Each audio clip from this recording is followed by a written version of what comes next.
Is it right to say that Rockbusters is no longer? We've still got Rockbusters. It's hanging on by the skin of its teeth. I thought we got rid of that. I thought we'd all agreed that we got rid of that rubbish. No, I think we should do it. I think people like Nobody wants it. Nobody wants it. It's because he got his name in Heat now. It's Ricky Gervais, honestly, Steve Merchant and Karl Pilkington, and Heat said they like Rockbusters. That's why. Karl, I thought we had a meeting and we agreed it was not going to happen anymore. He's worried about the fans. There's a guy here he just emailed in 3 band names. He said, I may as well email in now on the off chance these are right, because it's such an arbitrary quiz. Yeah. It's essentially a waste of time. The clues are so complicated. D. Frida Payne. That was a classic. That was a classic Rockbuster, wasn't it? When they start getting a bit ridiculous and that, and people aren't getting them, then we'll... You can't drink that pop now. Shaka Khan. No. That was another piece of genius.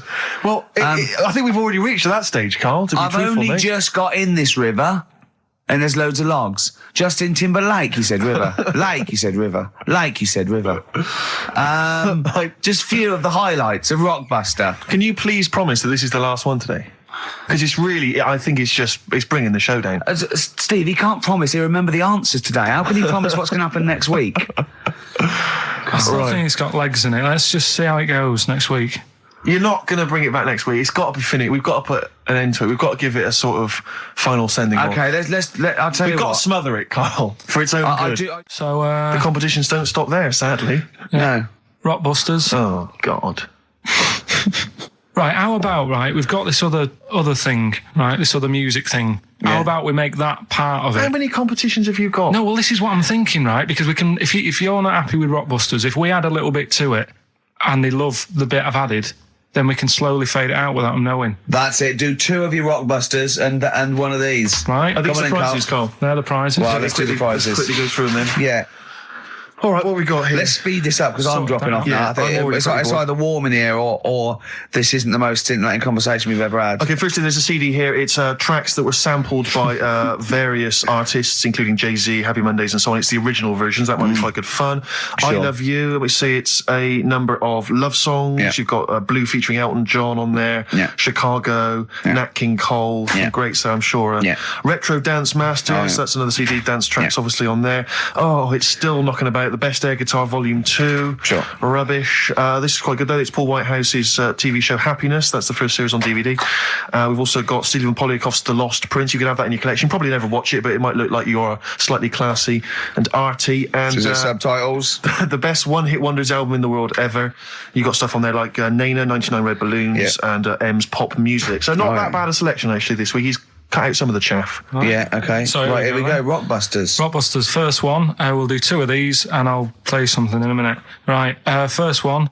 The Australian picks 2 blokes. What? The Australian picks 2 blokes. The Australian picks 2 blokes. The initial? Yeah, the initial E.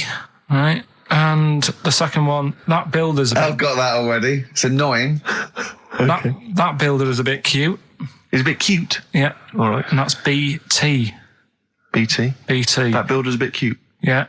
And the Australian picks 2 blokes, E. And then what I'm going to do now is play some sound effects that make up a song, and you've got to guess what the song is. Go on then, just do it and then the shot. Here we go.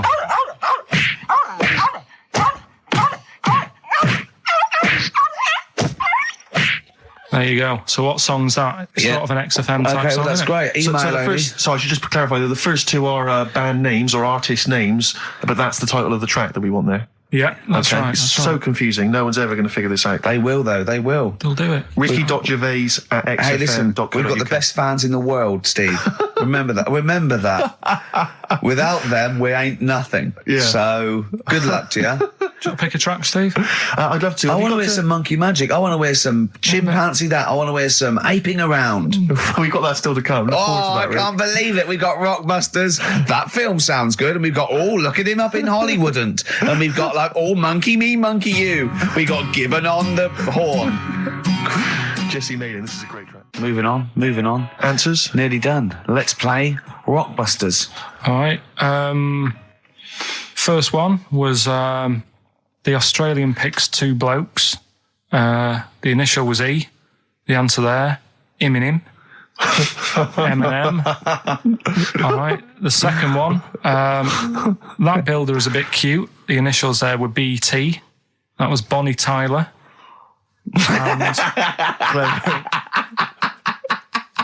And then we introduced a new bit to the show. That song sounds all right. These were the effects you heard.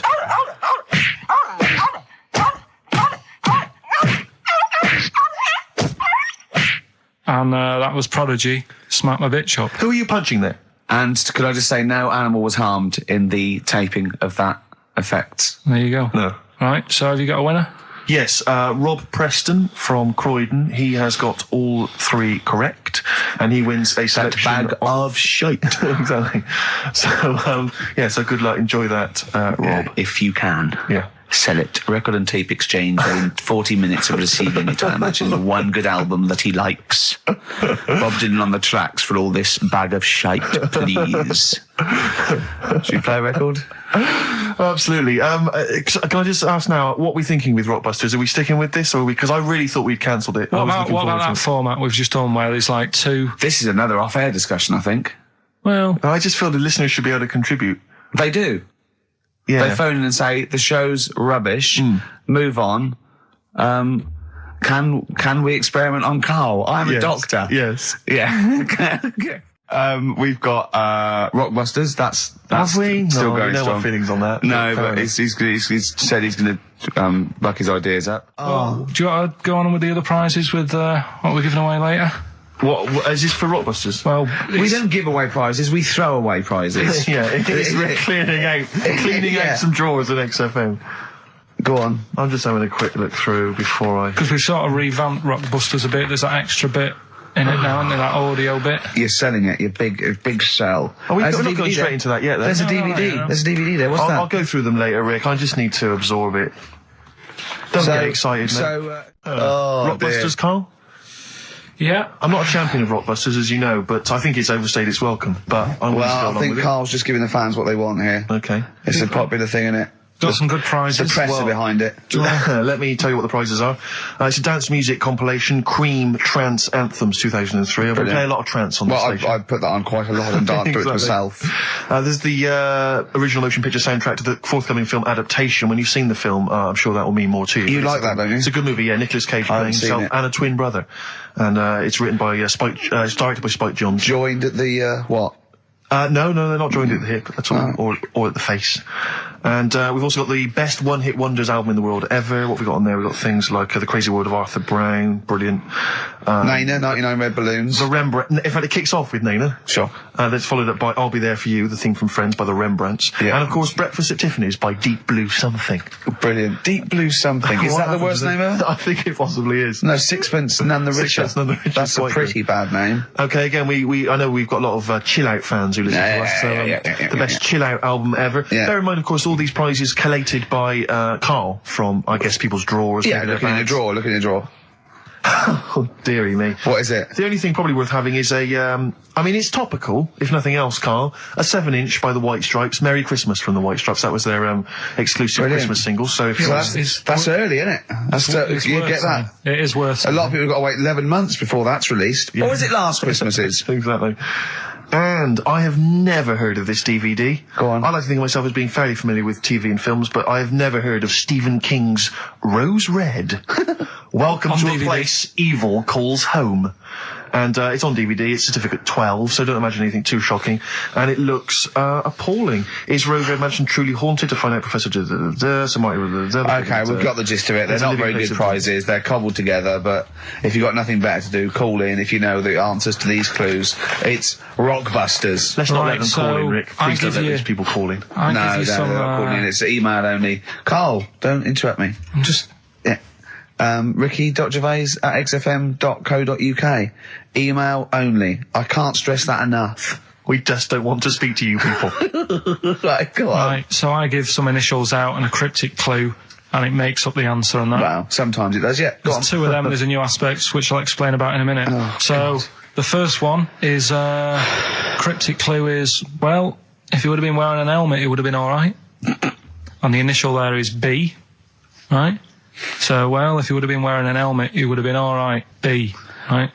Band or an artist. Second one, why are them Jamaican fellas swinging fish around their head? Okay. All right, This initials just fills me with... DS. DS, why them Jamaican men swinging fish round their head? All right. And the final bit to Rockbusters. It's a new bit. Last week I played you this.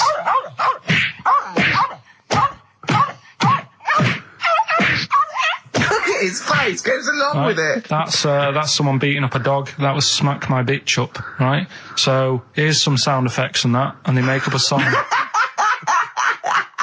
I can listen to him talk all day. Let's have a listen to the effects.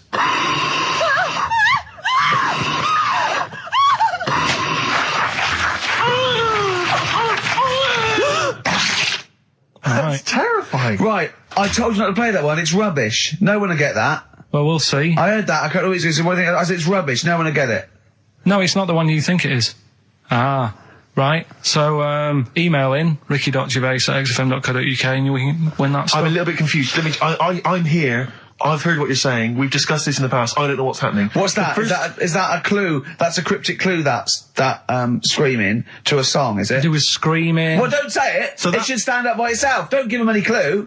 Hang on a sec. So this is the name of a song. It's not a band or an artist. Yeah, that's so the first two bands are artists, and the last one is the name of a song. I said we should abandon this. I said we should just pack it in. What, the show? Yes. So, Rockbusters then. Yeah. Get these out of the way. We're running out of time now. I have to say now that we've had no answers that have attempted even to guess all three. Right, you see, that's because you're an idiot.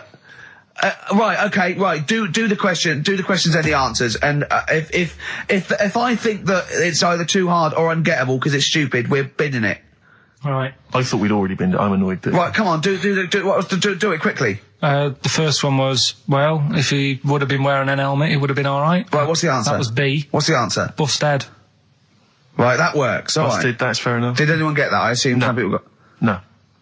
People have given up, Rick. People aren't even bothering to contribute. Right, what's the next one? They've just ignored it like it never happened. Busted. Second Busted. one. Busted. Why them Jamaican men swinging fish around their head? Go on. That was DS. Yeah. 70s band, De Trout Spinners.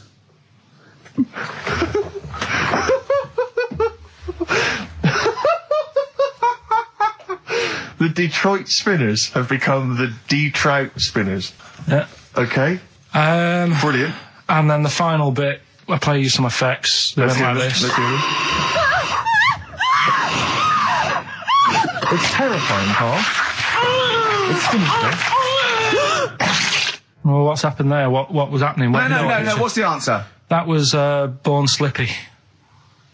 The woman was having a baby. The doctor tried to grab it. It fell onto the floor. That's in your head, Karl. That's just a load of screams. That's and in noise. your head. Oh. Do you know what? I haven't even got onto Born Slippy. I'm still on the Trout Spinners. Well, let's put a song. That's it. I don't know what to say. A song for the ladies, surely. Did anyone get any of those? Let's end with Nick Drake and the Beautiful Riverman, and we'll see you next week. And hopefully, Rockbusters will be Trout Spinners. ditched. De Trout Spinners. Well, don't keep saying it. You say it like that. Well, don't. Well, we've got a show lined up for you. Sad news for Rockbusters fans. It is going to be the last Rockbusters. Does that mean that we are doing another one and it's the last one? Or We are we've doing scrapped another one, together? and it's the last one. Oh, man. Got a bit of a special one, Steve. Have you? Yeah. It's just sort of done. It makes sense. No, it's, First time only. no, it's done on accents because I'm running out of like clues and that to use. Oh, is this as bit good as the Jamaican one? The Trout Spinners. The Trout Spinners. That doesn't work at all. A bit like that. Okay, so go on. What's the gist of this one? Well, it's just I've been the sound effects bit. That didn't really work out. So there's three sort of cryptic clues. Yeah. And Sort of cryptic, yeah. it's done on accents, and I've sort of worked down the country. So I've got a northern one, I've got a Brummie one, and I've got a Cockney one. All right, Excellent. we'll look forward to that. Right, Karl, moving on. Got a lot to cram in. If you yawn again, or pick your teeth, or chew, Can I just, sometimes I get told off by Karl. He gets a little bit sulky if I slag off the prizes that he sources for each competition. This is from Rob in Croydon. He's a former winner of Rockbusters. Yeah. He said he didn't even know what the prizes were going to be when he entered. He won, and sure enough, for one night only, he was a hero. The following morning, it was just Rob again, and all I had to show for my triumph are 5 compilation CDs I'll never listen to, and 2 DVDs I'll perhaps get £9 for on eBay. Please get some decent prizes. Ricky, you're BBC's golden child of comedy. What are you doing? How many of your listeners really are into Stephen Polyakoff's The Lost Prince? No one. That's how many. Now that is a winner. That's someone who's got a reason to like us and like you. I think he's got the same attitude as Steve when you give him something for free. Yeah. Sorted you out with NERD tickets for last night. A lot of messing around, a lot of phoning round going on to get you them tickets. Yeah. Come in today. You enjoy the gig? Couldn't be bothered going, Karl. Typical. Yeah. I didn't say I couldn't be bothered going, Karl. You just assumed that was the case. You're right, but the point is this, Karl. Once you've given me the tickets, they are mine to do with as I see fit. The thing is, what annoys me is, right, I bet he hasn't even listened to them CDs. He might find something on there. That's his point, I think. Yeah, to be fair. But I don't want to give them stuff that's too good, because then they'll listen to CDs instead of XFM. Of course, there's always careful planning. So you always got an answer. Oh, Karl, you're my hero. We don't care, do we, Karl? Well, I think the prizes are all right considering what they've got to do. Do you know what I mean? Yeah. Right. It's just a bit of fun, for God's sake. So please do not blaspheme on air. We got a crack on here, XFM 104.9. We've got to get in Rockbusters and a couple more tracks. Ricky Gervais, Steve Merchant, Karl Pilkington. Karl, go for it. This is Rockbusters, the last ever Rockbusters. Right, yeah, it's a accents special one today. I've done it before in the past using accents, so 3 cryptic clues, initials, email in, you can win. Do the email address now so I can take it down and start going. Right, ricky.gervais@xfm.co.uk, right? Yeah. Right, first one. The northern lad remembers he had to tell his mum's daughter something. God, oh, dearie me. The northern lad remembers he had to tell his mum's daughter something. That's O, the initial O there. Think of a band. Yeah, I've got it away. Yeah. Okay, that's easy. Go on, next. Second one. The person from Birmingham got a C in their degree. Right? The person from Birmingham got a C in their degree. The initial there is T. You don't get A, B or C with your degree. Well, that's... And the final one, the Cockney fella isn't happy. Everything's going wrong. That's DH. The initials there, DH. So very quickly, the northern lad remembers he had to tell his mum's daughter something. God, they're not going to get the second one. O. Second one, the person from Birmingham got a C in their degree. Initial T. And the last one, the Cockney fella isn't happy. Everything's going wrong. DH. Email in, ricky.gervais@xfm.co.uk and win some stuff. Is it important that they bear in mind the accents? Will the accent really help them? Of course it will, yeah. Well, of course it will. Not necessarily, of course. Yeah. So, do that. Right, the Valentine's special, Letter to Mindy, one of the greatest love songs ever, and you've got a couple of minutes. Please email it. Well, we're all getting stressed here. We're going to run out of time again. We haven't had enough answers. We left it so late. We had so much rubbish to pack in. You did it on purpose. What? What do you mean? You did it on purpose. I love Rockbusters. I think it's the highlight of the week. But I remember in the early days of Rockbusters, we used to get reams of emails. Do you know how many we've had today?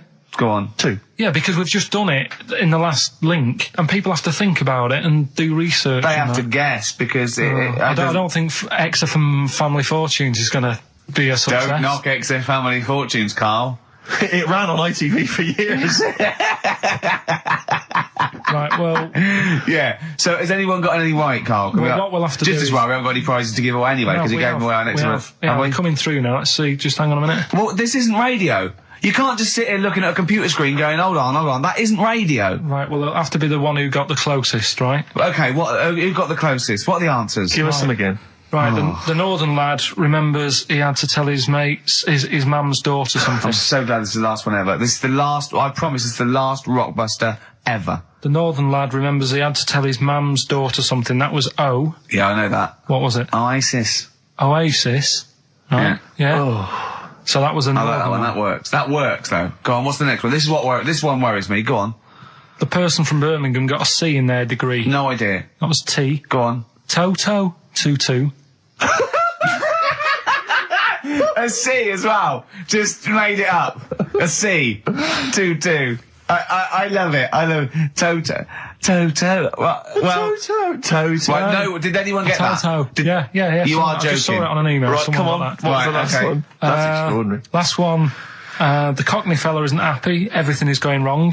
Going back in time a bit. The initials DH. Going back in time a bit?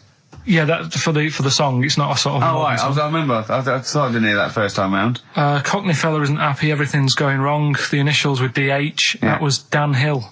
Right? Dan Hill. Nobody got that one. That's a tricky one. But Steve, do you want to pick someone who got a couple? No. I mean, I imagine Dan Hill was on everyone's lips.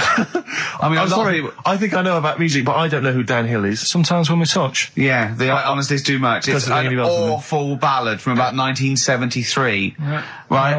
Well, no one would get Dan Hill. Did anyone get Dan Hill? Well, I don't know, Steve. You are just. I'm not going to check. I can't be bothered. I just want to celebrate that it's over. I'm just pleased that we're finished with Rockbusters. What? Right. Did anyone get it? Hang on a minute. I've got to Put check. that one back. I want to hear the answer again. What? Carl, leave the mouse alone and let me find that one. Right. That is someone's contempt for you. Yeah. They've put Oasis, fair enough. Second one, Travis, they've just gone. Third one, Oliver Hardy. They don't care. That's how much contempt people have for you. What's the answer? NERD? Yeah.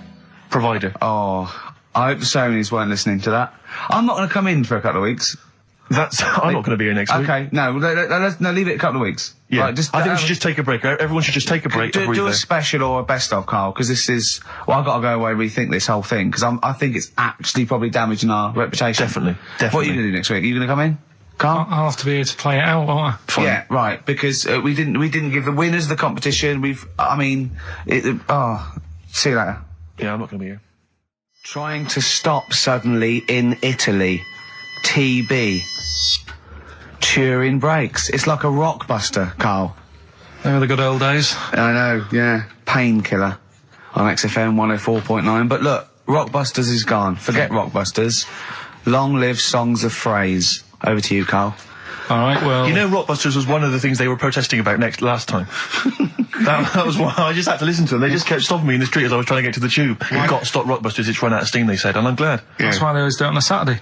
Yeah. They make their way to Leicester Square for 3 o'clock. Yeah. Because I remember saying to you about Einstein, who thinks clever, you weren't impressed with it. I said Einstein, and you went, this is a quote, you went Einstein, well, yeah.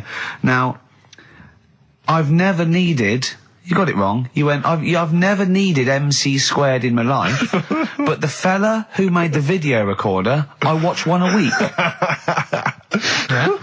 Right. That's right. Brilliant. And it's the fact that everybody's got one good idea in them, Yeah. right?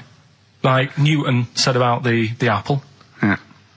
I did Rockbusters, Yeah. right? And there was this thing that was on the website. Right, anyway, what I'm thinking is Rockbusters coming back for a bit. What? What are you talking about? He likes my idea, he likes my characters, he doesn't like that idea. If I Carl, I was going to say if I came up with With what? Name it. with that Chinese fella What was his name for again? a I keep sketch, forgetting. you wouldn't have liked it. Let's do Rockbusters and see how it goes. I know you weren't a fan of it, but Hang on. Yeah, I but thought- to be honest, Carl, he dissed cheap as chimps, and we know that's a brilliant idea. Hang on, sorry. We all agreed that Rockbusters was a piece of old toss. no, I didn't. I said it needed And that's why resting. we stopped doing it. I said it needed resting for a bit. I don't remember that conversation. What do you mean it needed resting? We abandoned it because it was appalling. It started off as a nice idea, but you just gone crazy. None of it made any Let's play a sense. record and come back to this, shall we? What do you want to play? Bit of sugar. Oh, Yeah, brilliant. That'll cheer us all I up. don't know why you were thinking of bringing this back. I'm genuinely worried about this. Well, Is that the doorbell? do you want to do Rockbusters, Steve? Now, can we? Okay, do listen. It? With the whole Rockbusters thing, I don't want to be responsible for bringing it back. So I think we should put it to the vote. You should email in. We'll give people 5 minutes to email in. I'll take a straw poll. Do you want to see the return of Rockbusters or not? We're leaving it to you, the audience, to decide. Okay, Steve. I guarantee it's going to be a landslide. They are all going to want it. But why have we ever trusted our listener? We know what they're like. You've just described some of them with a bloke in Waitrose and Columbo's wife shitting herself. So that's the sort of people that, you know what I mean? Yeah. It was weird because the waitress guy did ask for my autograph before he was hauled away. So maybe he is a listener. But all I'm saying is maybe the posters have drawn in some fresh blood. There's some people who've maybe not heard Rockbusters before. They're the ones who probably vote for it. Anyone else who's heard it before, surely they're not going to see the return of that. No one wants to see the return of that. What's the number? No, that's email only. We don't want to speak to these freaks. Ricky.Gervais at XFM. I love the fact we don't want to speak to these freaks. We work with one of them. Yeah. God. Yeah. If you want to see the return of Rockbusters, vote yes. If not, no. Tone it down a bit. Let's not do 3. No, it's got to be 3, otherwise it's too easy. Oh. Ricky.Gervais at xfm.co.uk. Right. Just choose the best one. Right. The Seeker from The Who. Brilliant. Classic rock. On XFM 104.9, I'm Ricky Gervais, with me Steve Merchant, Karl Pilkington. All right, well, unsurprisingly, the overwhelming consensus is that people would like to hear the return of Rockbusters. I should, however, point out just some of the no responses. Let me see what we've got here. Is Dickie Anderson called in yet? Sadly, nothing from Dickers. I think I might make him one of my hilarious sort of comedy characters. What do you think he would sound like? What would he sound like? Sort of probably like that, I think. Ding dong. Hello. Hey, it's Dickie Anderson. I can't believe it. Your show's rubbish. Something like that? I mean, I think you should work on them perhaps before You're saying there's not a lot of substance these I'm just saying that, once the novelty of the doorbell has worn off. I don't think you understand comedy on radio, Steve. I'm not sure I do, to be honest. Listen to Noel Evans, listen to Moyles. You'll see you don't need to riff with it. It's just, you just do the doorbell and just say they're here. Right. That's all you need to do. Sure. So that's the main thing. Well, so we've had a couple I'm of thinking of some more characters as well. Well, keep working on those. Yeah. Marcus has emailed. He says no to Rockbusters. He hasn't heard it, but it sounds rubbish. Believe me, you couldn't be more right. Well, does The Office sound good as a title? Right. This is someone else. Don't bring back Rockbusters. Please, can we have more Holy Fook? You're not pronouncing it right, Steve. I know. I was just a bit edgy there. It's Holy Fuck, the little Chinese fella. Holy Fuck, the little funny Chinese fella. No, okay, all right. Well, otherwise, Karl, other than those few negative ones, most people want to see the return of Rockbusters. So, do I go on then. Tell people what the prizes Let's go. Let's do it. Yeah. Are these the prizes? Yeah, they're the prizes. All right, let me have a look. We've got the new album from Goldfrapp. What's this one here? Oh, I have no idea. The Yardbirds. A new album from the Yardbirds. On VHS, Coogan's Run, the show where different characters make an appearance each week, including, I think, Pauline and Paul Calf. Good stuff. Who the hell wants this? Meglos, a Tom Baker Doctor Who edition. And the only decent thing really in the collection, other than Coogan's Run, is the X-List, the double CD featuring lots of current indie favourites. So not bad little selection there, Karl. Yeah, well, if you are new, you haven't heard it before, I sort of give a cryptic clue and then some initials. I'd say it isn't cryptic. It's like, what am I thinking that might or might not be the initials that I'm going to say. That's how you got to think, really. Yeah. But go on. Do you want to remind them of any that spring to mind? Just as a Exploding Pet was Atomic Kitten. Doesn't really work. What else? I fell down in a puddle in Texas. I got my legs wet. Knelt down in the puddle, got my legs wet. Wet Knee Houston doesn't work either. Whitney Houston. Jamaican swinging a fish round. D-Trout Spinners doesn't work in the slightest. Doesn't work in the slightest. That's how they work. So there's 3 of them. You email in. So here we go then. Number 1, the gingerbread man has only got 1 leg. Right? The gingerbread man has only got 1 leg. Got the it. Initials there, LB. LB, right? Okay. Second one, these people from the East Midlands swear a lot. All right? These people from the East Midlands swear a lot. These people from the East Midlands swear a lot. The initials TTD. Right? And the third one, have a holiday in Italy. Right? So you've done 3 then? TB is the initials on that one. So quickly again, the first one, gingerbread man's only got 1 leg. Yeah, I've got that one as well. I've got that one. I've got 2. These people from the East Midlands swear a lot. TTD. And the third one, have a holiday in Italy. TB. Email in with what the songs are and you win that stuff. Ricky.Gervais at xfm.co.uk. Hang on, it's not the songs, it's the artists, isn't it? Yeah, just... Oh, yeah, like he said that. Yeah. Yeah. Okay, fine.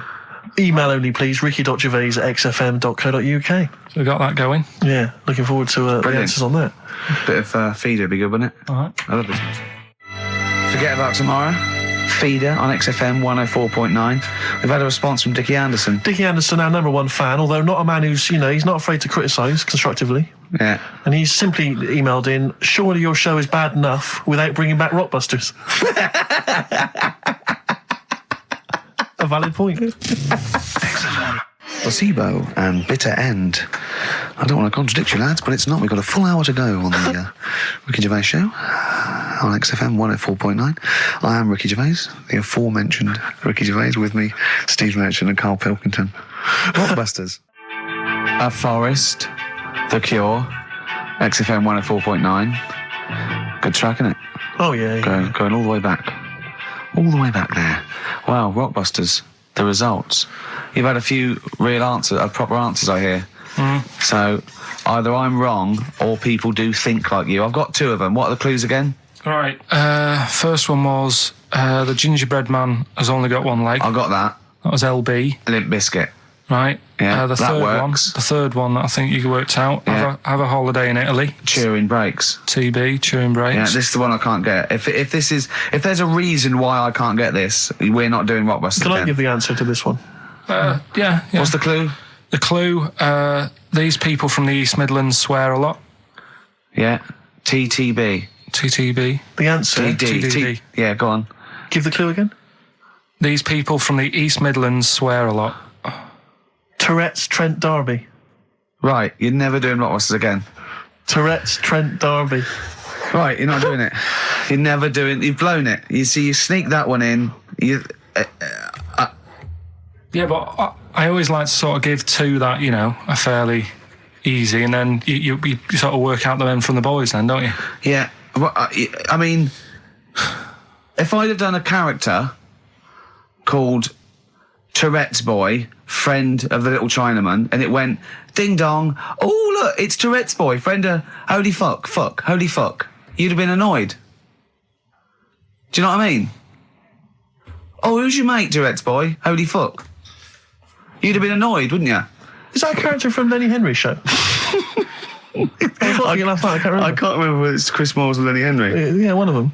Anyway, the winner, lucky old Richard Perks from Birmingham. He's listening presumably on Sky, and so nice to have him listening. And that's Richard Perks. He's got those answers, all of them right. In fact, most people seem to get Terence Trent D'Arby or Tourette's Trent D'Arby. Well, I think that's offensive. If you want to complain, what's the number? What did they write to complain about that? Using the same person you told people to write to and tell them I was a knobhead and shouldn't be on the radio.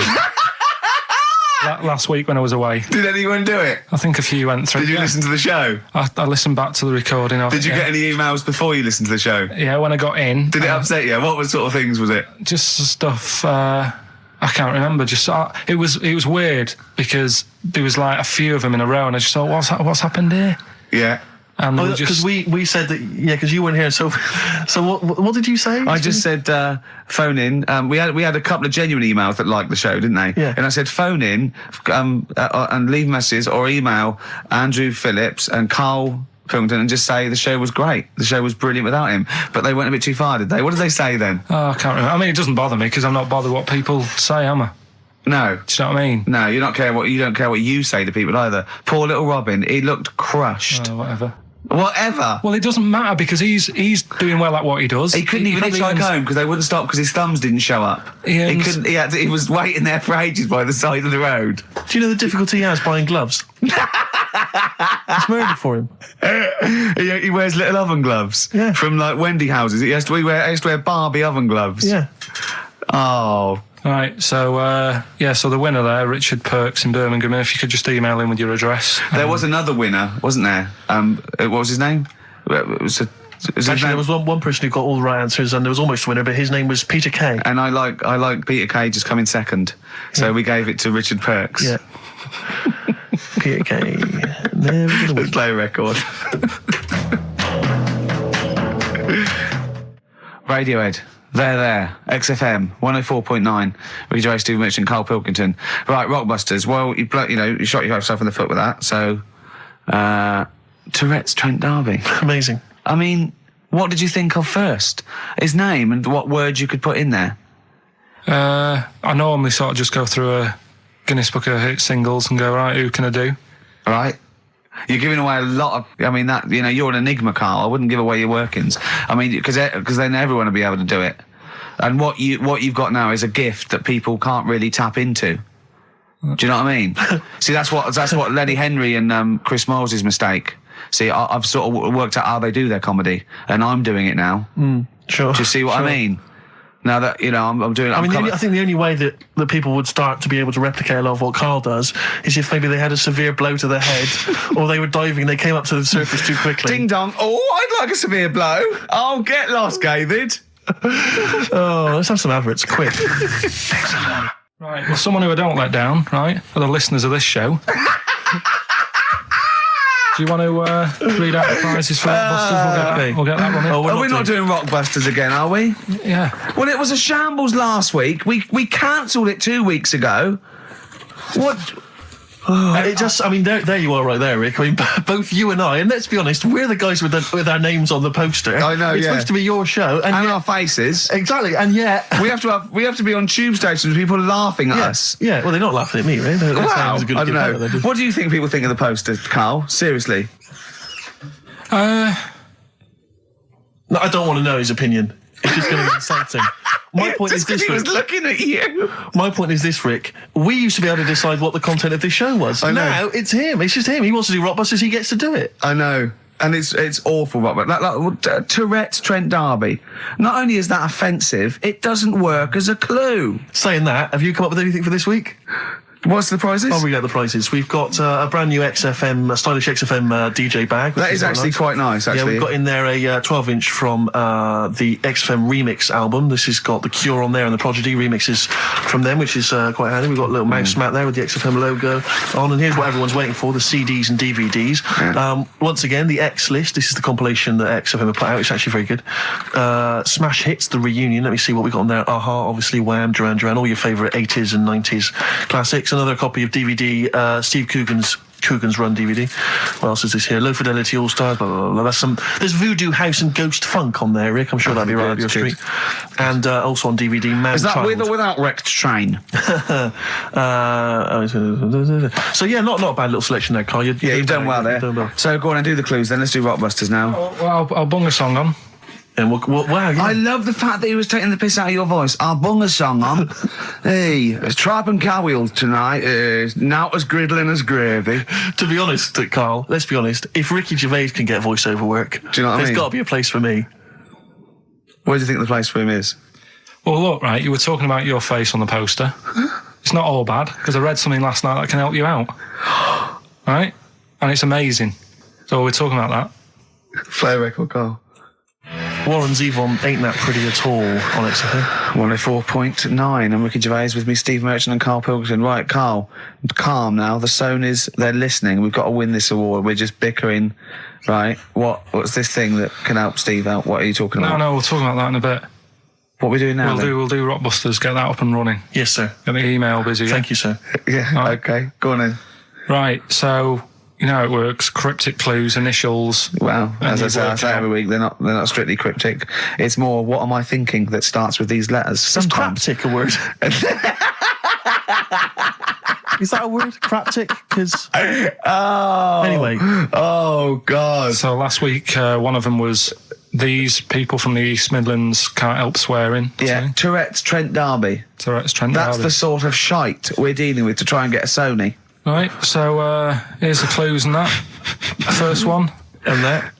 What are we after here? The artist? Yeah. The band name or solo artist? It's, I'll tell you in a minute. Okay. Right. Go on. So the first one, the hitchhiker needs a lift, but in something bigger than a car. Go on, what's the initials? VH, right? The hitchhiker needs a lift, but in something bigger than a car. Yeah. Right? Second one, don't be selfish, and some of it out to your mates. Right. The initial there is C. Right? Yeah. Don't be selfish, and some of it out to your mates. And the Sure, third that's one, not what is Karl. He's selfish. no, Begins with C. right? And the third one, the Scottish fellas can't get into their emails. Right, okay. The Scottish fellas can't get into their emails. Go on then. Right, the initials there, KL. Right, so quickly again. The hitchhiker needs a lift, but in something bigger than a car, VH. Yeah. Don't be selfish, and some of that out to your mates. Right. C. This is your last chance, Carl. And the Scottish fellas can't get into their emails. If I hear KL. anything like Wet Knee Houston or D Trout Spinners or Tourette's Trent D'Arby coming out of this, we're never doing it again. Okay? Have you got monkey news for this week? Don't know if I want to do it this week. So, just because breakfast do it and that, and just leave it maybe this week. See what happens. See if we need it. We'll see. Sometimes I don't know. Play a record a minute, Carl. I'll talk to you off air. Play a record. Well, what? What's the email address again? ricky.gervais@xfm.co.uk. Okay. Right? That's where the email the answers in. So we've got to remind you whose show it is. Play a record. All right, Rockbusters. That's what I'm thinking. Straight to it. Go on then. Who's the winner? Right, We've got to do the clues again. Right. The first one was the hitchhiker needs a lift, but in something bigger than a car. Yeah. Snappy. Go on. VH. Yeah. Right. That was Van Halen. Van Halen. Halen a van. Because he wanted something bigger than a car. That's the first one. Yeah. All the tenses are mixed up. Everything. It's just go on. Second one, don't be selfish. And some of that out to your mates. That was C. That was share. All right. It's all right. Yep. And the third one, the Scottish fellas can't get into their emails. The initials there, KL. They Kenny logins. Right. That's the last time we do Blockbusters. That is the last time we do it. No. It is. That's the last time. Give the prize to someone. Kenny Loggins. I'm going to give that one to Kenny Loggins. Helen Perrott. She has emailed in, and actually, Helen, I need you to email in your address if you would, so we can send you those goodies, DVDs in the bag and stuff. But who would get Kenny Loggins then? If the clue was good, who would get Kenny Loggins? What did he do? Footloose. Yeah. That famous film about where dancing was banned. Yeah. In that nebulous... Yeah. That's an extraordinary film. I saw it once in America. Like you say, Kevin Bacon in a town where dancing has been banned. I was watching it. It was like if aliens had been watching Earth, but only monitoring us through our TV and films, and then tried to make a film about humans. That's the film they'd end up with. What do they think of Queen the Musical? Because they're, of course, rock and roll's banned, isn't it? In the future. I'm not looking forward to the future, Rick, where feelings and emotions are going to be banned. I can't believe it. Where's our hoverboards? Yeah. So yeah, well done to Helen Perry. Is that the last time we do Rockbusters? No. Yeah. Do it again. Yeah. After the break, monkey news. No, we'll play. We'll do a break. Don't know about monkey news. Got some other stuff as well. We'll do monkey news after the break. Band of Gold by the artist who featured in a recent Rockbuster. Clue, which was, I think, the Jamaican fella needs an aspirin for his head, and it goes, of course, to free the pain. Brilliant. Rockbuster's coming up, isn't it, Carl? We start up now. Get it going. No, let's. I thought we weren't doing this anymore. I know. I don't know what happened. I don't know. I mean, but I mean, we're shooting off in a couple of weeks, so yeah. What difference does it make? We might as well. Now you've mentioned it, it's a good time. Go on then. Right. 3 cryptic clues, like the one you just heard there. First one. Cryptic, I like that. Is cryptic a word? First one, my younger brother spotted you the other day. Right, that's the cryptic clue. My younger brother spotted you the other day. The initials JS. JS for the band. Second one, that champagne belongs to the boxer's kid. The way he looks up, like it's Oscar Wilde. Yeah. It's That champagne belongs to the boxer's kid. The initials are AM. And the third one, the vibrators, and the initial B. What? Right? The vibrators, and the initial is B. So the first one, my younger brother spotted you the other day. Oh, I know that one. That's ridiculous. JS. The phone's going. Second one, that champagne belongs to the boxer's kid. Yeah. AM. And the third one, the vibrators, the initial B. So email in, and you win. You can say the prizes later, can't you? Well, I tell you what, this is terrible. I mean, we didn't even say the prizes. We weren't going to do this. The phone's going. Look at the phones are going mental. Right, well, Carl, did you ever do paintings and drawings at school and then bring them home and your mum put them on the fridge? No, not really. I never brought them home. What, did you just screw them up and throw them in the bin? I just left them at school. Yeah. I'd never had a bag. Right? We should give the Rockbusters clues again one final time before we give out the answers. And I should mention the prizes as well. If you still want to enter, we've got various things. A couple of CDs, a smash hit CD. Like looking into a mirror. Let's move on from that. Club Anthems 2003, Strange and Beautiful. Eh? I hate being nude anyway. Why? What do you mean you hate being nude? It's not normal if you walk about. Do you walk about the house without on? No, because we've got windows. Yeah, but alright, with the blind shut or whatever. Well, I have a bath. No, but say like with Jane and that. Are you happy walking about? No, just think, no. I'll walk around in my pants or a towel. I won't purposely walk around nude for the sake of it. No. No, I know. But I in the morning I don't mind when I get up. Yeah. Go for a shower. But I don't sort of flaunt it about. I just wondered if that's normal or. Well, no. What do you mean? Is it normal? If there's no one can see you, then no, like but your girlfriend's in and that. But what I mean is like you can put a pair of pants on, can't you? Do you know, all I'm saying is... Well, put Steve's on if you want. Yeah, for 30 quid. What do you want to do? Do you want to put a pair of pants on now? No, it's just like you're asking me to do it for a pen. What would you do, right? What would you do, right, if you did that thing with Steve and you left your pants in there, you went and you put his on, but it was sort of like, it was damp. Right, so Rockbusters then, we'll get this out of the way, right? So the prizes, Karl... mentioned there's a number of CDs. We've also got Wild Weather, a fascinating, it looks like 2 VHS set about weather, about various weather conditions around the world. That must be selling like hotcakes. Sean Lloyd could be in that now. Yeah, indeed. And also signed by Norman. It's Fatboy Slim's Big Beach Boutique. That must have been troublesome for the station that has close ties with Norman to get hold of. But well done. And that's Fatboy Slim, Big Beach Boutique. So, yeah, there's a number of not bad prizes to give away there. And the clues were, Karl? First one was, my younger brother spotted you the other day. The initials JS.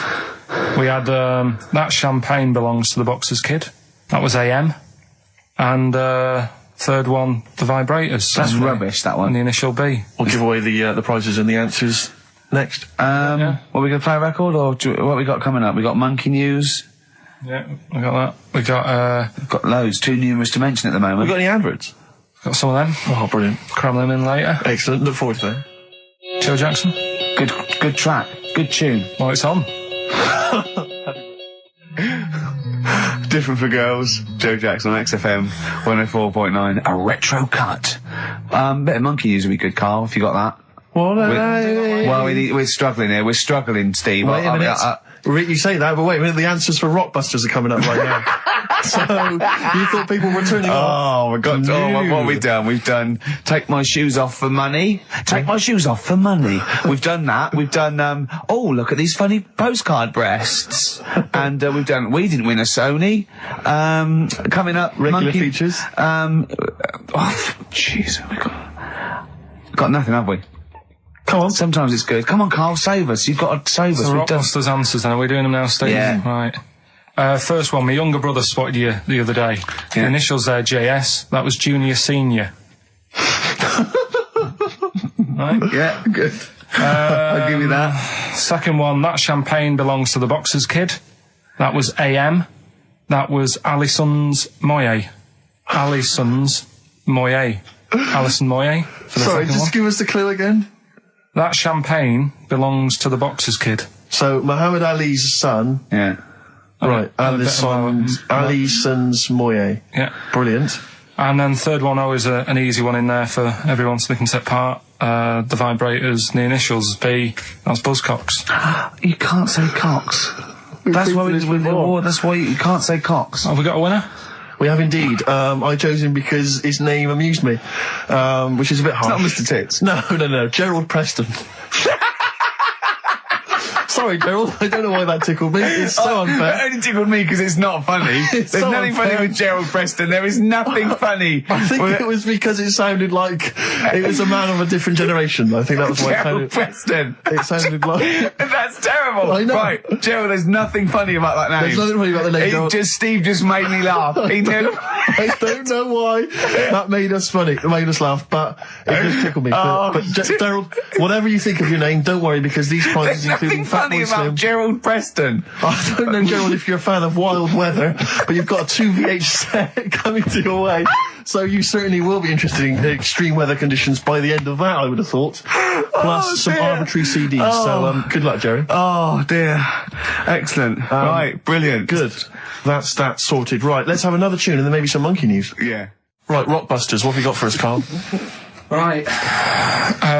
There we go then. 3 clues, Dig 3 us out of cryptic clues, couple of initials. Email in, ricky.gervais@xfm.co.uk, win some stuff. Do you want to go through the stuff? Yeah, you get them. You're definitely improving yourself as weeks go on. We've got a 3 CD set of the best of Inspiral Carpets. How they've strung that over 3 CDs, I've no idea. Yeah, I know. Extraordinary. A number of other CDs, all of which are okay, plus a T-shirt and a copy of Marion Jeff Series 1 on DVD. Not bad at all in an XFM bag. Well, he's noticed X-Men 2 isn't there, because it's not out yet, but it is at the cinema, so I think Hayley should go with, what's his name? Shut up. Okay. Right, go on, Karl. Right, the clues are, clue 1. Oh, they're having problems. This is Right, brilliant. Rockbusters. This is what we've been in for. I tell you what, I think Foxy was really soft on us. I think he's... Oh, go on. This is what we're tuning for. Okay, so this clue 1 again. So go on. This is brilliant. Come on. This is like Who Wants to Be a Millionaire? It's class. Come on, Karl. Don't worry about him. He doesn't understand radio, Karl. I heard his show before we had us. He was doing it. It sounded just like Dr. Fox. Yeah. Right, go on. Clue 1. They're having problems. They haven't got any rice. Say it again and say it like it's written down. Right. Say it like it's like you're reading it as opposed to making it up as you go along. I know you are, but say it again, because all the ums and ahs people think are integral. They're having problems.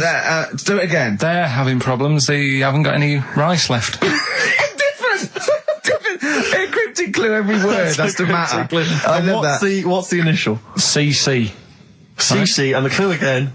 They're having a few problems in that. Because they haven't got any rice left. Different every time. Go on, that's number 1. Second one, the Geordie fella doesn't know what he's been charged for.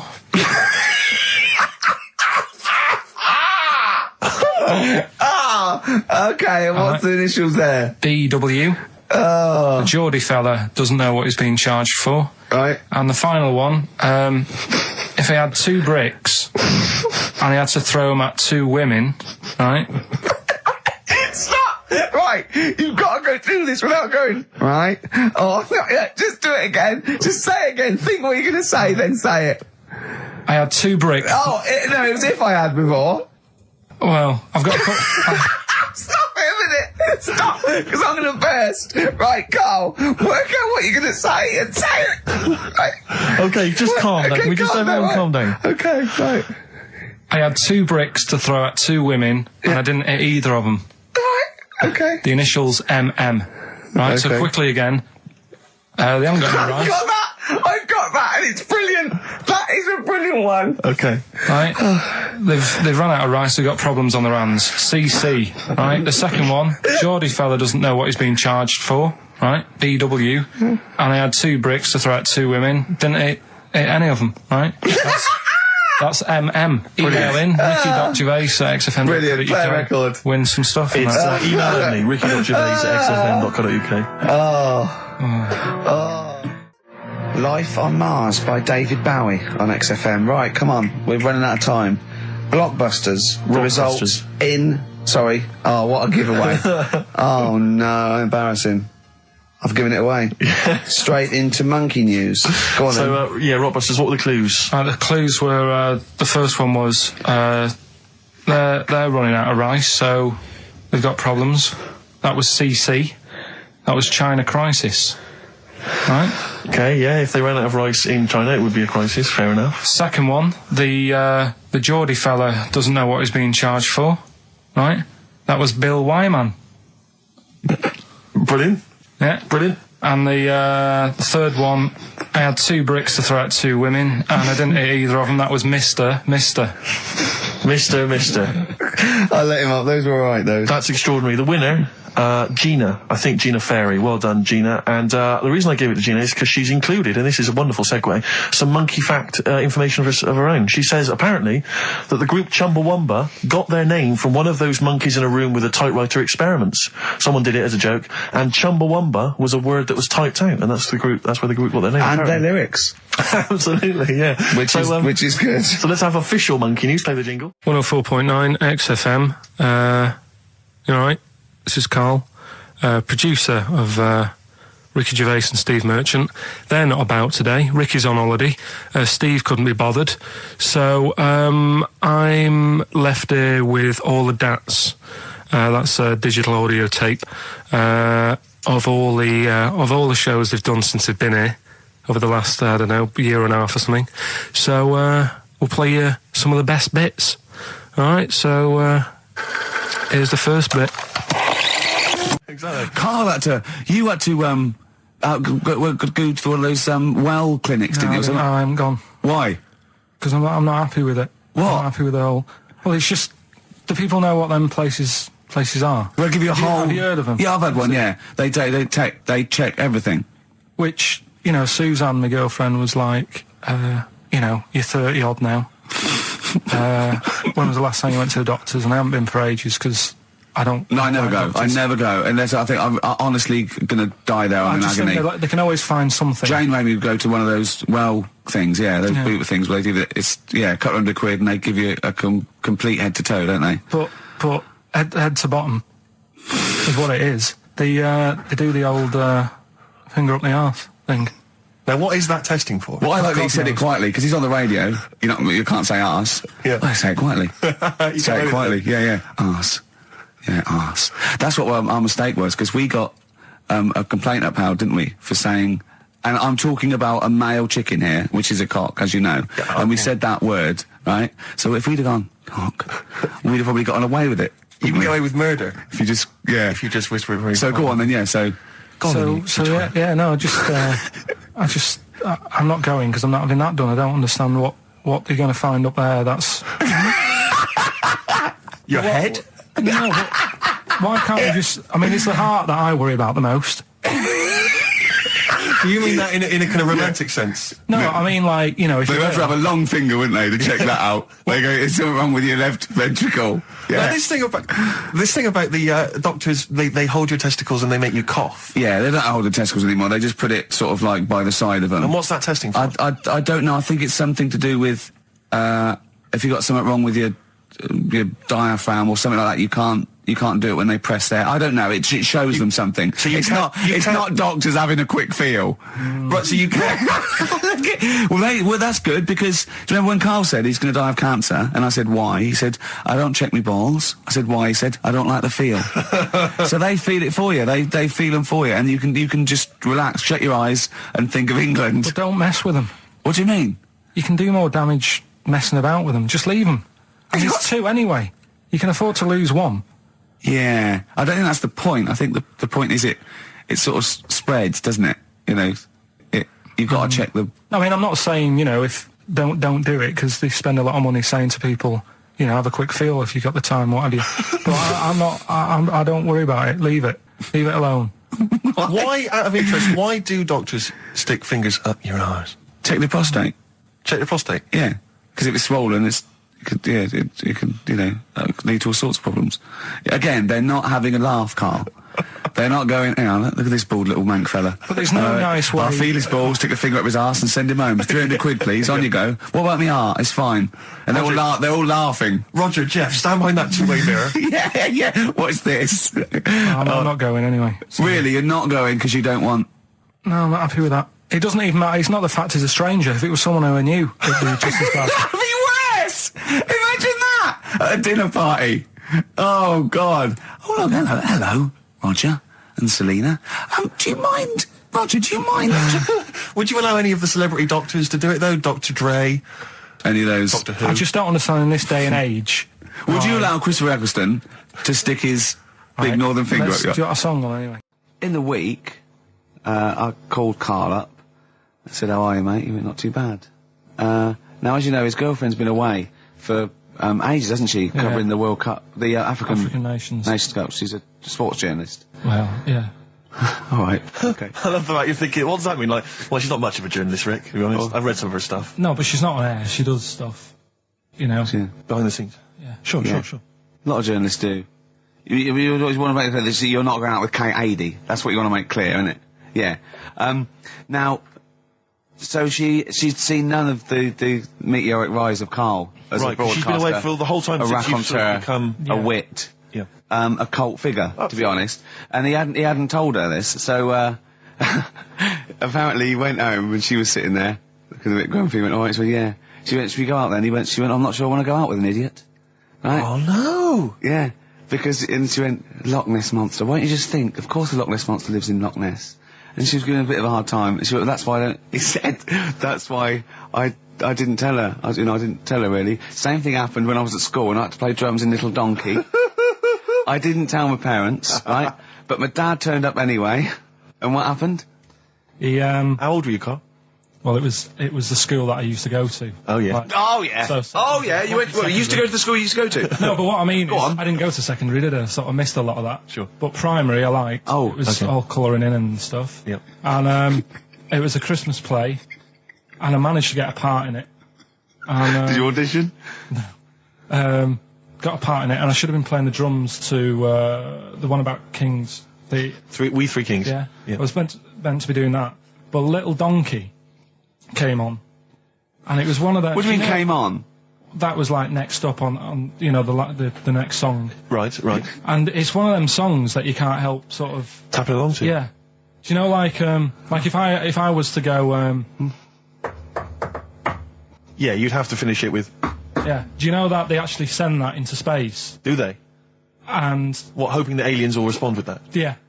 They do that because apparently it is one of them things that you can't help. What, even if you're an alien life form? Yeah. They know that, do they? Yeah. But anyway, What, because they watch Star Trek or something? Hello. Knock, knock. Yeah. no, seriously. Is it true, like, if you send out knock knock into space, yeah, they have to say Oggy, oggy. Oh, that is You great. look into it. Seriously. Oh, hold on, what's something out there? What's a little green fellow? That is great. Yeah. So anyway, That is Little Donkey is like one of them tunes that you can't. And I was there, and I had the drumstick, and I thought, oh god, The drumstick. I could feel myself. And anyway, just wanting to do it, yeah. I started going along and playing Little Donkey, which I wasn't meant to do, but it went down such a storm. What, were there people like parents and that dozing off, and then suddenly they heard your version of Little Donkey, and they thought, wait a minute, now it's really picking up. What do you mean? I'm glad we paid £1.50 for this. What do you mean it went down such a storm? I'm going, hold on, was it like when People have Ringo... lighters in the air. You know, like when Ringo joined the Beatles, now going, boo, Pete Best, but he went... Yeah, and they went, whoa! Oh, No, God. but the teacher just said, oh, it went down really well, you can do that again tonight, Right. when you're in it again. But anyway, so my dad was there, and... And you hadn't told him about this performance, so he just turned up off his own back. I never took the letters home and stuff to show my mum and dad, because it just put me off. So, anyway, he turned up, don't know why, he must have heard from someone else's dad. Yeah. He turned up, and he swore about me, which... Did he? I don't... Could you use Do you think a word it's allowed that's... to be said? The word? Of course it is. Right. If you got a kid in the car or anything, you can turn it down now. Yeah. Right. But he said, there was a guy stood next to him with a camera, big video camera, filming it, and he said, yeah, film it, but try and avoid getting the twat in the hat in the shot, because I had one of those porters, you know, the little round pork pie hats on. Right. This is so sad. What, was this a nativity play? It was about Jesus and stuff. Yeah, well, there was a porter there helping him with his bags. Of course there was, I forgot. I mean, Mary and What, Joseph, managing the they got stable? there. Yeah, because it was the hope, you know, because the inn was full. Yes. But I think the porter doubled up with the inn and the stable. Right, that was nice. So of he, him. yeah, He could carry bags over, yeah. Yeah, no, so yeah. You're right, though. I don't know why I was wearing one of them, but I was. And And your father said that, and how did you know your father said that? Did you he told hear me it? about it later. Oh, he told you about it later? Yeah, I was talking about stuff I'd done at school, and he said, "Oh God, remember that?" And I spoke to him the other day about it, Right. and yeah, Oh, God. it's a shame. So that was the end of your sort of drumming career, really? Because it could have been, I mean, you know, the audience loved it the night before. Yeah. You could have, like, been, who knows, a whole new world for you. Yeah, Have you done any stuff? I've never drummed. I wish I had. That is That's a movie story, but is that, and that's why you don't tell your mum and dad don't know you on the radio, do they? I think when they were down the other weekend, they had to come in. I just said, "I'll just go in and press the buttons." Because they could listen on Sky Digital, couldn't they? They could do. But you wouldn't want that, would you? I don't want that. No. Play a Karl. record, and I want to talk to you again a little bit about this later. yeah. Right. I mean, I'm a little bit concerned about your toilet discussion. What exactly is your point again? I was just a bit bemused. You see, it's a tricky one. All I'm saying is, right, there I was at the pub quiz. I go to the toilet, not thinking about anything.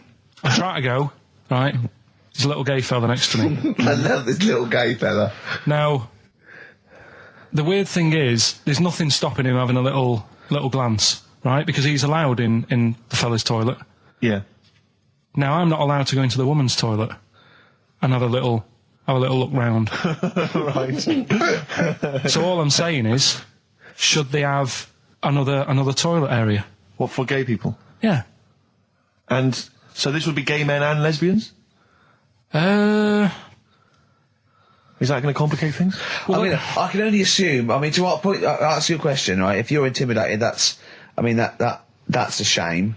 But you know, most gay men aren't looking at your knob.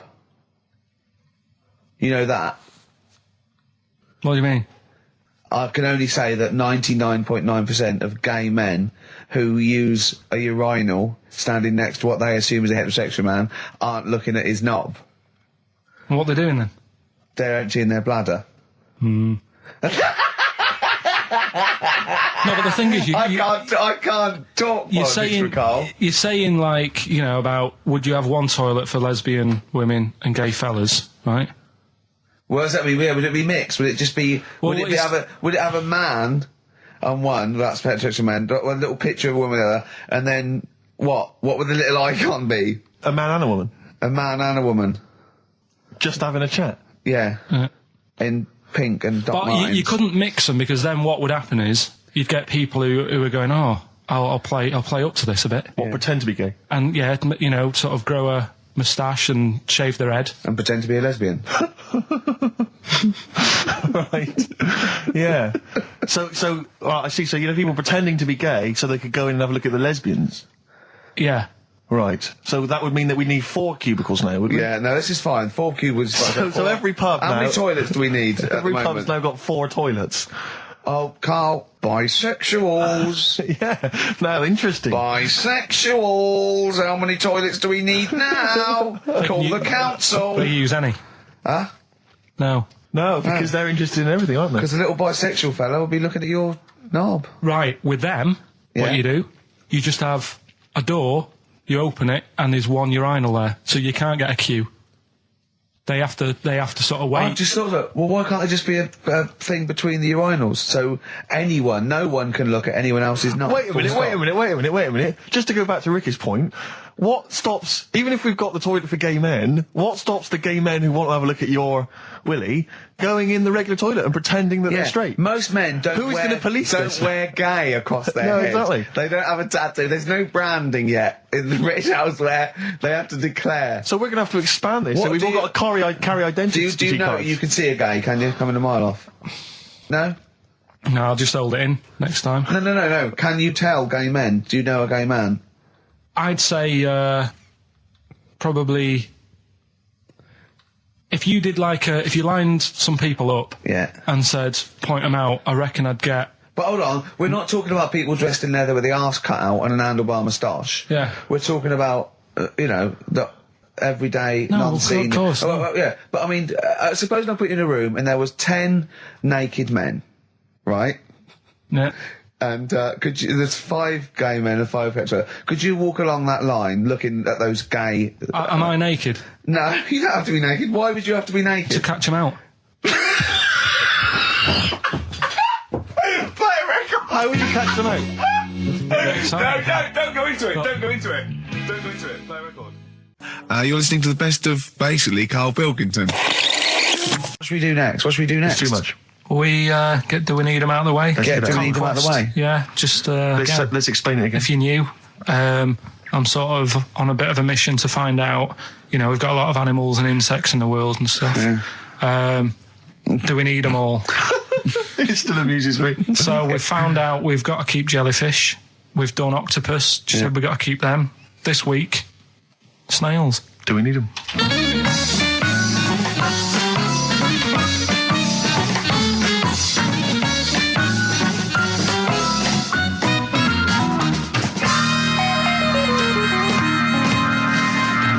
Just doing some research, right?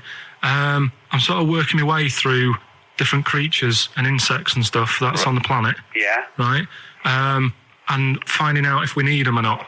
Right? Yeah. Do you know much about snails? Well, sea snails. Well, yeah. Snails in general. Don't know much about snails, land snails. I know a bit about sea snails, like whelks, top shells, that sort of thing. Would you say they're important?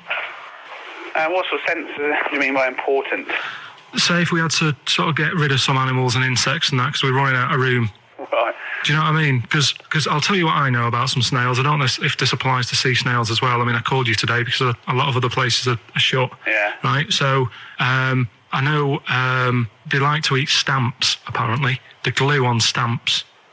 They love it, right? Right. Apparently a lot of letters and stuff aren't getting to where they're meant to be getting because snails are crawling into letterboxes and eating the stamps. That obviously doesn't apply to the sea ones, but that's a problem they're causing. All right. Were you aware of that? No, I didn't know that. But you're glad you answered the phone today. Right? They love beer. Beer, yeah, who doesn't? And also, I don't know if this is right, but I heard that they sleep for 13 years, or can do. Right, I wouldn't know if they can sleep for 13 years or not, but... I mean, sea snails are pretty important. Yeah, they do quite a good job in the sea. They graze on algae and they provide food for other animals. I mean, you can say that about any fish, or any animal. Why do they exist? Would you be upset if someone said we're getting rid of them? Oh yeah. You would be. They're an animal, I wouldn't. Forget being like favouritism and all that I get for them, right? There'll be other things knocking around you can sort of spend your time looking after. You'll still have a job. Don't be worrying about that. Because I'm not going to get rid of all the fish. Jellyfish need looking after, so you're safe. Yeah. But do we need them? Come on, there's loads of people saying, come on, we've got to move on through the animals, and you're holding them up saying, well, I want to keep them. Well, who's saying we need to... That just sounds a bit crazy to me. Just imagine. Do you know what I mean? And they would come to you because you work in an aquarium, so they'd be asking for your advice. Right. And you're slowing it down. Well, they asked for my advice and I'm giving it to them, so, that's what I think anyway. Yeah, but snails, I mean, like I say, they drink beer and that, What did they do apart from some food for a whelk? They were around, their descendants were around a lot longer than we have been. Yeah, they've been around a long time, but what have they done? Well, they've survived that long, so they must be doing something pretty good. Well, apparently they sleep for 13 years, so really, even though they've been around for ages... I think that sounds a bit... I don't think they sleep for 13 years. Not all of them, just the tired ones. So, snails, do we need them? Well, yeah, I just think they've got to... it's not for us to say, do we need them or not, we can't just... So you think we should keep them? Yeah, definitely.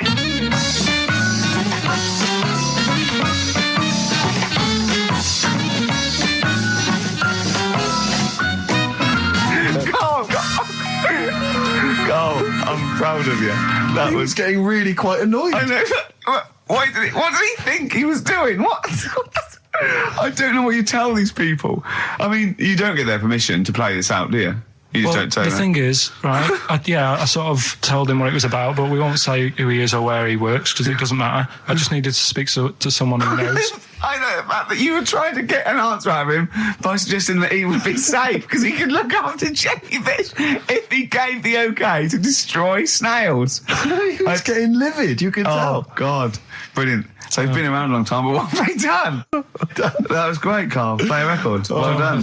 Bit of Amy Man. Oh, I'm obsessed with this song, Red Vines. It's brilliant. When we were talking to Karl in the week, the thing we were talking to Karl is that you come up with something that's sort of like quite innocent, and he goes, well, once, right? And you realise that it's comedy dynamite. Yeah. He doesn't know it, but we want to go save it. And he let out, you were filling in a form, weren't you? It was all like your girlfriend thinking you're a div. And it's happened before, isn't it? Because she came home and you'd filled out a form to get a job once, hadn't you? Yeah. What was that for? Granada telly. And on it, Well, let Karl explain. yeah. You see, this is what annoys me with job applications, because rather than just saying, do you want the job and what can you bring to this business? Yeah. Do you want the job is a good one. Because the thing is... That's sort of the one for the boys. No, listen, right? Because if they say no, I don't think they want the job. Yeah, but listen. Go on. I mean, I presume with what you do, you have to take people on and stuff. What, in a fight, you mean? You know what I mean? Yeah. And I think it's more important that you're willing to graft and put the hours in. Sure. Than say that, you know, you did well at school. Yes. Sure. Because if I wanted to, I could have done well at school. Of course. I just didn't want to. Yeah. So where's this going? So you had the application form. So when it came to the qualifications bit and that, I couldn't fill them in because I didn't have any qualifications. And it was also asking about your languages. And I put down English quite good. English quite good. And his girlfriend came over and seen the form that he'd sent off. This was a copy of it. Yeah. And so she went, oh, you know what I mean? So that's what started, you know, the disappointment. So they're going to get that and think that you're not English. I don't think I've got it. It was ages ago. Right. How long ago was it? Oh, well, it was when I was still in Manchester, so 5 years ago. I don't think you've got to know. No, I think you'd... That could be a long list. I mean, there's probably a lot of admin problems in that organisation, but they probably... But what I meant by it is that you know, I can speak English, but I don't know all these long words that people use all the time. Yeah. Oh, God. Oh, can I just tell this quickly? In the week, I'm talking to you now, the listener. Usually I don't. Yeah. Karl said, about embarrassing him on air and that, and he's worried about his education, and he was worried about not knowing long words. Like, we come up with any long words. And he said, no, I was scared, you were going to ask me something about, someone, and he's Eastern European leader. His surname is Milosevic. And Karl said, so I learnt it this week, and learnt it so you can't catch me out in case you say. I said, what? And he said, he thought about it, and he went, Flobodan Milosevic. Got the surname right, though, didn't he? So what's his name? Right? What's his name? That's how Bill and Ben would address this leader. How would they have said it? Flobodan Milosevic. What's his name? Slobodan Milosevic. Yeah. Well done. Look at Gervais with me, Steve and Karl. Karl, why have you got a headache?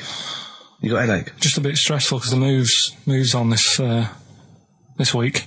Oh, you're leaving house? Oh, by the way, the XFM listeners came round to my house and bought the futon and table. Did they? Were they happy with it? Quite normal. They were well happy. Yeah. Couldn't believe the luck with it. What do you mean quite normal? What do you mean quite normal? Well, it's always a bit scared, isn't it, getting people round. I imagine they were scared. Yeah. And were they excited to see you? Could could you tell that they were pretty pleased to see you? No, I don't think so. I mean... You're Karl Pilkington. Yeah, but the fellas sort of... I mean, they brought the whole family round, which was a bit odd. Well, it's not often they get the chance to visit a living creek. Anyway, no, they were nice. And you're moving now, yeah? He said he phoned me up today. You know, it was absolutely tipping it down. Right? He had to cycle in, right? Because he said, because of the move, he doesn't want to leave his bike round there. Right? And he said, and Suzanne, I can't say this in case he's listening, can I? He won't know. He said Suzanne's hired the oldest removal man in London. You should hear him. And the thing is, right, we booked him because everyone else happened to be booked out, but this fella's free, right? So he called up this morning. I've never spoke to him, but he was on the phone. He sounded about 90. Yeah. Carl thinks that he's going to have to do all the work. And the thing is, right, cheap. It seems to be cheap. He only wanted some Werther originals. Yeah, right, listen, it seemed to be cheap because it's £50 an hour. But how long is it going to take him? Yeah. Oh, that's So, genius. When's the move on then? When's the... He's coming round. He came round today to bring some empty boxes, and he was struggling with them.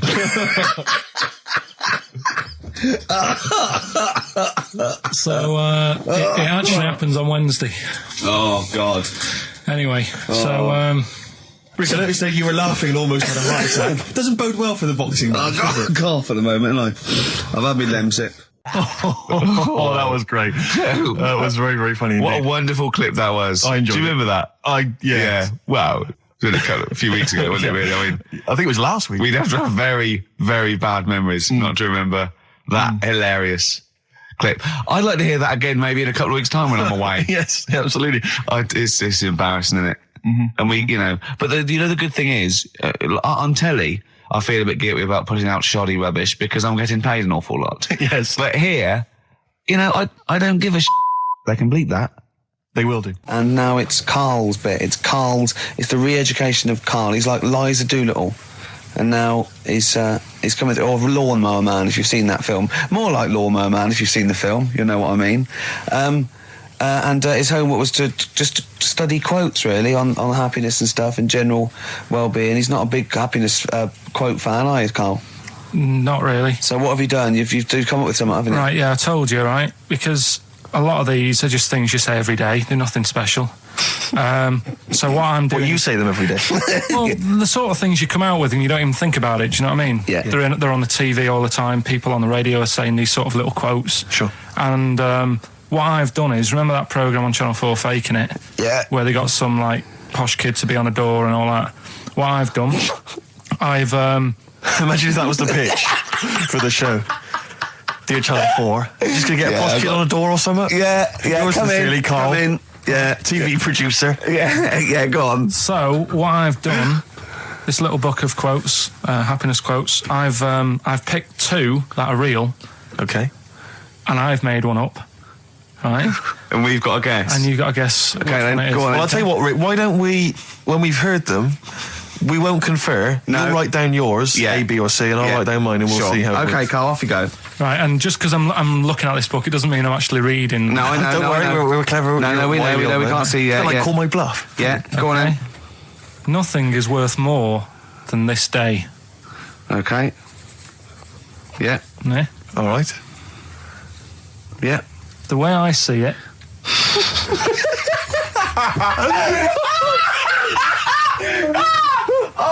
Oh God! My head's gonna burst. No, hang on. My head's gonna burst. No, Hang on. this might not be Karl's. It might not be. How do you know I haven't tweaked them a little bit? Yeah, good Okay, point. fair Good enough. point. No, good point. The way I see it, if you want the rainbow, you got to put up with the rain.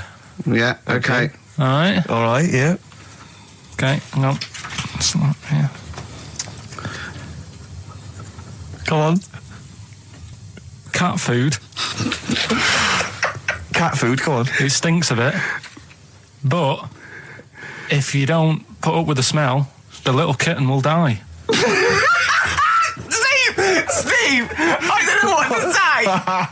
I don't know what to say. Imagine this in Faking It. Imagine their faces when he says that. And they're going, oh my God. Oh. Karl, play a song, mate.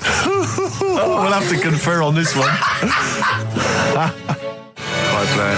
Well, that's just amazing, Karl. Just read them again. Two were real, one was fake. Go on then. Right. First one. Nothing is worth more than this day. Excellent. Next one. What does that mean? Well, cherish now, cherish your time. Okay. Because you can't get it back, and Yeah, that's the way I saw it. Carpe diem, whatever it is, seize the day and all that. Okay. If you want the rainbow, you've got to put up with the rain. Yeah, of course. Yeah, rough with the smooth. It's not all plain sailing, but rainbow's beautiful, but it comes because of the rain, which you might not like. So make the most of everything, and good. Cat food doesn't smell good, but if you don't put up with it, then the little kitten will die. Right, now, Karl, that is a good effort. Now, that one's yours. I mean, obviously, right? Right, no, but it's a good effort, right? I mean, it slipped seamlessly into the others. Yeah. Don't think it didn't. No, but it's good. I mean, we knew it was that one. But what I will say is, it's good, but what you don't know, maybe subconsciously, is, I mean, it's very similar to the putting up with the rain and the rainbow. But that's good. Why do you think that? Well... What does mine mean? Well, even though it smells bad, it's good for something. Right, so I didn't look at it like that. What do you look at? I kind of thought... Was yours more specifically about cat food, generally? Because normally it's an analogy. Yeah, or a metaphor for something, much bigger. Well, no, the way I mean, Dolly Parton, who I think did the rainbow rain thing, she wasn't specifically concerned about weather conditions. No. It was a sort of general idea. It's all about life. Yeah. Well, that's what I've done. Go on. Okay. I've used an everyday thing. Yeah. And put it with today's problems, right? Go on. So, my girlfriend, she might like to go shopping for clothes. I hate it. Right. But because I love her, I put up with it. Ah, that's nice. Yeah? Yeah. So you love that little kitten. You can't stand the smell of the stuff you got to feed it. But because you love it, you go, well, you know, I'll put up with this just for a few minutes and then I can, like, squeeze its head later and give it a little... Sorry! Squeeze its little head. Yeah, well, that's just the thing that I do with cats. Put it in a bag and drown it in a lake. I can feed it and then I can throw it against the wall. Exactly. So you didn't see it like that, did you? No, that's very good. So it's about love, is it? It's about putting up with the bad things for something you love. Yeah. Well, that's nice. But Karl, you seem now to be convinced and rather smug that you've tricked us and that you've fooled us and that we didn't understand it. Well, I say that's your fault, not ours. No, it's not, though. I mean, look, that man in Forrest Gump, he was a bit of a nutter. And he came up with the life as a box of chocolates thing. Yeah. Now, if that was in this book, you say, oh, yeah, brilliant, you know, good bit of work. But if he was sat here doing the show with you, you'd be taking the mickey out of him. Sometimes I feel he is. No, but Karl, I could. In fact, if people are out there, we're too lazy. Could you write down everything Karl's ever said? Because I think we could publish that. Yeah. He said one today. He saw my salamander. It's not a euphemism. He saw my salamander, and it's just sitting there in the tank. Your exotic pet. Yeah, and he's worried about there not being a lid on. And he said, I went, what are we worried about? He said, wow. He said it sits there for 24 hours a day, obviously planning to get out. Well, he's got nothing else on its mind, and the daft thing is, he has actually got the lid ripped up a little bit. And he'll be looking up there, and it's going to get out. But what's the worst that could happen? What's it thinking? What do you think it's thinking, this salamander? It's got its eye on the DVD player. I can have Ian be down the market. Well, it's like those people who, those cab drivers that you'll meet at sort of 3 a.m.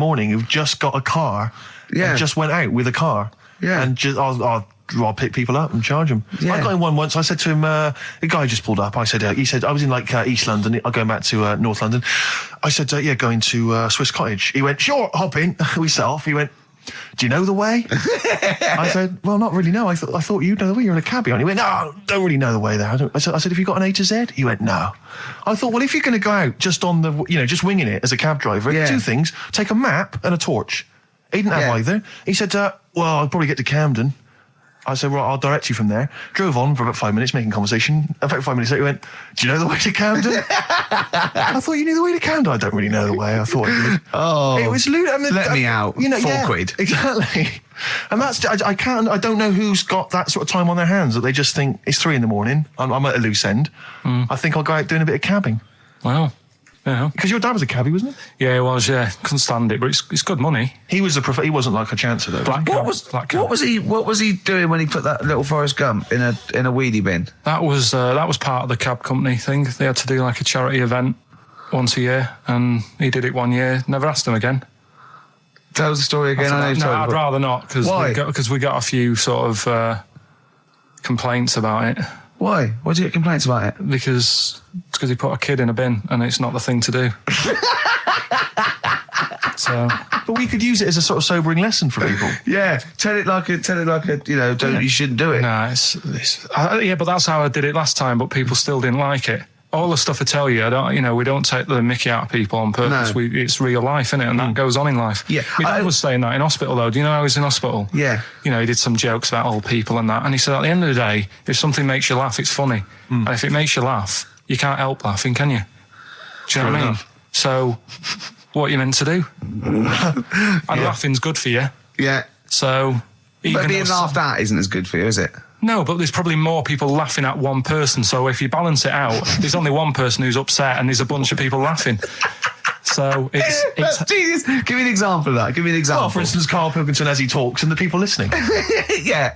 No, give me an example of I can't because, again, that's what I'm saying. I can't tell you the story because there might be someone out there who... This person might even be listening and think, I forgot about that and you brought it all back to me. So I'd prefer to leave it, but I think people know... Why did he put him in the bin in the first place? Because he was getting out of hand. What was he doing, though? You see, I can't explain. You can, don't be silly. I prefer to leave it, honestly. What was he doing? Was he annoying him? He was annoying my dad and the other people in the cab. Right. And he thought, how can I deal with this before it gets too out of hand? Yeah. He pulled over and put the lad in a wheelie bin. I'm going to burst. So we'll leave that. I remember I was on I don't know if this is all right to talk about. I mean, it happened, so, not worried It's all about right to talk about. Everything's all right to talk about. But I was on the train, right, coming from Manchester back to London, right? Yeah. And got on it. It was like a Friday night. And it was heaving, like the last train is and all that. And absolutely chocker. Right? Yeah. So I'm walking through the carriages, thinking, is he in his seats anyway? Anyway, everyone's like, it's heaving, right? It's people stood up in the doorways, you can't get in the toilet and all that. There's not going to be any chair knocking about. So walking through, and anyway, I see this one empty chair sort of in front of me, right? I think, why ain't anyone sat there, right? I'll just rush to that, get I'll get myself a seat, plonk myself down, right? And sort of turn round, see who I'm facing, see who you're sort of having a chat with. Little fella there, right? Little, Down syndrome kid. Right. Sat there. And he goes, all right. And I thought, right. Not bad, but do you know what I mean? They're always talking, aren't they? You ask a lot of questions. Right, so I was like, here we go, 2.5 hours. And I couldn't get up because the thing is, that's obvious. Sure. Right? So that's like mean. I'd never want to be mean, do you know what I mean? No. At the end of the day. So anyway, I think, I'll go to sleep. Clever. Right, so I shut my eyes and he leaves me alone and all that. So then my phone goes and I think, right, what do? Do I ignore it? Or do I open my eyes and see what it is? Anyway, I open my eyes, it's Ricky calling about something. About nothing, probably, actually, thinking about it. It wasn't even worth answering, right? So anyway, but I'm awake now, aren't I? So he's like, hello? And I'm like, all right, mate.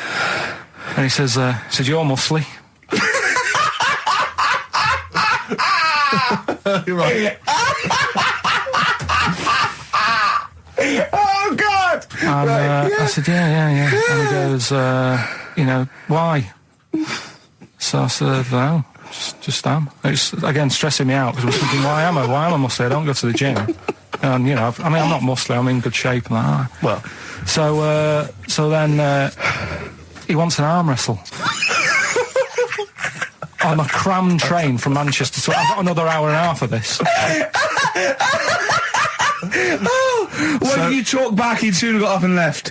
If you'd have started asking him questions, he'd have got up and left with the drivel you come out with. So anyway, do you know when you're under pressure, you're thinking, well, he's said that I'm muscly, right? So do I do it or not? And there's people watching, not joining in, not sort of having a laugh and that with me, just like watching but pretending they're not. Oh, and I'm God. at one of those table seats, and he kept saying, come on, I want to arm wrestle. So, and he was getting loud, and I thought, I best just have an arm wrestle. What do you mean? I best just have an arm wrestle? Well, what do you mean? Get it over and done with. I had to... if he's going to keep asking, I had another hour and a half on the train. Oh, God. So anyway... Oh, my God. I'm thinking who won. Well, were people putting bets on? How was it working? It was stopped, and just as well, really. What do you mean it was stopped? Was it game? No. He was winning. I was struggling a bit, right? Yeah. And he was really like, taking my arm down. And then he sort of let go and started laughing. And I thought, thank God he let go because I would have made. You know what I mean? If I lost that, everyone's in the train looking, and all the rest of it. It's suddenly serious to him. He's got to win this. Anyway, Pilkington. But then he just, then we were chatting about favourite food and that. He likes sausages. And I said, he said, do you like sausages? I said, yeah, they're all right. I like a bit of Chinese and that as well. And he was saying, I can't have Chinese. Not allowed Chinese. Why? Don't know. He just said, it's not allowed to have it. But yeah, I had a good long chat about stuff and that. But so you enjoyed it in the end? In the end, it was all right. Yeah, it's just. What do you expect? Okay. No, but it's that thing, isn't it? It's always whenever you're faced with something different, it's always awkward, isn't it? And that's the thing. You're talking about him now, are you? And I think I did all right because everyone else was ignoring him, but I probably made his day pretty good. Yeah. We were a nice bloke. I like the idea that newlywed couple are probably thinking that's going to be a similar journey down to Cornwall. This is the Best Of Show on XFM 104.9. I'm Ricky Gervais, with me Stephen Merchant. Yes. I hope you're enjoying the Best Of. I'm amazed that these are the highlights and that we've strung it out this long, Rick. But the good thing about this is, we're not here, we recorded this a couple of weeks ago, just the links, right? This has taken us about 10 minutes for the whole show. We get paid the same. Why don't we do this every week? That's a great idea. High five. Listen to this clip. It's brilliant. Okay, what's the next one? What's the educating Well, wiki? I don't know. See, like I say, I was looking around and there's stuff that is interesting. Right, I was looking on the web. But there's no point. Well, it's just that I found one about... What's the point? About a lad who 8 years old, Yeah. but he's still breastfed. Now, I don't know if you can get anything out of that. Is that what his mum said?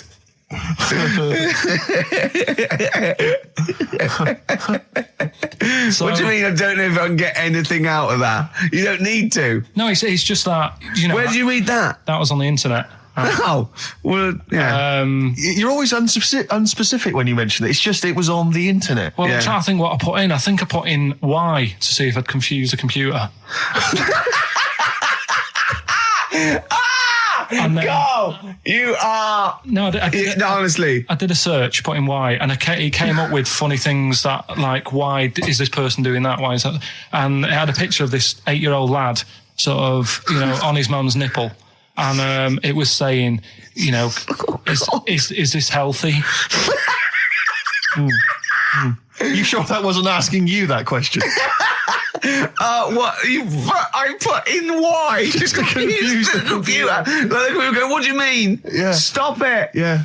Oh, look, yeah. Last week, I was walking home with him, and I went, he was saying something stupid, and I went, I've got a competition for next week. Let's do a phone-in, and it's called Karl Pilkington, Genius or Fool. Yeah. Right? And he went, No. I went, why not? He went, well, it'd be confusing because they say there's no difference between genius and being a fool. They do though, don't they? No, but it's rubbish. And people say there's a fine line between madness and genius. And, you know, it's a ridiculous soundbite. They don't say there's a fine line between a genius and an idiot. Well, the people who do are idiots. Yeah. So what would you do there, though, just to sort of wrap that little thing up? What would you do? That lad loves his mum's milk. What are you asking me to come up with? No, I'm A just... title for the story? No. It's What? just what would you do? Right. What do you mean, what would I do? Well, it's causing a bit of a problem in the area, right? What area? In America, I think it was. Oh, America are a problem, are they? George Bush is worried about this kid who's breastfeeding at 8. Imagine it like this, right? Right. No, so, Carl, what are you asking me about this spurious story you saw on the I internet? saw on the internet, there's Yeah. an 8-year-old lad, he likes his mum's milk, Yeah. and it's saying, is this right? Should it No, be it's going not. on? But what What do you want Ricky to do about it? It's not his responsibility. Yeah. No, but the little town that he lives in, they're all causing an uproar, right? Going, this isn't right. You know, No. I can't let my kid play out in case he's in the garden with his mum getting a bit hungry, right? So Oh, God. what should they do? Because his mum's saying, well, he likes it. Yeah. And he, you know, what do you do? I don't know the laws. No, but I'm not asking you to sort out the laws. I'm just saying, if you lived in that neighbourhood, what Yeah. would you say? If you went up to him and said, look, everyone's getting a bit fed up with this, look. I'd say, what would I do? What do you mean, what would I do? what are you asking me? Right, it doesn't matter. No. What are you asking me? What are you asking me and Steve and the I'm public? just saying, say if you live next door to this woman, Yeah. right? The kid's hungry, 8 years old. He's out playing on his bike and he goes, Mum, I'm getting a bit peckish. And he goes, all right, son. She whops one out. And he starts having his milk, right? You live next door, you're putting your washing out and you see this going on. You're getting a bit sick of it because it's gone on for months. 8 years, I assume. Why is it your business? Why because it got me- are you such a nosy neighbour that you're concerned? What would you do, Carl? Let's turn it back on him. Yeah. What would you do? What's your solution? What would you do? Well, I thought I'd say, right, why are you doing this? And she'd say, because he likes it. And I go, all right then, put it in a bowl first. And you think that would sort that out? No, because I was thinking about the whole thing, right? And you do that when you're a baby and everything's all right, innit? Yeah. No one bats an eyelid at a little baby having a bit of milk from its mum's breast, right? Yeah. You'd almost say it was natural. But you grow out of it. It's like you don't see. It got me thinking about things you don't see. And you don't see. Did you put this into a computer? Show me things you don't see. What else don't you see? Well, you don't see like an old man having a Twix. You never. Oh! So what? You know the terrible thing about all this, Steve, is he's right. You don't see an old No, man I eating know, Twix. that's a terrible thing. So what they have got, right, they've made old man toffees, haven't they? They've come up with Werthers. Is that a song? Oh God! You don't see it.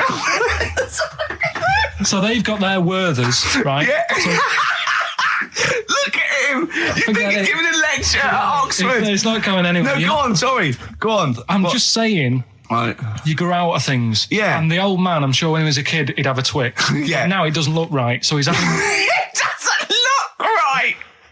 So... Right. I don't think Werther's originals were specially designed for old people. I think they were sweets that just happened to have been made for years. That's why old people eat them. Yeah. They didn't go, hang on, there's a market here. I've noticed old people aren't eating Twixes. Quick, let's make some old man sweets. But the little advert, he gives it to his grandson as well, doesn't he? He goes, I have a Werther's original. I think it cuts, though, before he throws it back in his face and goes, get me a Twix. Into films and that, it's just that I only... I've just got the 5 channels and flicking about... And I'm not impressed. I mean, I can understand why more people listen to radio and stuff. Yeah. Well, not this one, but go on. Well, when was it? When was the last time I sort of sat down and had time? Because I'm always busy doing stuff and that. Sure. Moaning takes up about 3 hours a day. When did Wimbledon finish? A couple of weeks ago. Right. Found myself sat there, right? I'm not having a go. I know we've stopped Cheeky Freak of the Week and all that, right? So I'm not going to be having a go. Christ, I sat there. I'm scared. No, I'm not having a go. You've always got to remember that. Go on, just get on with it. Get on with it. I'll apologise after. I'm just saying, watching Wimbledon, it wasn't, one of the major games. It was little fellas in a wheelchair having a game. Little fellas in a wheelchair. Right. But for me, I mean, great. They're doing a sport and everything. Don't put it on the telly. What was up with it? There wasn't like a rally going on.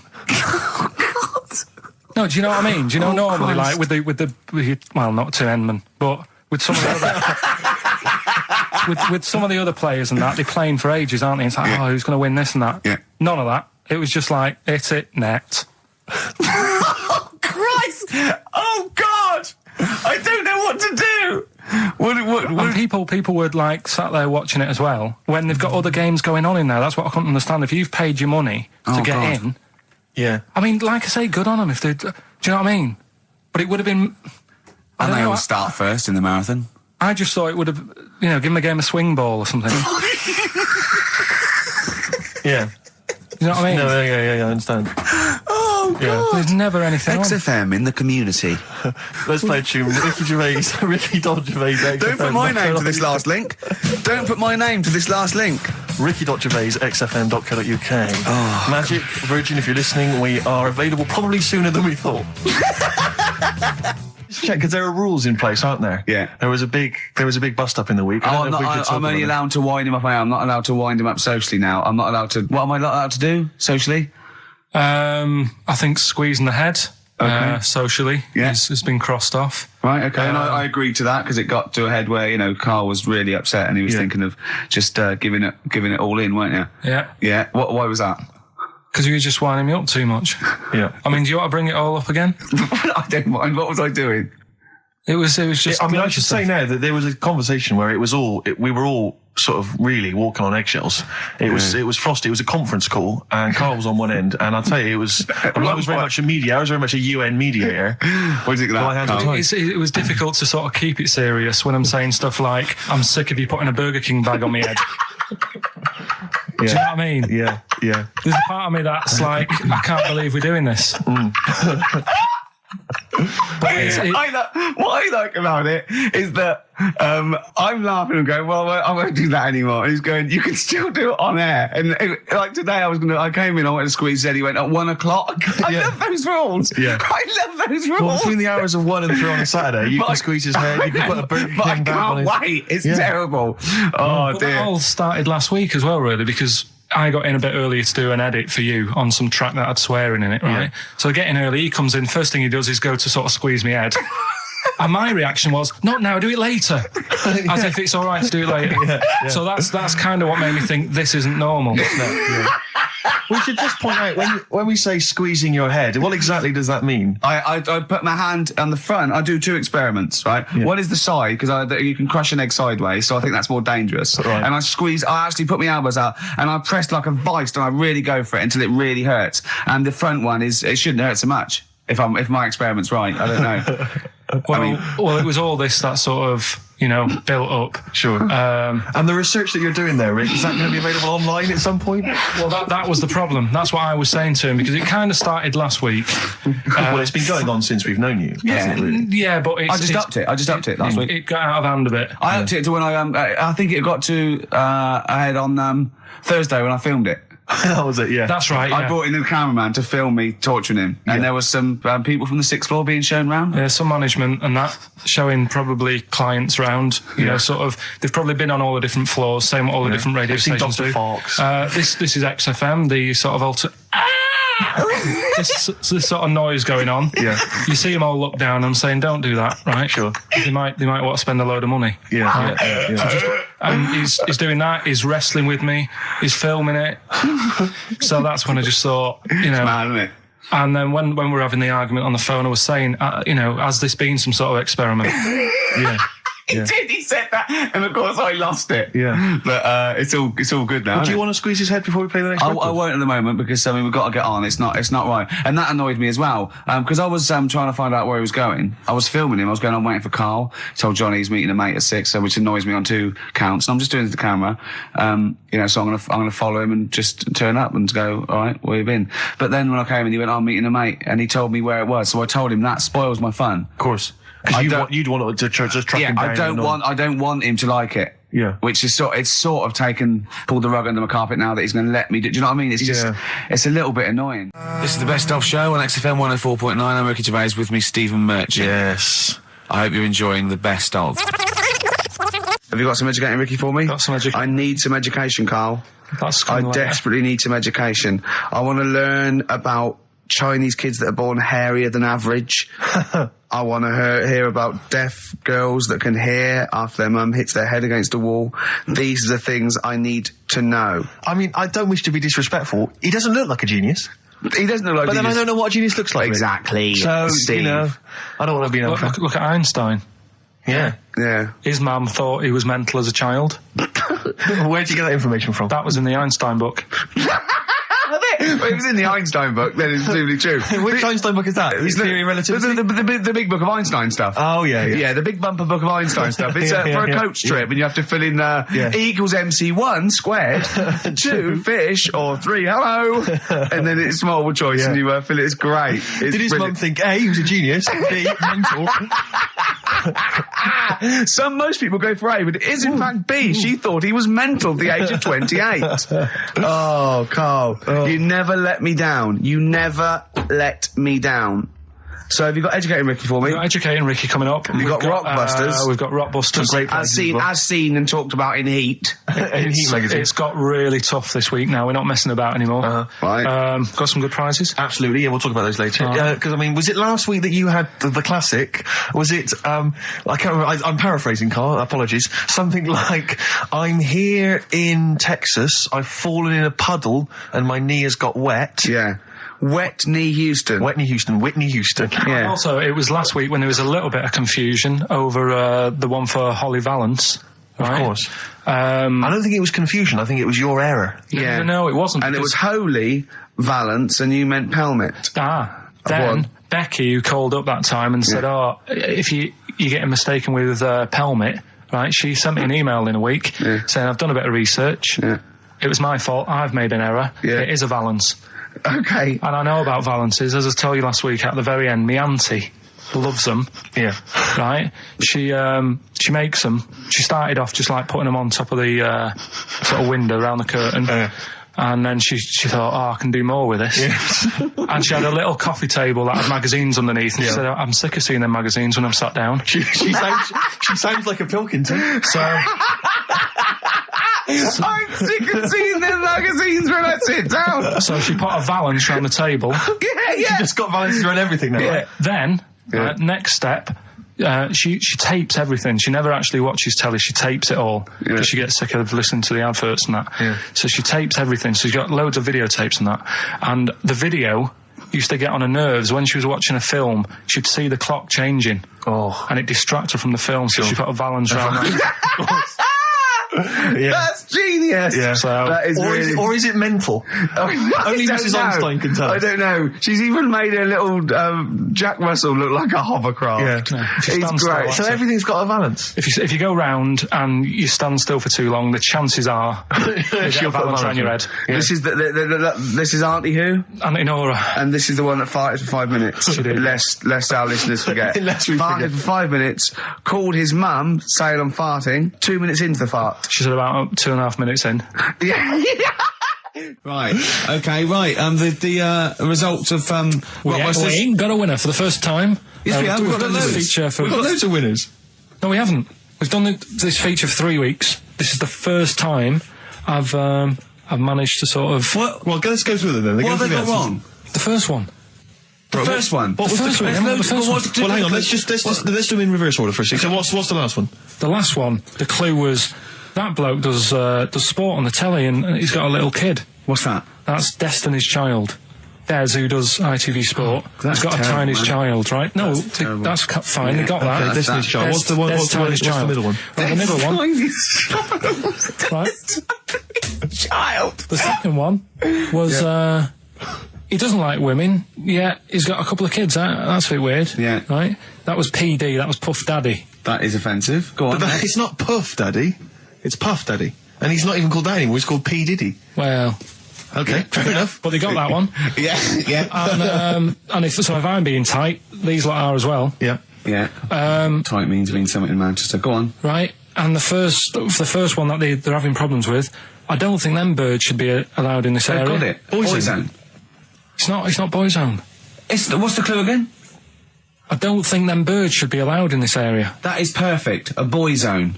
No birds. No women. No women, yeah, birds, right? A boy zone. Sorry, Karl. If that isn't the answer, their clue is better than yours. That is brilliant. What was yours? Boy zone, it works perfectly. What's your answer then? Bangles. What? I have no idea what that means. Like seagulls. So you don't want them in this area, so you're banning them. Bangles.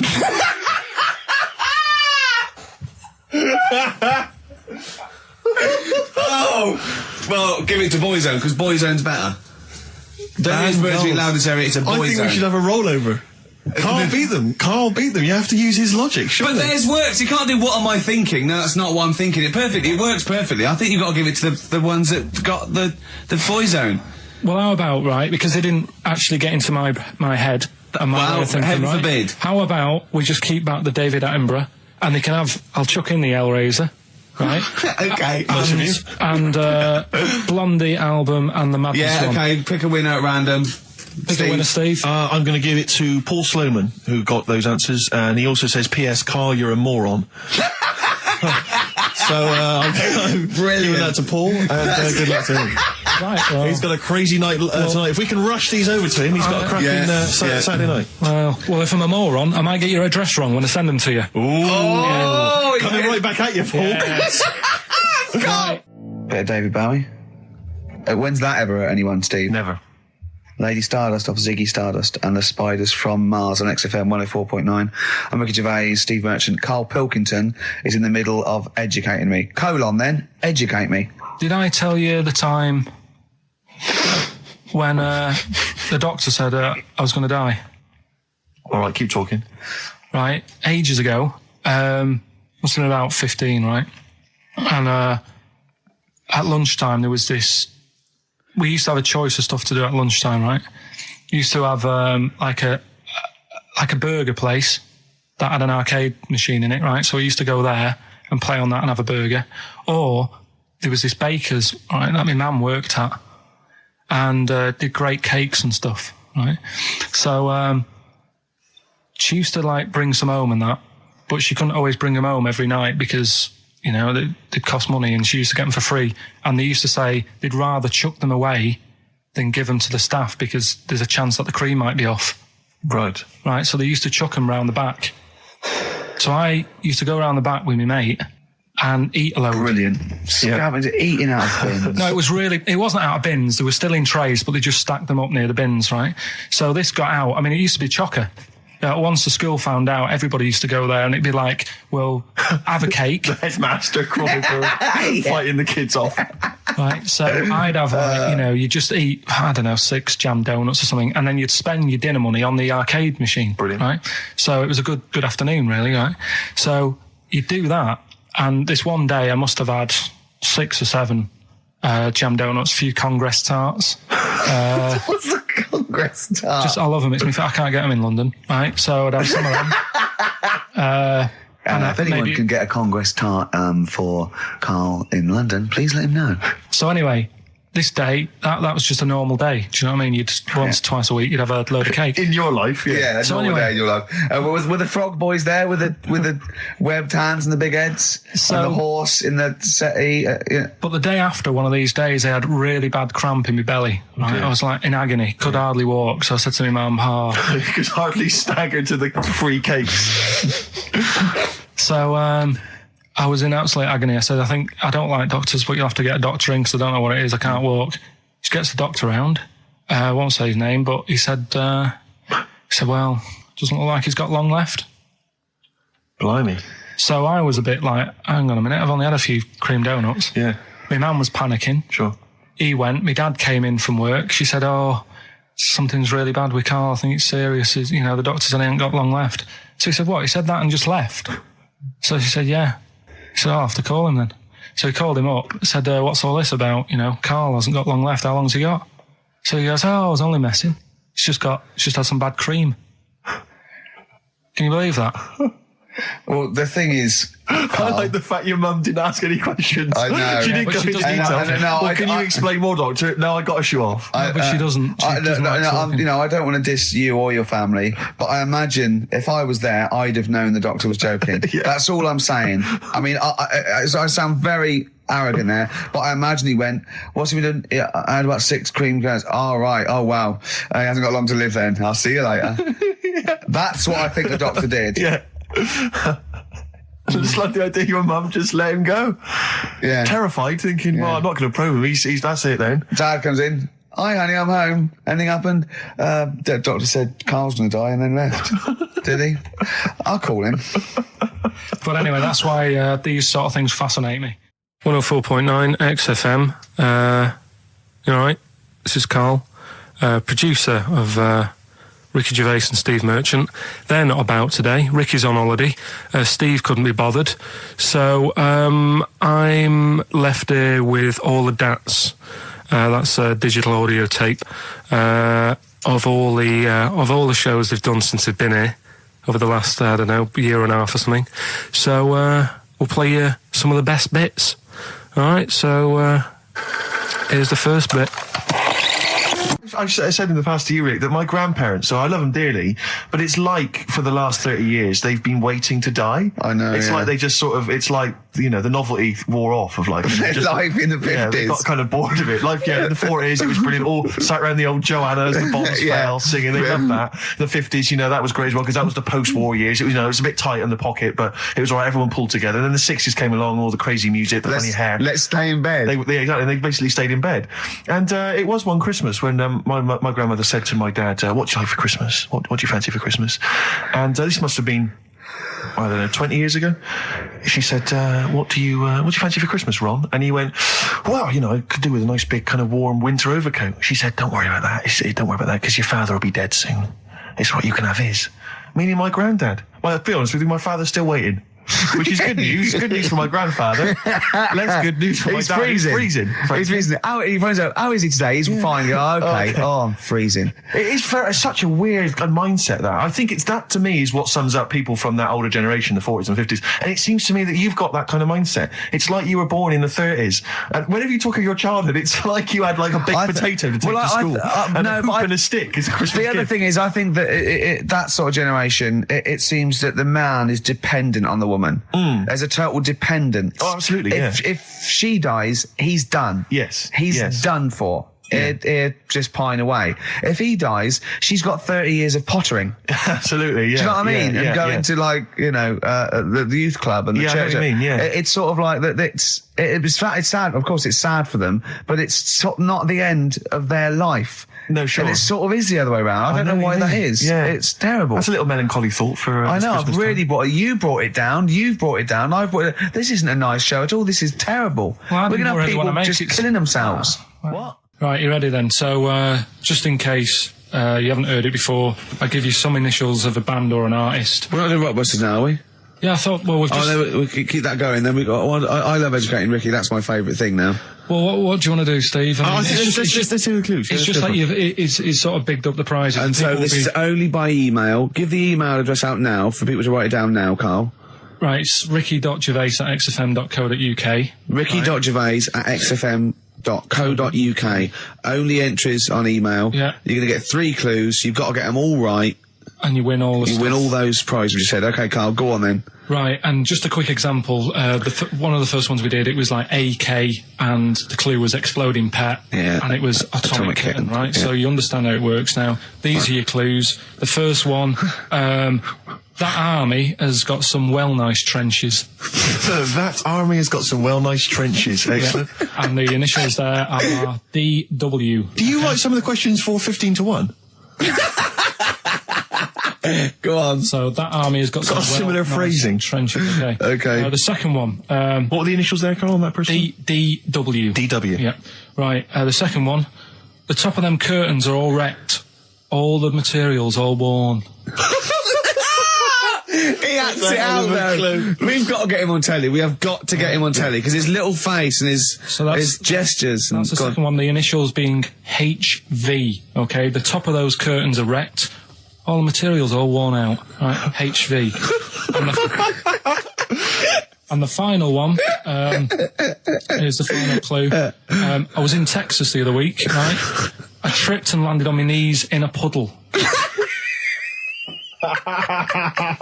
What's the Initials WH for that one. So I was in Texas, I tripped up, landed on my knees in a puddle. So that's WH. Incredible. You've got it. Is it great? It's fantastic. It's desperate. Okay, tell me during the record. Do you remember you're playing for these compilation albums? We got the Fatboy Slim DVD, Linda Green on VHS, and of course Executive Decision starring Kurt Russell as well. Oh God.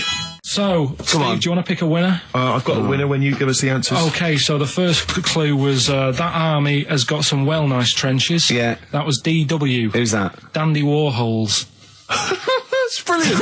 That's brilliant. All right. It's good. Yeah. The second one, the top of them curtains are wrecked. All the material is worn. Yeah. HV. That's Holly Valance. Oh, he got a phone call for a woman saying I haven't heard it, and he was talking to her off air, and she went, what is it? So-and-so said them curtains. She went, oh right. He said, you know the thing around the top of the curtain is a palmet, not a valance, and he went, cut her off. Yeah, but my auntie's always making balances on everything. I'll tell you about that next week, right? I'm looking forward to that. Is this the one that farted for 5 minutes? Yeah, the very same. Yeah. Right? So we'll talk about that.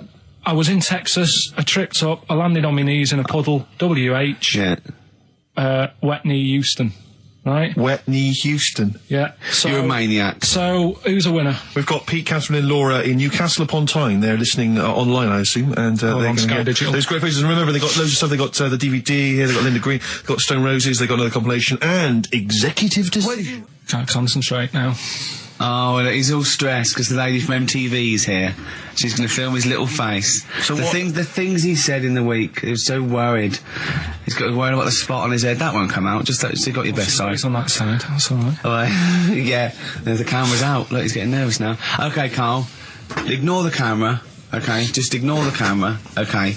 Now, me and Steve have done our research for you, and we've got 2 amazing things to tell you. What should I tell him first, about the baby or the... Well, they're crab? both equally fascinating, so you choose. I'll tell you the crab thing first, right? Steve actually saw this thing in the Guardian of the Week about our research thing, and then we looked it up. We looked into it on Friday, and it is incredible. Right, listen to this. There's a thing in a bay in New England, right, where it's like the biggest. They make silicon chips and stuff for computers, right? And because of the data protection thing, after they've done them, because they have to destroy the plates, right, where the information's sort of put onto them, but there's still flakes of silicon. They sort of grind it down straight away, and some of the flakes got into the bay, okay, but some of the information is still on even the slight granules of silicon. Anyway, gets in the water, and silicon is rather like a carbon derivative. They reckon if there'd been life on another planet and it wasn't carbon-based, it'd be silicon-based, because that's simple sugars and proteins, it's just COH and that, and it can work with silicon, right? Anyway, the crabs have been taken up, they're still in the water, and they looked out on the beach, and over years the crabs have started sort of putting themselves in formations, like geometric format, and they couldn't work out why they were doing this. And when they put them in the experiment, they sort of like chopped them up, and they found they'd taken on silicon, and it had sort of got into their brain, and they were downloading information. They picked up little things, because it's just chemical, like electrical impulses that got information off the silicon chip, and they were interfacing it. But this is the amazing thing. One bloke sort of thought of this, and he thought, well, if it's a simple computer with a brain, if it's just a simple sort of electrical thing, then maybe there's sort of, we could get it down. So what they did is they made a thing called a biointerface, and they put it into the crab's brain, just a really simple brain, so it's measured oblongata, right? And it got impulses from it, and they were getting like computer, just flashes of like symbols and geometric things right on this screen to read the crab's brain, and it was stuff like fragments of a. What made them do this in the first place? Because they saw the crabs behaving differently. They were behaving differently to each other. They were just like intelligent, and they were sort of solving problems and all this sort of stuff. Anyway, when they downloaded the thing, it was like they found one of the secretary's names where it had been on the silicon chip, where it was just like a flash of a computer screen. But the most amazing thing is, they downloaded a memory, right? It was like a snapshot where it had been burnt onto the retina of the crab, just a snapshot of something, and it was like a picture of the beach, like a couple of years ago, right? And they also did, incredible, it was like just a digital black and white sort of thing, so they could see what the crab had seen. Amazing. Jeez. Amazing. So intelligent crabs. What are they doing with them now? Super brain. Well, they think this is the upshot. They think they could use it as spy crabs, because they could get these crabs. Also, the other thing is, as generations went on, right? So they put a crab in the sea or something, right? Lots of crabs in, and then as generations went on, a newborn crab, they downloaded the memory, and it had the memories of its great all together. It had every memory that any crab had been related to it beforehand, because it passed it on. It just passed it on. So not even ones that had been eating the silicon stuff. Yeah, no. These are just like ones that have had kids. Yeah, and they've got like, and they know so you'd know everything. Your everything right the way back. So would that work if we ate silicon? Well, I suppose so. So what are they going to? Well, they can use them for all sorts of things, though. I mean, that's what's incredible. I mean, I don't know how you train it particularly. I don't know, it'd be quite tricky to train, but I'm assuming if they can do it that way, then presumably they can give it like certain silicon information, which they can then plant in it, if you like, within its sort of food. Also, if you get them onto enemy beaches, you'd have like 1,000 digital cameras just taking around. You could get like Osama bin Laden or someone. They don't understand the information they've got. No, they don't know they're doing it. They just download them. So it's not like you could torture them and they won't be able to sort of give you the information, because they wouldn't know what information they had, because they're just. But the first crab they downloaded, they just kept seeing the same picture of a big crab feeding it, which they really. Yeah. Wow. That's what, like its mother crab or something. Yeah. Just memories of it as a child. But they're not in colour, presumably. No, it's all in black and white. It's just a digital camera, because it's just they don't see in black and white, so it's just like a I don't know. I think it's burnt onto the retina or something. And the only one that they kept were the ones they saw a lot of the time. Well, I mean, in a way, some of the educating Ricky I've got for you today is on the similar lines. Right.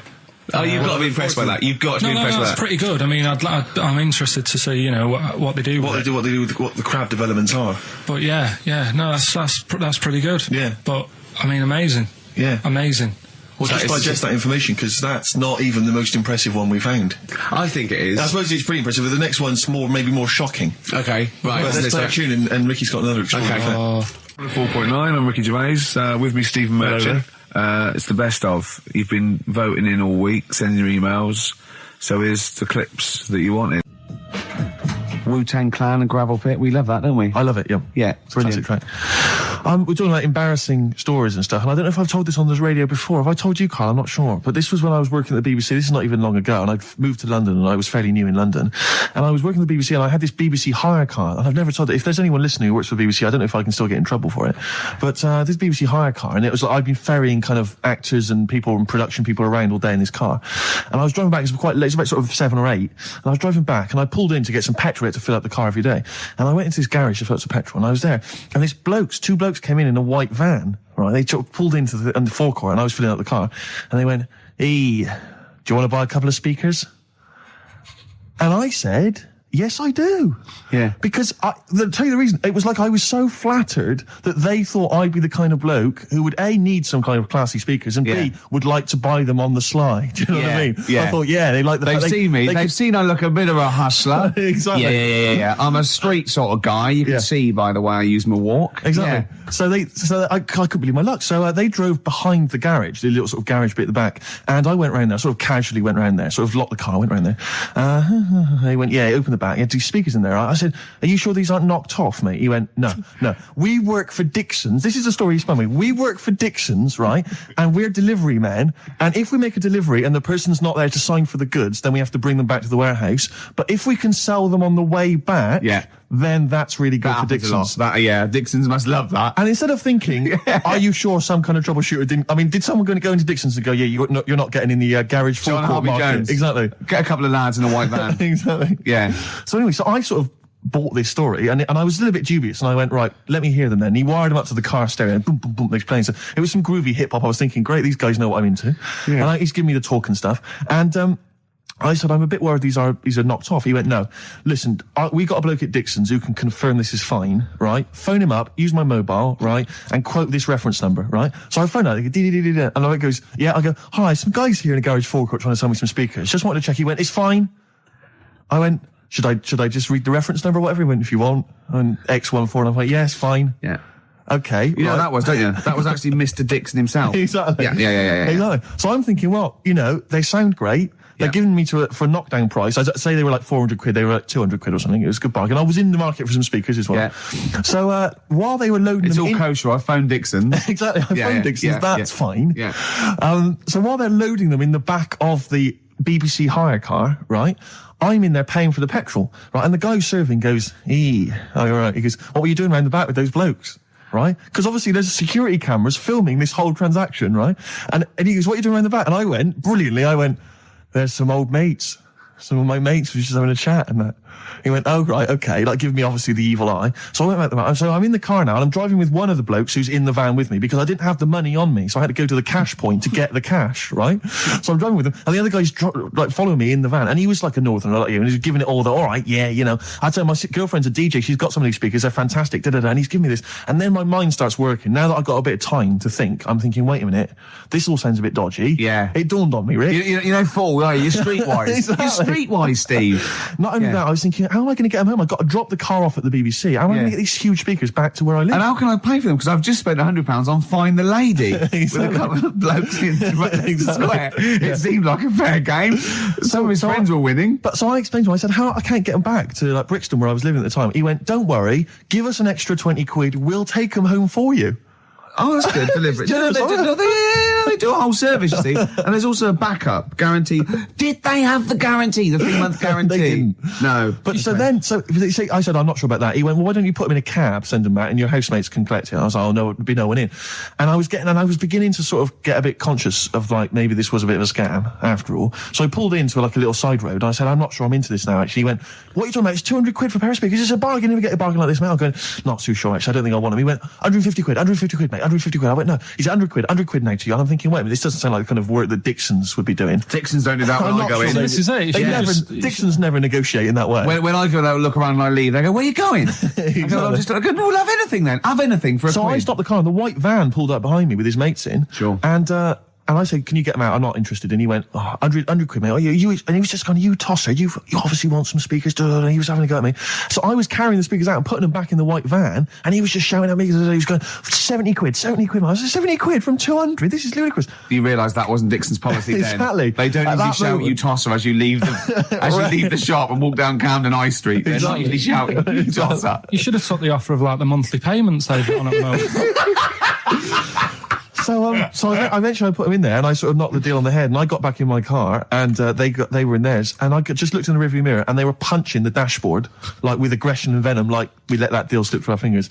And I've never been so terrified in my life. I just sat there, and I was just thinking, oh my god! All I was thinking now is, what if I go back to the BBC and they go, we've had a call from the police. The man at the garage, he saw you doing a dodgy deal. I love it. Yeah. Well, what you do is you put the hire car in a drain in your front garden, and then go in and out of the toilet, just pouring bleach down or Ajax, and they never know. Right then, which leads us nicely into Knob News. Oh, it's the welcome return of Knob News. Right, okay, it's very much like the news at 10, this, isn't it? I do a bong, or in this case a schlong, and he gives me the headlines, the knob news of the day. Where have you collected all this knob news? Was there a lot of knob news this week? it was mental this week. The amount of stuff. The way it works, you give us the bong, Yeah. I'll give you the headline. Okay. Steve decides which stories we're going to talk about. And now on XFM, knob news. Schlong. Man grows knob on his arm. Schlong. Man gets doctors to make him a second knob. Schlong. Turkish prisoners made hole in cell wall to produce third inmate. Schlong. Doctors accidentally remove man's testicles. So, well, can I straight away go for the accidental removal of the testicles? Well, it's happened before, hasn't it? We've talked about that before. How did what did he go in for a tonsillitis? What are they called? Tonsillectomy. And he went in the wrong way. What are you talking about? How can they accidentally remove his testicles? It says he didn't look at his folder, and the doctor said to the fella, "Oh, we've removed your testicles and we wanted to take out your prostate gland." So that's what happened. There's the story. This is what I mean. That's why I don't like going to the doctors. Yes. It happens, doesn't it? Because all these sort of it's when they say things like, "Oh, it's just we do loads of these operations." That's when they're not concentrating. Brilliant. Do you know what I mean? When they say it's procedure, that's like having a boring job that you do every day when you're not going to be concentrating. I prefer them to go, "This is a tricky one, this." I know what you mean. I sort of do know what you mean. People, you watch TV programmes about, like, you know, removing someone's second head or whatever, and there's like the best surgeons from all over the world. It's televised. They can't make a mistake. They can't go, "We took his legs off by mistake." Whereas the fella who's having a prostate's like, "Oh, do you want to do it? I'm sick of doing them." Yeah. And they're probably doing a crossword whilst we're at it. Of course they are. I've seen that actually in operating theatres. They're doing a crossword. That's what I mean. Yeah. I was just examining some of the other knob news, Rick, a little bit more closely. Man gets doctors to make him a second penis. I'm sure we're all interested to know what happened there. Yeah. A German who persuaded doctors to give him a second penis has lost his wife after he showed her the result. Biker Michael Gruber lost his original penis in a motorbike accident, and doctors built him a second one using a mixture of skin, bone and other tissues. Bone? Apparently, the penis worked so well that he was even able to father a child with his wife Bianca. But Gruber was still not happy and asked doctors to repeat the operation and build him a better organ, to which they agreed. From his hospital bed, he said, "I've got 2 penises, but no wife. I'm hoping when I get rid of one of the penises, I'll get her back." What do you mean? Sorry, he had 2 put on. What side does he wear? So he's had both. So he's had 3 then. Yeah.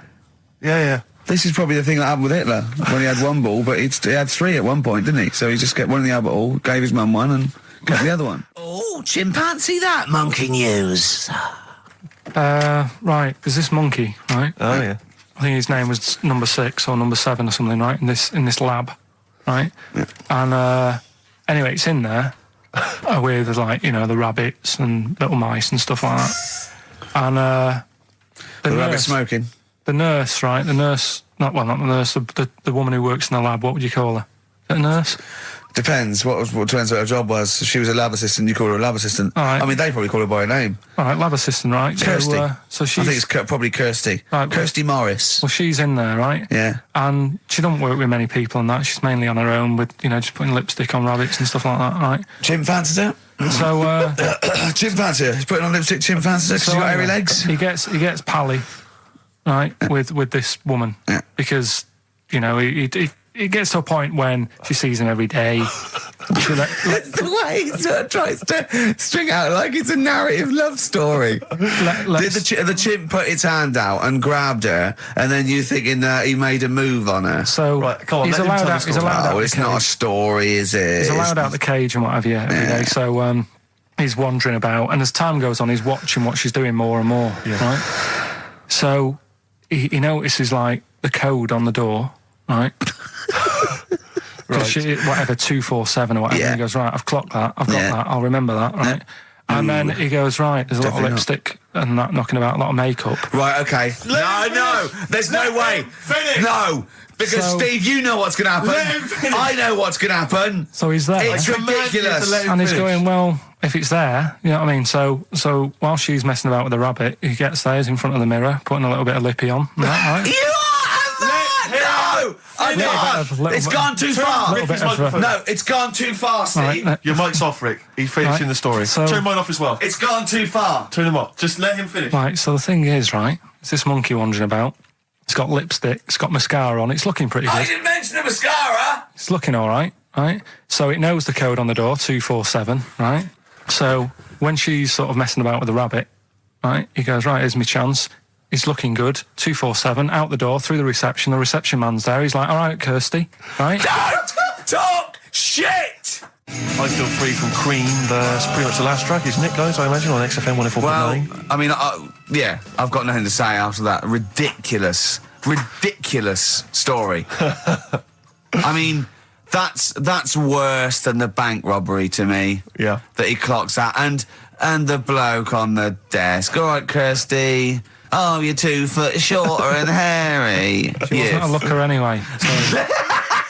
She wasn't a looker anyway. Brilliant. That was Radiohead and They're There.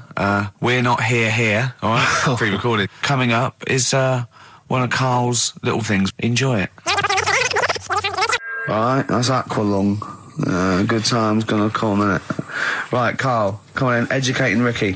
So, don't let the cat out of the bag, that's where that comes from. Comes from a crafty butcher. Right, go on then. So the next little headline is Wash Up With You. Wash up with you, go on. You want to know about that? Yes. It's a survey that they did this week. They? Yeah, some university did some survey. Brilliant. Did a world test on washing up. Yeah. And each country were given 140 pots to clean. Brits were the quickest. Yeah. Yeah. Turkey were the slowest at washing up. The Turks. It's not because the little fellas that work in the kitchens with no... Is it? They can't reach. Spain were the cleanest, and the Germans were pretty good as well. So... I don't know where to start with this. Honestly, Steve, I don't know where to start with that. Sorry, what was that? Wash Up With You, that was it. But was that it?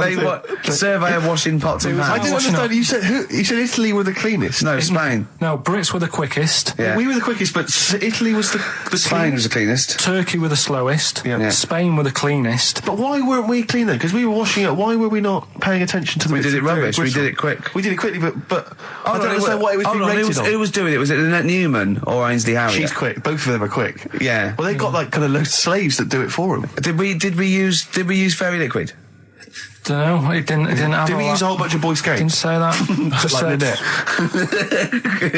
it just said, that. Who had the softest hands? Who had the softest hands? So it didn't say. I didn't. Why is it we don't get notified that this is taking place? I don't know. When I was a kid, no one ever said, we need recruits because we're doing a survey on who can wash up the quickest. Are you disappointed in yourself with that one, Karl? It is pretty dull. To be fair, and that is why we've got to bring in either con merchant or a wine merchant or shut up a Gervais. Yeah. Would you be able to, if I put you on the spot in the next, sort of after the next record, would you be able to give an example of how con merchant would work? I mean, is there something you could do just to sort of experiment? Should we play record? Should we play record? What do you reckon, I can do better than that. Yeah. What? Ads. Go on. Do you know why people tink the glasses before they have a drink? Why they tink? The verb to tink. I do know that, Carl. Is it about poison? It is. Here we are. What, would it make a different noise? No. Brilliant. Go on, explain Why? it. You explain it, Steve. No, don't, Steve. You explain it, Carl. Go on. Oh, I've started, so I'll finish. Come on, Carl. Explain why they tink the glasses. Ages ago, Yeah. only people with money had drinking or something. That's like one of my film reviews. Years ago. Welcome to History Now. Now, ages ago, only people with money had drinking or something. Keep going, Carl. Keep going. Like spirit and stuff. So they'd it's like businessmen. It's easy for you to say. This is getting to be cruel, isn't it? This is amazing. Yeah, go on. Why did you open your mouth, Carl? What were you hoping was the best that could happen? Because you were trying to make me look stupid before with the planet. So Whereas you know. Yeah, go on, no, come on. Businessmen with money have got to drink and ching. Okay, so then with all the drinks. So they'd nip round to have a chat about the whatever they're earning money with, and they'd say, right, do you want a drink then? And they'd go, oh yeah, that'd be all right. So rather than like just pouring it out of a bottle into a glass and saying, there you go, it could be going, hang on a minute, it could be poisoning me ear and trying to like nick my business idea. Yeah. So what they'd do, it sort of pour a bit of his drink into the other person's glass, and you get that tink noise, and that's like cheers, you know. No, Carl, I just have a slight amendment there. I think what it was you're absolutely right that they would then test each other's drinks to show that it wasn't poison. But over the years, that was reduced to just chinking the glasses by way of saying, let's not actually bother going through the whole rigmarole. They just did the chinking of the glasses. Yeah, that's good. It was exhausting though, wasn't it? I know. Was it worth it, do you think? Well, I like that, because people carry that with them now. When they do that, they'll think, oh, that bloke's definitely not trying to poison me. Yeah. So the horrible thing is that now, when I do the glasses, I can laugh and go, they don't know I've poisoned them. Exactly. You should always do the pouring back and forth. It's a shortcut, it's a slippery slope. You know, just be careful. His homework was to come up with those stupid lateral thinking problems. We maybe should give an example of the. Romeo and Juliet. Right, Romeo's asleep on the bed, Juliet's on the floor, covered in water and broken glass. What happened? And you ask all these stupid questions, and it's Romeo's a cat and Juliet's a goldfish. Again, awful. What am I thinking? Yeah. Yeah, come on then, Karl. Right. Yeah.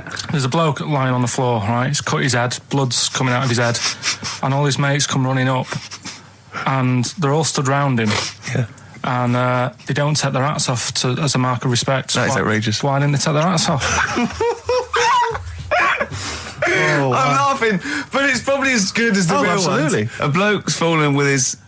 Yeah. He's lying on the floor. Yeah. He's dead. Yeah. His mates come running up. Was it important that his head was cut? I don't know. I mean, Would it have been okay if he'd have been wearing a hat? He wouldn't have been dead if he was wearing a hat. What's your answer? No, you're meant to answer questions. You don't just go, what's your answer? You say, where's the turn? So you go, no, and I have to guess. It's obviously like sort of motorcycle stunt team or a parachute. Why didn't they take their hats off? Because they're probably still on the motorbikes or something, or... Well, yeah, but if you mark a respect to someone, you could take your helmet off. I'm getting angry. What? They're parachutists. Why can't they take their helmets off? Because they're coming down from the sky. But he's on the floor dead. Well, yeah, but they can look down and see him on the floor. Are they on the floor, Karl? They're on the floor as well. They're walking, are they? Yeah, well, they sort of stood there looking at him. They're stood there. Yeah. They're stood on the floor looking at him. They're soldiers. Why? But why? Because it might be in a battle zone. They might have their helmets on, and he's been shot in the head. No. Well, that does work. You see, this is my point. That one works. That one works. Unless you give us a piece of information where that doesn't work. What's the difference? Why is yours different to he's been shot in the head in the trenches, and they're looking at him and they keep their helmets on? I just don't think it matters as much. If they're in the trench, they're already guarded a little bit, so they could take their hats off. It's the best mate, for God's sake. Okay, he's dwelling on this. Are they normal hats? What kind of hats are they? The answer. No, don't get ratty. What kind of hats are they? Baseball hats? If I told you what sort of hats they are, you'd have the answer. Wow. Okay, I've got to guess what sort of a hat it is then, have I? Right. Is it a trilby? No. Is it a bowler? I know what it is. What? They're spacemen. No.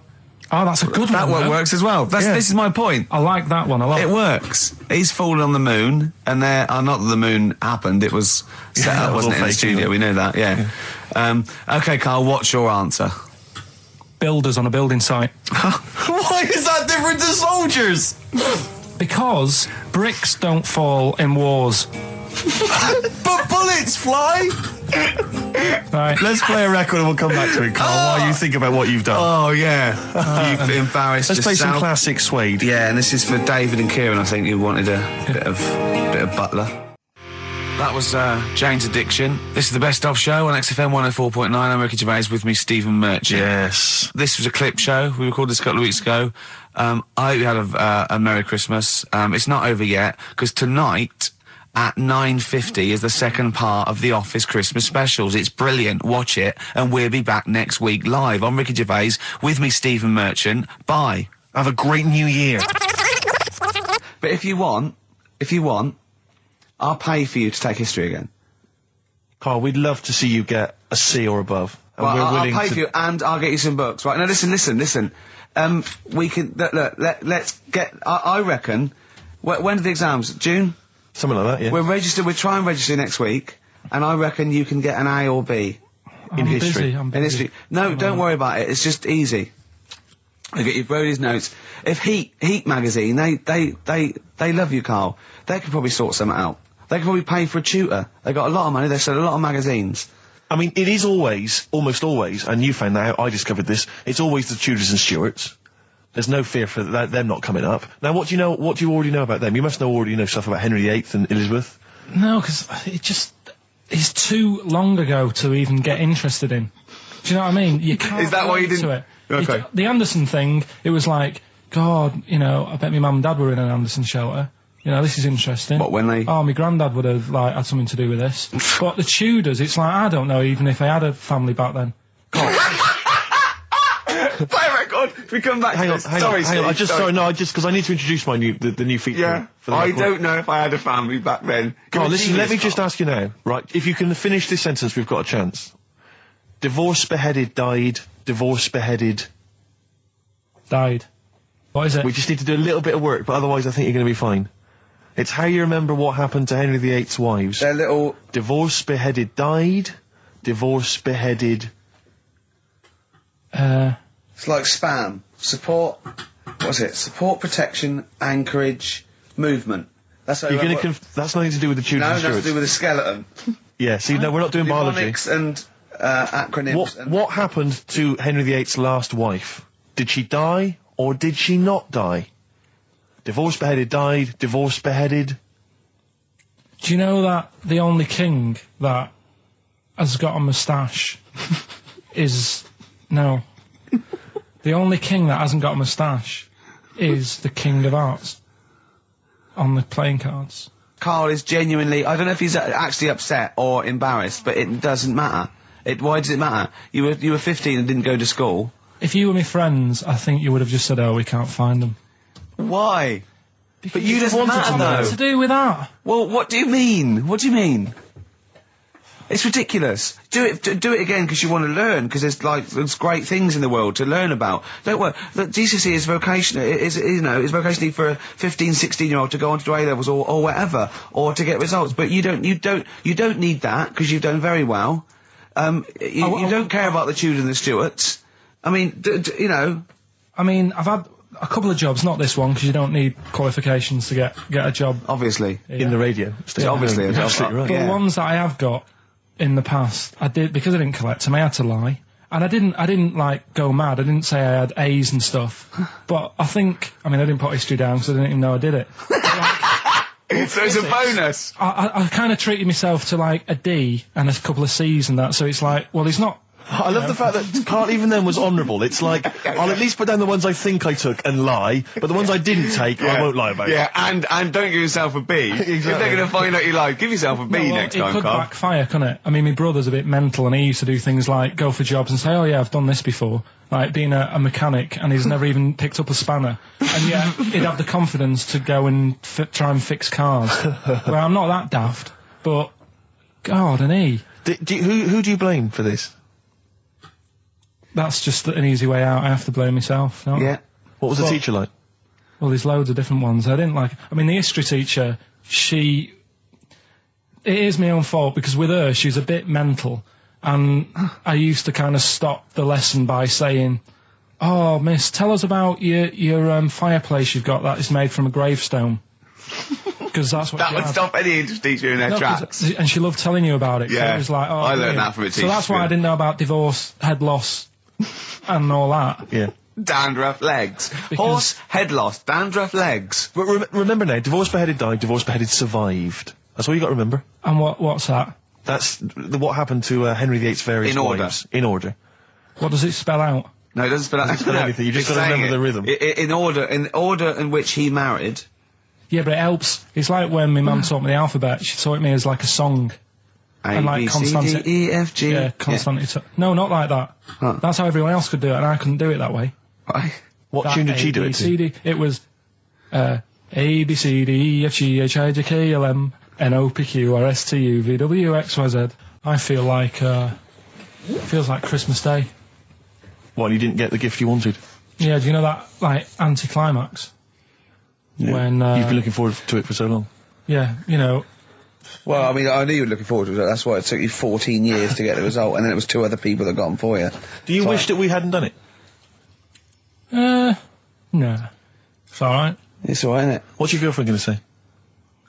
I don't think I'll see her again. She likes a man who knows about the Tudors and Stuarts, does she? Yeah, first gladiator, then the... Yeah, you've been bluffing. Whenever she said, "Where did you go to Stuarts?" You go, "Good."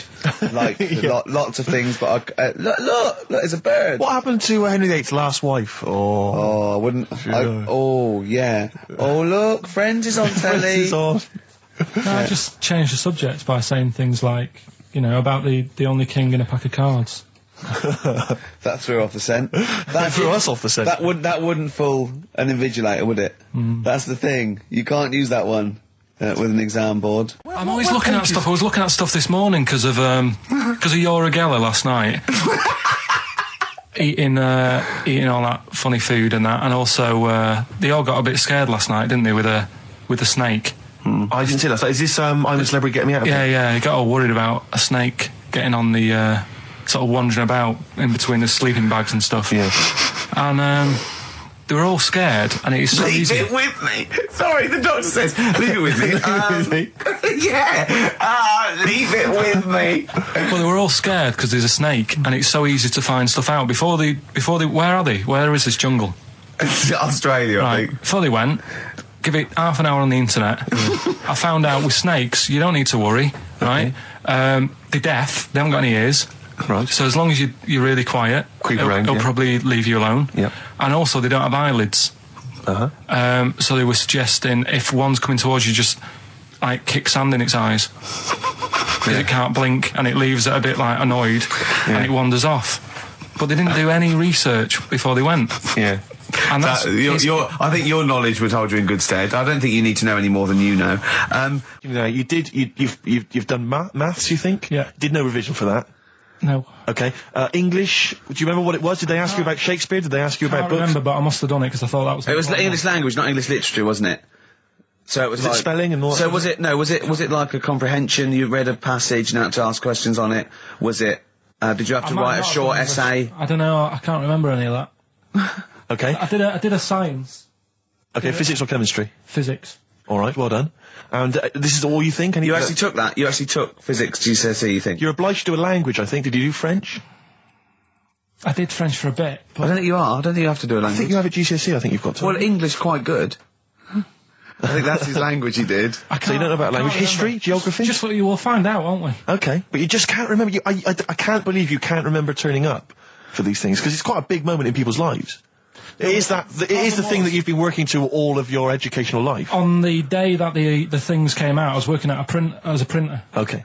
and it was a really busy A lot of day. spelling mistakes. That It was day, a really that busy paper, day, wasn't so it? you're bound to forget. Yeah, yeah. No, but I had to use gold ink that day, Oh. and it's. Yeah, I mean, you're yeah, not a yeah, printer, yeah. so you don't know. No, that's the biggie, innit? But it's tough. You've got to really get your rollers clean.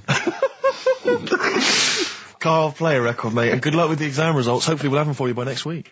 It's time to give Karl... You're actually nervous. I'm a little bit nervous.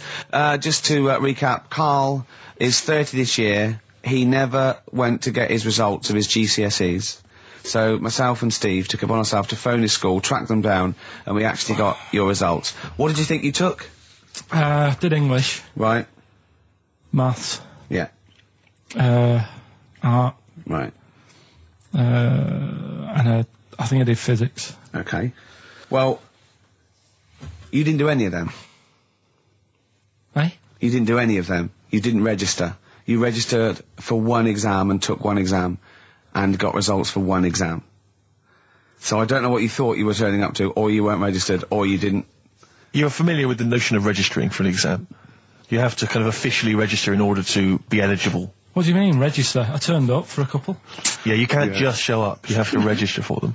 You have to pay this because it costs the school money, so they have had to have paid for you if they thought you were going to pass. You can't just turn up on the day and ask for some paper at the front. I never got a letter telling me that.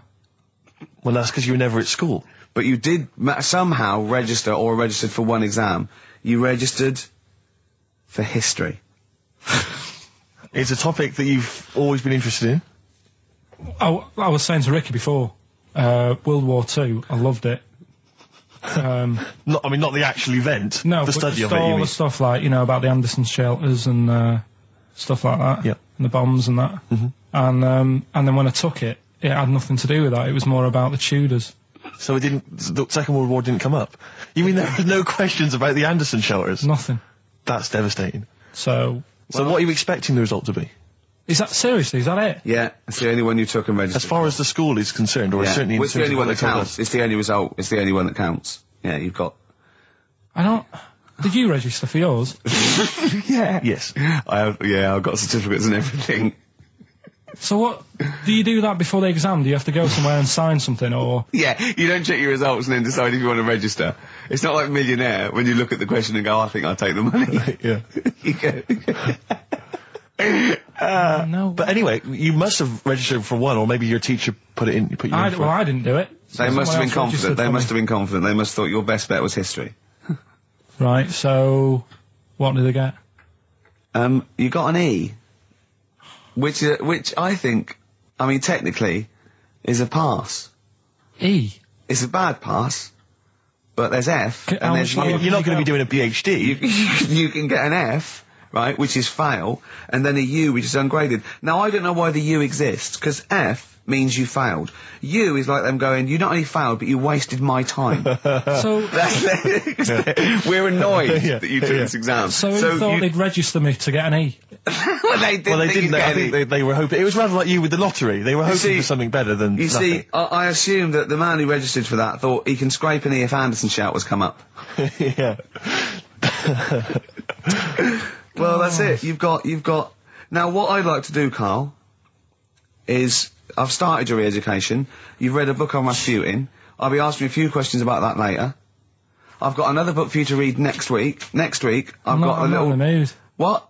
Not in the mood. Oh, come on. Look, what's that? What does that say? It's that fella... It's the picture of the bloke that he used to use for Citizen Smith. Yeah? Che Guevara. Yeah. Yeah. He was quite happy, I think, when he found out that Robert Lindsay was involved. He went, yeah, of course you can. No worries, yeah. What are your feelings, Karl? What do you think? Are you emotions depressed? I'm just a bit annoyed because I'm sure I turned up for more, so it just wasted me time. Listen, they don't matter. I'm sure you're doing very well. You can educate yourself. GCSEs are merely a step on the ladder to help you, not just for education, but they're more vocational than anything else. You're doing very well, and you're reading books. Don't worry about it. In the week, I called Karl up. I said, how are you, mate? He went, not too bad. Now, as you know, his girlfriend's been away for ages, hasn't she? Yeah. Covering the World Cup, the African Nations Cup. She's a sports journalist. Well, yeah. All right. Okay. I love the fact you're thinking, what does that mean? Like, well, she's not much of a journalist, Rick, to be honest. I've read some of her stuff. No, but she's not on air. She does stuff, Yeah. Behind the scenes. Yeah. Sure. A lot of journalists do. You always want to make clear that you're not going out with Kate Adie. That's what you want to make clear, isn't it? Yeah. Now, So she'd seen none of the meteoric rise of Karl as a Right, 'cause broadcaster. she's been away for the whole time a since you've sort of raconteur, become... a wit, Yeah. a cult figure, to be honest. And he hadn't told her this, so apparently he went home and she was sitting there, looking a bit grumpy. He went, all right, so yeah.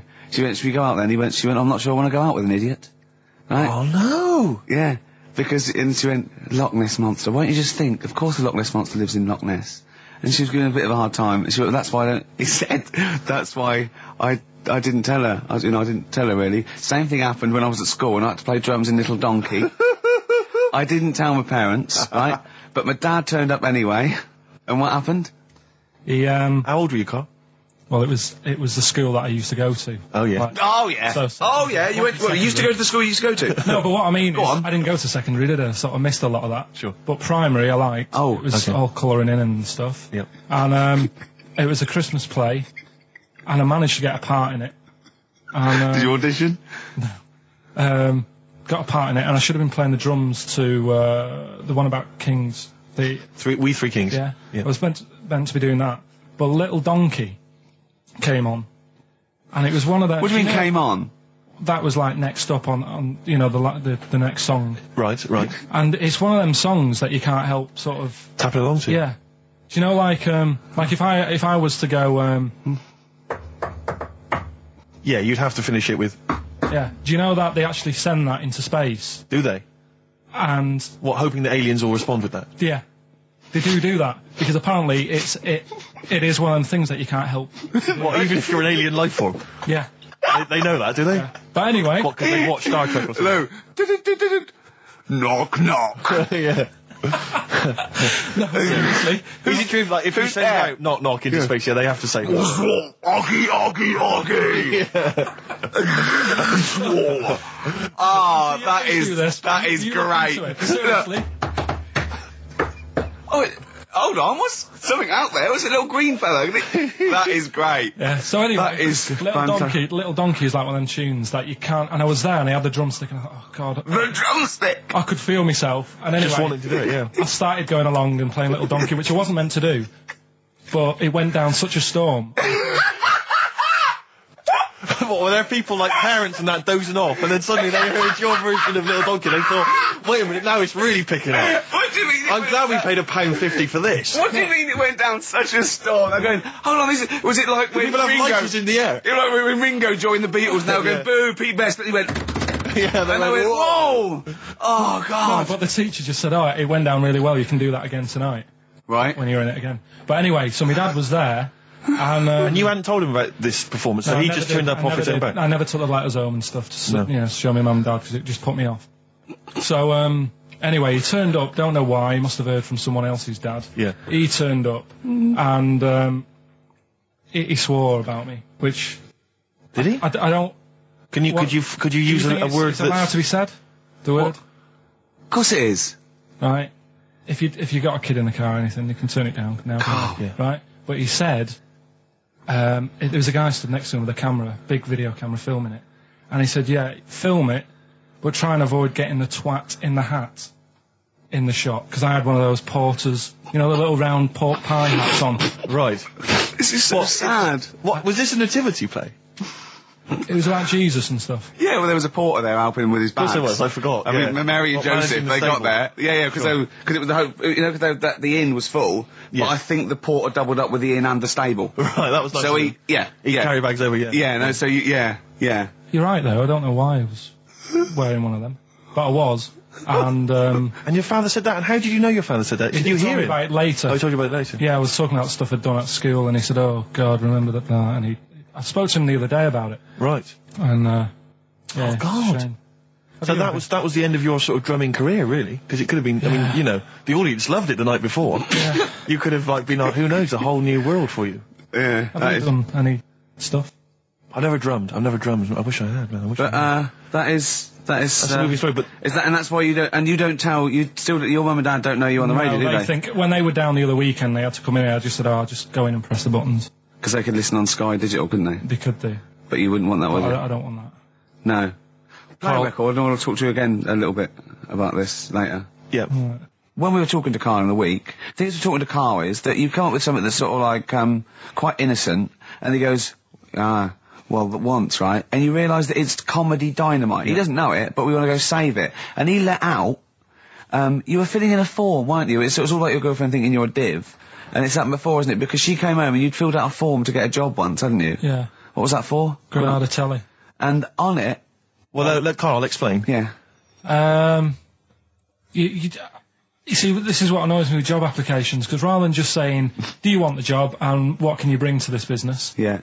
Do you want the job is a good one. Because the thing is... That's sort of the one for the boys. No, listen, right? Because if they say no, I don't think they want the job. Yeah, but listen. Go on. I mean, I presume with what you do, you have to take people on and stuff. Well, in a fight, you mean? You know what I mean? Yeah. And I think it's more important that you're willing to graft and put the hours in. Sure. Than say that, you know, you did well at school. Yes. Sure. Because if I wanted to, I could have done well at school. Of course. I just didn't want to. Yeah. So where's this going? So you had the application form. So when it came to the qualifications bit and that, I couldn't fill them in because I didn't have any qualifications. And it was also asking about your languages. And I put down English quite good. English quite good. And his girlfriend came over and seen the form that he'd sent off. This was a copy of it. Yeah. And so she went, oh, you know what I mean? So that's what started, you know, the disappointment. So they're going to get that and think that you're not English. I don't think I've got it. It was ages ago. Right. How long ago was it? Oh, well, it was when I was still in Manchester, so 5 years ago. I don't think you've got to know. No, I think you'd... There could be a long list. I mean, there's probably a lot of admin problems in that organisation, but they probably... But what I meant by it is that you know, I can speak English, but I don't know all these long words that people use all the time. Yeah. Oh, God. Oh, can I just tell this quickly? In the week, I'm talking to you now, the listener. Usually I don't. Yeah. Karl said, about embarrassing him on air and that, and he's worried about his education, and he was worried about not knowing long words, like we come up with any long words. And he said, no, I was scared, you were going to ask me something about, someone, and he's a Eastern European leader. His surname is Milosevic.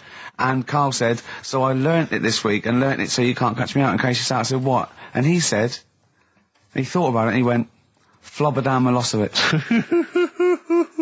Got the surname right, though, didn't he? So what's his name? Right? What's his name? That's how Bill and Ben would address this leader. How would they have said it? Flobodan Milosevic. What's his name? Slobodan Milosevic. Yeah. Well done. Anyway, Karl, look, you almost let it slip then as you were talking about your filling out that application form. There's some big news that everyone needs to know, which we were stunned by in the week, although the more we sort of talk to you, the more it starts to fall into place. Yeah. But Karl, what's the story?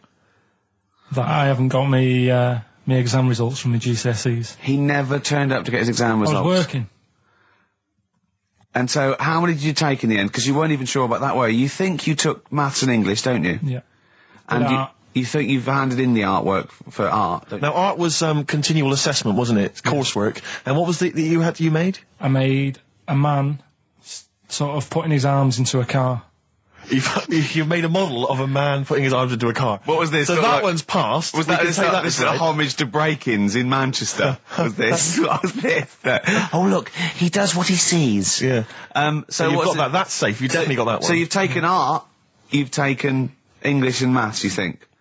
So this is what we're going to do, listeners. We're going to try and find out his exam results for him and tell him next week. Live on air. We're going to call his school, we're going to try and track him down, and we are going to have a little envelope, and we are going to give Karl, at the age of 29, his O-level results. GCSEs, yeah. Now, Karl, so you took maths, yeah. You think, you took English, do you remember turning up to do those? Do you remember sitting in the room filling in the forms? Yeah. Okay, and how did you feel you did? I don't think I did well. You don't think you did well? Did you revise? No. Why didn't you revise? Because I don't really believe in it. Okay. Well, it's just that if you don't know it, then you don't know it. You shouldn't have to start looking at the book. If I went to like the hospital, yeah, and the doctor said, "Oh, you need your appendix out," but hang on a minute, I've just got to read up on it. Yeah, that isn't good enough. Okay, he should know, and that's the way I feel about it. To be fair, though, he did do the revision beforehand. Yeah, they don't usually pass on, maybe when they're in practice. Yeah, information they took in by osmosis. Yeah, yeah, and the bloke comes in and goes, "Can I just see what you did with that?" And I goes, "You've passed." Yeah. Phew. That's a good one. Yeah. Good job I watched Casualty. I just like the way, the things that interest me, I remember. Things like snakes not having ears and stuff. Yes. I didn't have to read about that. No, you just learnt that, yes. You saw it on the telly, didn't you? You saw it on that Ian Wright programme. Yeah. Yeah. And this is what Karl said to me. He said, it's actually, I called Karl up in the week, and Reese was with him. Reese used to be on XFM, and he took the phone, and he went, Karl's worried, I've seen that programme. He said, snakes don't have ears, right? He said, so you can creep up on them and pick them up. And he said, Karl's worried. He said, how would you ever put them down again? Because then they know you're there. I woke up the other night, quite late. Worried about that. And I said to my girlfriend, I said, how do you put a snake down? And she said, what are you talking about? I said, that Ian Wright thing, this guy managed to pick up a snake. And do you know that thing where they clamp its head on a jar to get the poison out? I do now. Right? They did that, but they didn't show you how they got rid of it, and I thought, it could really get nasty, because it's obviously annoyed that you've had its head pressed in the jar. Yeah. Right? They hate that. Now, Especially as it's in front of their mates. when you lift it off, Yeah. right, you've got hold of it. Yeah. If you go to chuck it down, it's going to turn on you. It's going to go wild, isn't it? So, I just wondered. Well, what you do is you never put it down, Karl. Yeah, that's why That's what that bloke has got about 11 or 12 just carrying him. Exactly. Yeah, you never put it down. You sling it. Who cares? You just throw it, don't you, really far. That's not that. I don't think you should throw. But snakes. Karl, listen, don't worry. We're not asking you to get involved with snakes. We're just asking you now. You've done maths, you think? Yeah. Did no revision for that. No. Okay. English. Do you remember what it was? Did they ask you about Shakespeare? Did they ask you I about can't books? remember, but I must have done it because I thought that was... It was English language, not English literature, wasn't it? So it was Was it like spelling and all that So sort was it? No, was it like a comprehension? You read a passage and had to ask questions on it. Was it? Did you have to I might write a not have short done essay? I don't know. I can't remember any of that. Okay. I did a science. Okay, physics or chemistry? Physics. All right, well done. And this is all you think? You actually took that. You actually took physics GCSE. You think? You're obliged to do a language, I think. Did you do French? I did French for a bit, I but don't think you are. I don't think you have to do a I language. think you have at GCSE, I think you've got to. Well, English quite good. I think that's his language he did. So you don't know about language. History? Geography? just what you will find out, won't we? Okay, but you just can't remember. I can't believe you can't remember turning up for these things, because it's quite a big moment in people's lives. It is the thing that you've been working to all of your educational life. On the day that the things came out, I was working at as a printer, Okay. and it was a really busy A lot of day. spelling mistakes. That It was day, a really that busy paper, day, wasn't so it? you're bound to forget. Yeah, your yeah. exams. No, but I had to use gold ink that day. Oh. And it's, Yeah, I mean, you're yeah, not a yeah, printer, yeah. so you don't know. this. No, that's the biggie, innit? But it's tough. You've got to really get your rollers clean. Karl, play a record, mate, and good luck with the exam results. Hopefully we'll have them for you by next week. It's time to give Karl... You're actually nervous, aren't you? I'm a little bit nervous. Just to recap, Karl is 30 this year. He never went to get his results of his GCSEs. So myself and Steve took it upon ourselves to phone his school, track them down, and we actually got your results. What did you think you took? Did English, Right. maths, Yeah. art, Right. and I think I did physics. Okay. Well, you didn't do any of them. Eh? You didn't do any of them. You didn't register. You registered for one exam and took one exam and got results for one exam. So I don't know what you thought you were turning up to, or you weren't registered, or you didn't. You're familiar with the notion of registering for an exam.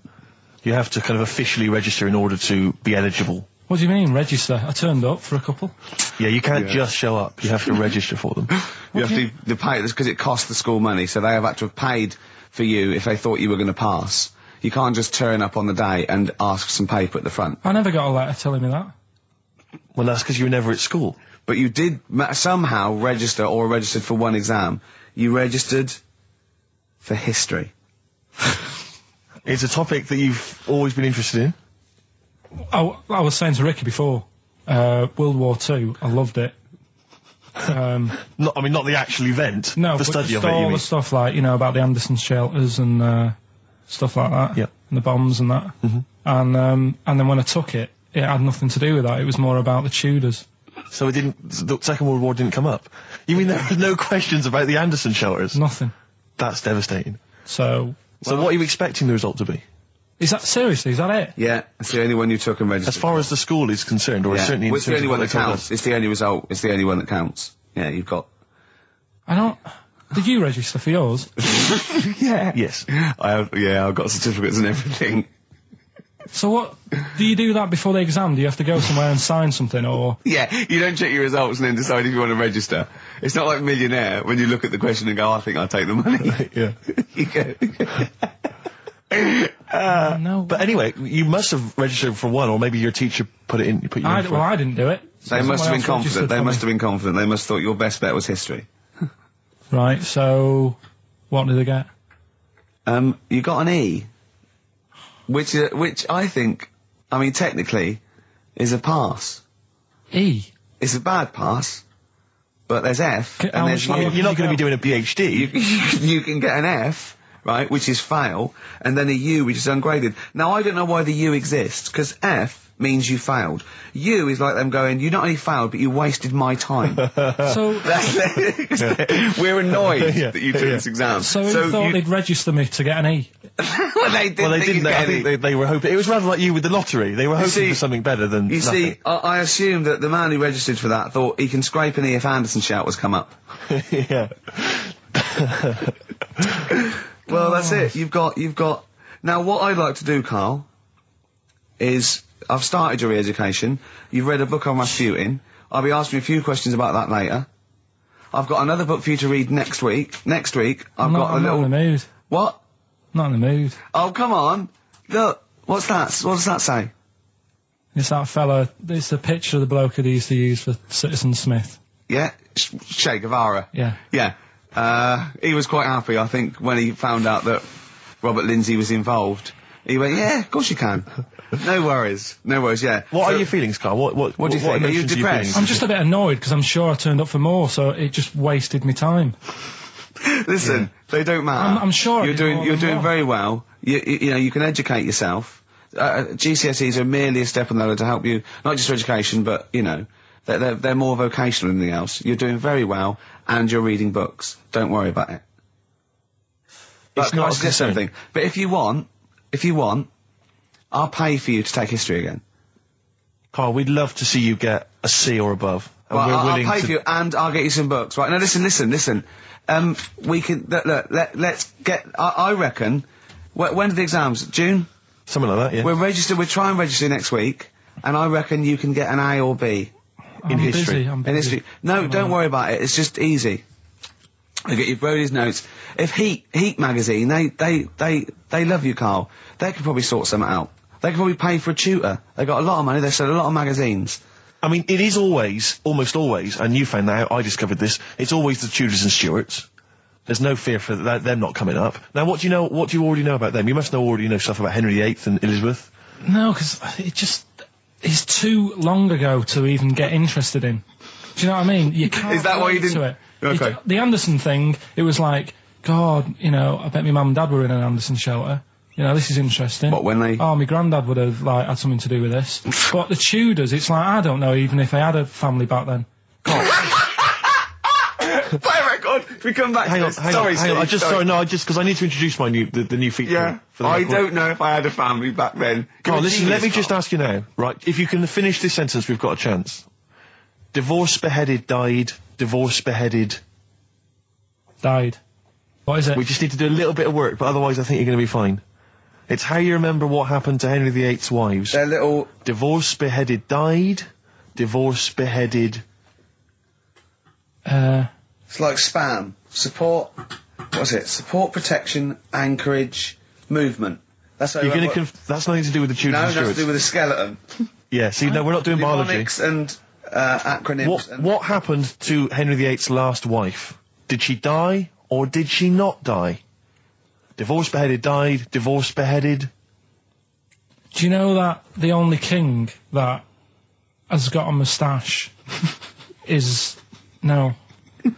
The only king that hasn't got a moustache is the King of Hearts on the playing cards. Karl is genuinely... I don't know if he's actually upset or embarrassed, but it doesn't matter. Why does it matter? You were 15 and didn't go to school. If you were my friends, I think you would have just said, oh, we can't find them. Why? But you just wanted to What know. to do with that? Well, what do you mean? What do you mean? It's ridiculous. Do it again because you want to learn, because there's great things in the world to learn about. Don't worry. Look, GCSE is vocational. It's vocationally for a 15, 16-year-old to go on to do A-levels or whatever, or to get results. But you don't need that because you've done very well. You don't care about the Tudors and the Stuarts.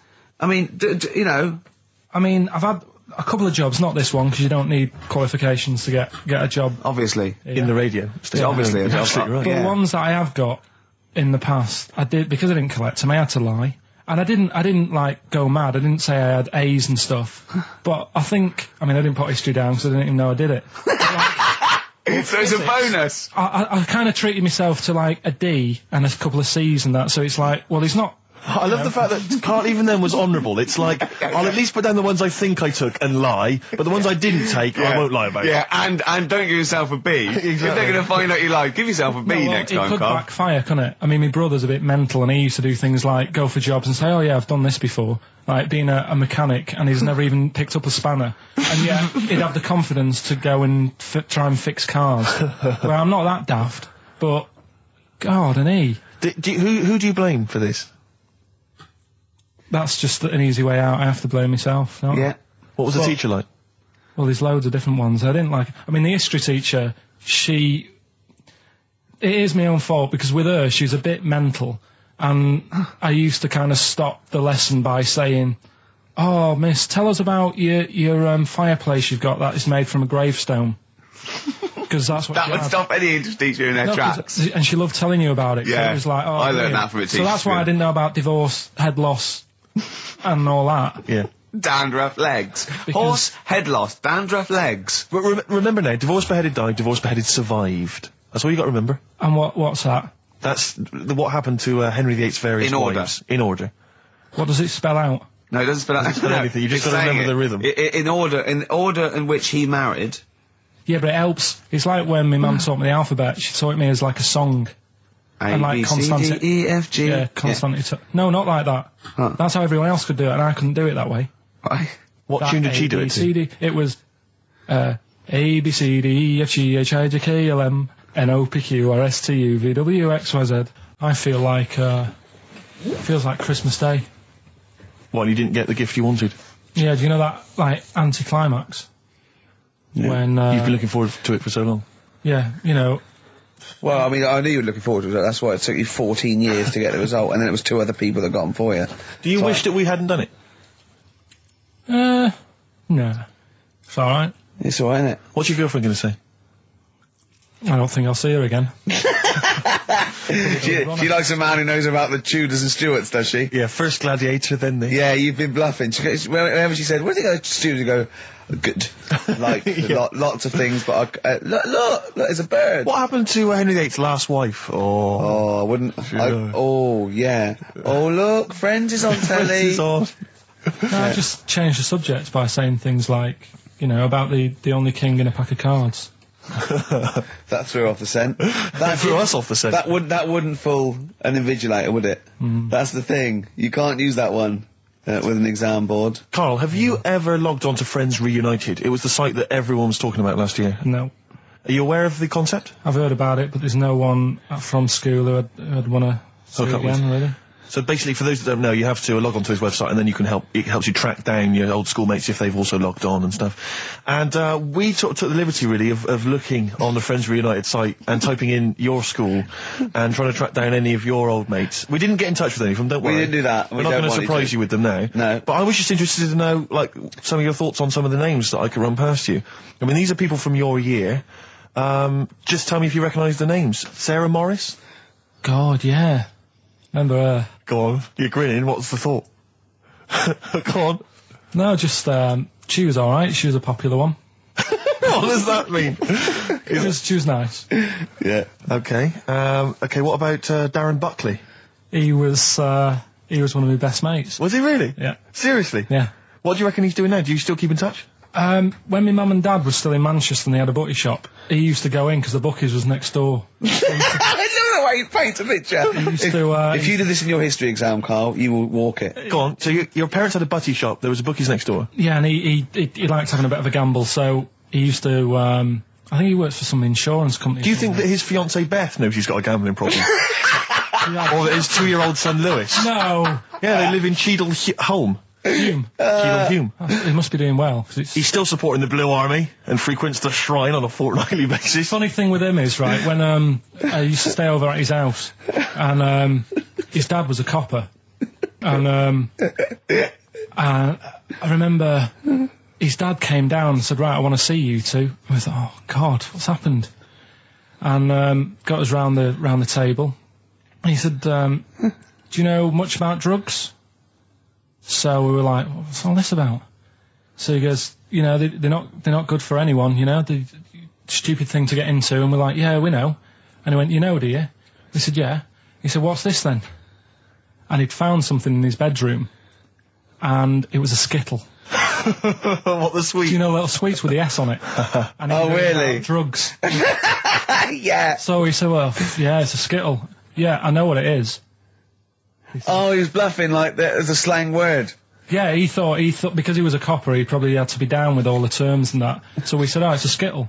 And he said, yeah, I know what it is, but what's it doing in your bedroom? Oh. It was like, no, it's a toffee. So, Darren, no. Yeah, I know, it's a toffee, it's a squib, it's a, yeah. Karl, more people from your past. Debbie Carr? Yeah, she was another nice one. What does that mean? Is that a euphemism?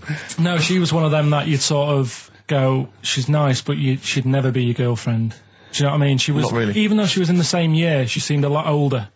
Right. And It wasn't a teacher, was it? There was 3 of them who all hung together, and they seemed to hang around like the older kids, the ones who looked like men.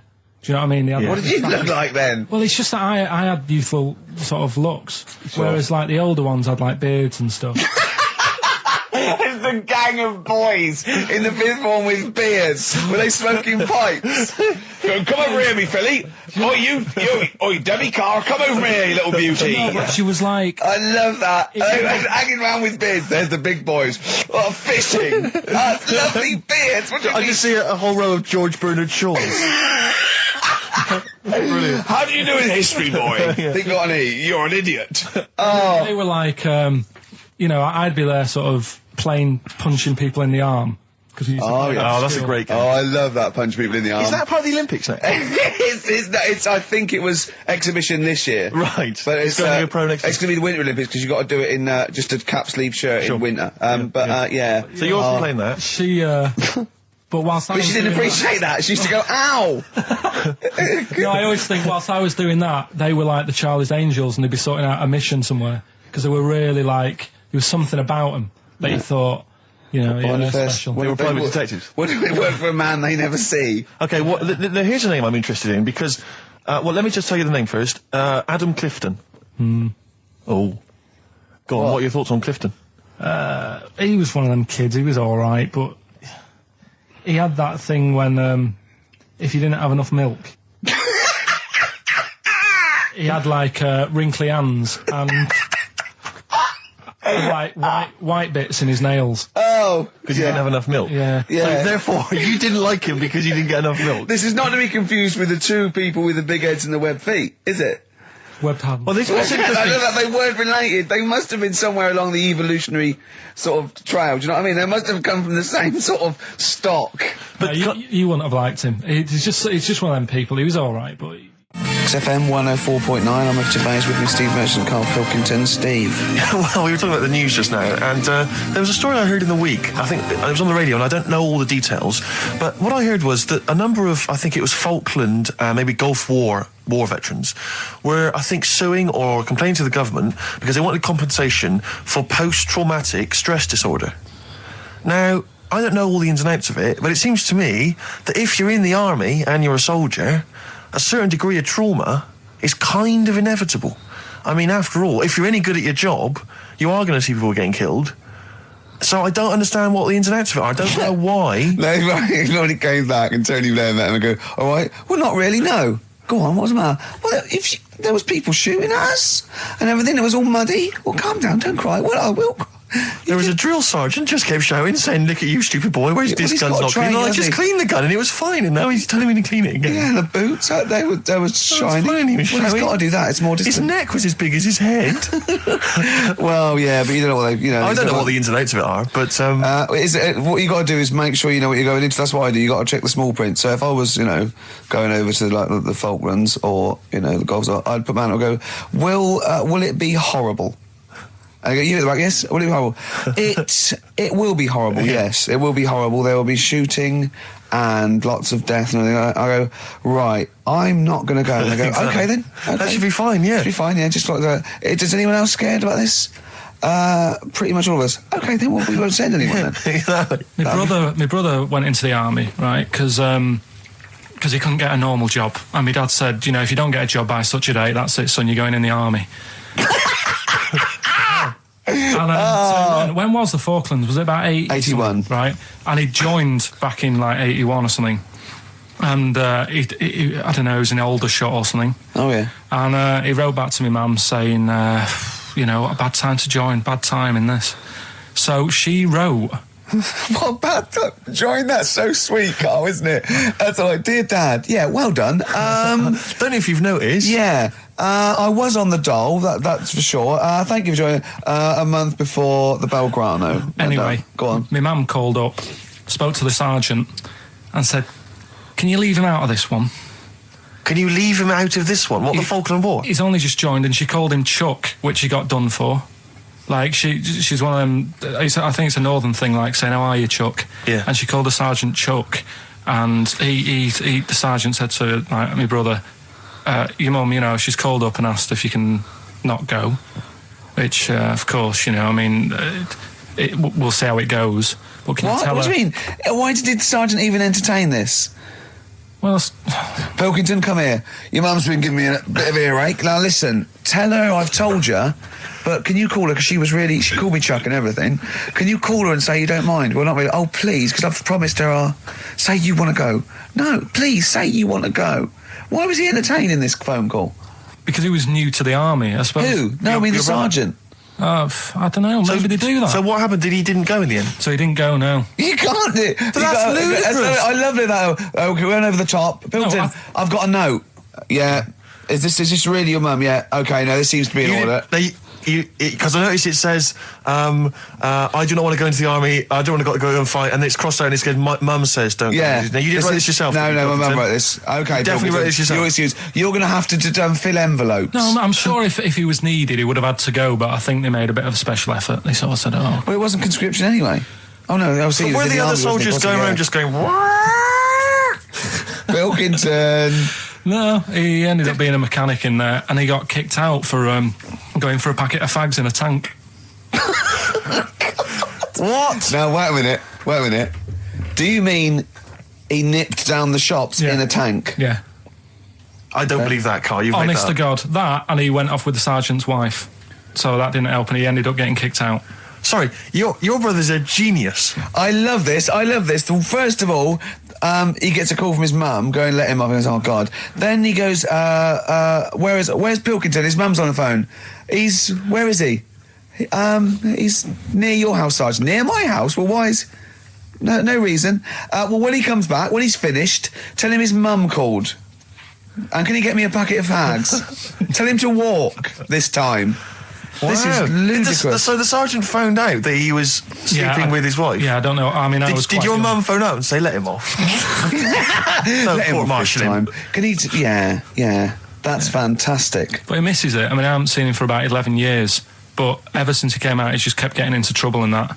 And the army, people slag it off, but I think if you're a certain type of person, it's good for It you. didn't straight him out, did it? No. He was going down the shops in a tank, he was shagging someone No, behind but their back. it's really weird. It's like back then, he was like a proper adult, and he had a house, and he collected crystal with his wife and that. And now, he hasn't got any of that. Has he got the wife? No. Has he got the crystal? Don't think he has. And he hasn't got a I house. seriously haven't seen him for about 11 or 12 years. So I haven't even spoken to him. Carl's stories always start off nice and funny, and then they just leave me empty and slightly depressed. I don't know whether to hug him or shoot him, put him out of his misery. Can we take Carl to the... phone in if you think I should take Carl to the vets and have him put down, because it's just too stressful. Look at Karl. I love that look at Karl. Karl is looking back and forth. You know when you sort of you go to a cat and it looks back and forth between two people. That's very much like Karl's looking at us now. Or when like a child sees a midget or something in the street. They're just transfixed, aren't they? And the parents go, don't stare. When we were pushing Ash, yesterday, our producer's in a wheelchair, and we were pushing him through He's the not a BBC. midget, we should make that No, he's clear. not a little midget. He's not tall. But we were pushing him through the BBC, and this little kid just came up and just stood in front of him and looked at him. Yeah. I just laughed. It was funny. Do you do that? I imagine you get caught staring at things. Yeah, do you go up to people with problems and go, Mummy, is that a monster? Well, I was telling you one about when I used to go with my dad in the taxi. Oh, yeah. What Tell us happened? this story. Well, Your father was a taxi driver? my dad he had loads of jobs, which he did back then. And they don't do that anymore, do they? People they don't Have a do variety of loads jobs? stuff. Sure. But at one point, he had a black cab, and I used to go with him. Used to get a beer crate and put it in the front of the black cab, and sort of sit just next to the Comfortable. meter. And anyway, we got this call, and like the guy on the end of the radio said, "Oh, you've got your son with you, haven't you?" So he said, "Yeah." So it's just like, we've got to pick up at number 11 Village Lane or whatever. And I said, all right. And it was this woman. It was like a woman version of the Elephant Man. Wow. The Elephant Woman. Yeah, it looked like... it was really strange because I was in the front of the cab, and when you're a kid, if something looks odd, you're a bit scared of it, aren't you? Yeah. And my dad was like, look, be all right. And we're driving towards her. Look, don't worry, son. I've got loads of buns. And just to I think give I'll you- just throw one down the street if you run after You're it. being mean, right? I am a little bit, So yeah. how old were you? 18? No, I was about 12 or something like that, 11, 12. And as we got closer to her, it looked like she was holding like a bag of spuds on her shoulder, For a snack. Right. and her head was all a bit mangled and messy and that. And my dad said, whatever you do, don't stare at her face. Yeah. And she got in the Because you back. turn into stone. She got in the back, and I had like the mirror, the driver's mirror thing, and sort of having a look, trying to work out. And he said, don't stare at her face. I couldn't work out where her face was. It was that weird. Oh, God. So I'm not sure you're from Manchester. I think you're from like Narnia or something. Yeah, you got frog boys walking yeah, around. the Lord with- of the Rings. That got like the claws of a lobster and the head of a toad. Yeah. And you got women getting in with spuds for heads. I mean, what This is not Manchester. is This is not the place you grew up. This is Yeah. mad. Oh, you can't believe it in London, can you? You come down and go, look, symmetry. It must be amazing. It must be a thing to do with upbringing now, mustn't it? And because, again, do you know, I've said to you before, years ago, when I was a kid and didn't have any worries, good-looking lad, you go through it a bit, have a few more worries, and you look knackered. Now, back there's a lot more worries and stuff, so you get a lot more freaks. Whereas in London, everyone's like happy, aren't they? I love the fact that stress can cause your fingers to fuse and your heads to grow. No, but if She must have been really stressed to have a head. Yeah. She what was? Bag of Yeah, spuds. was she an accountant or something? you know what I mean. But what did she do? What did she say? Where when was she got in? going, by the way? And she couldn't speak. London Zoo, please. I think she was going to like To the pet fair. shop. Seriously, honest to God. On my mum's life, she was. Because at the end of the day, that's a good thing with animals. They don't judge you, do they? She's not She an was an animal. animal. She's a human being. Not actually an elephant. No, but you know the elephant man was not actually an elephant. You understand that? He's got no elephant genes in him at all. No. That was just a cool name people gave him. Yeah. No, it's the name of the disease, isn't it? Elephantitis. Look, so listen. So this woman, why was she going to a pet shop? She was going to a pet shop. What, to find her husband?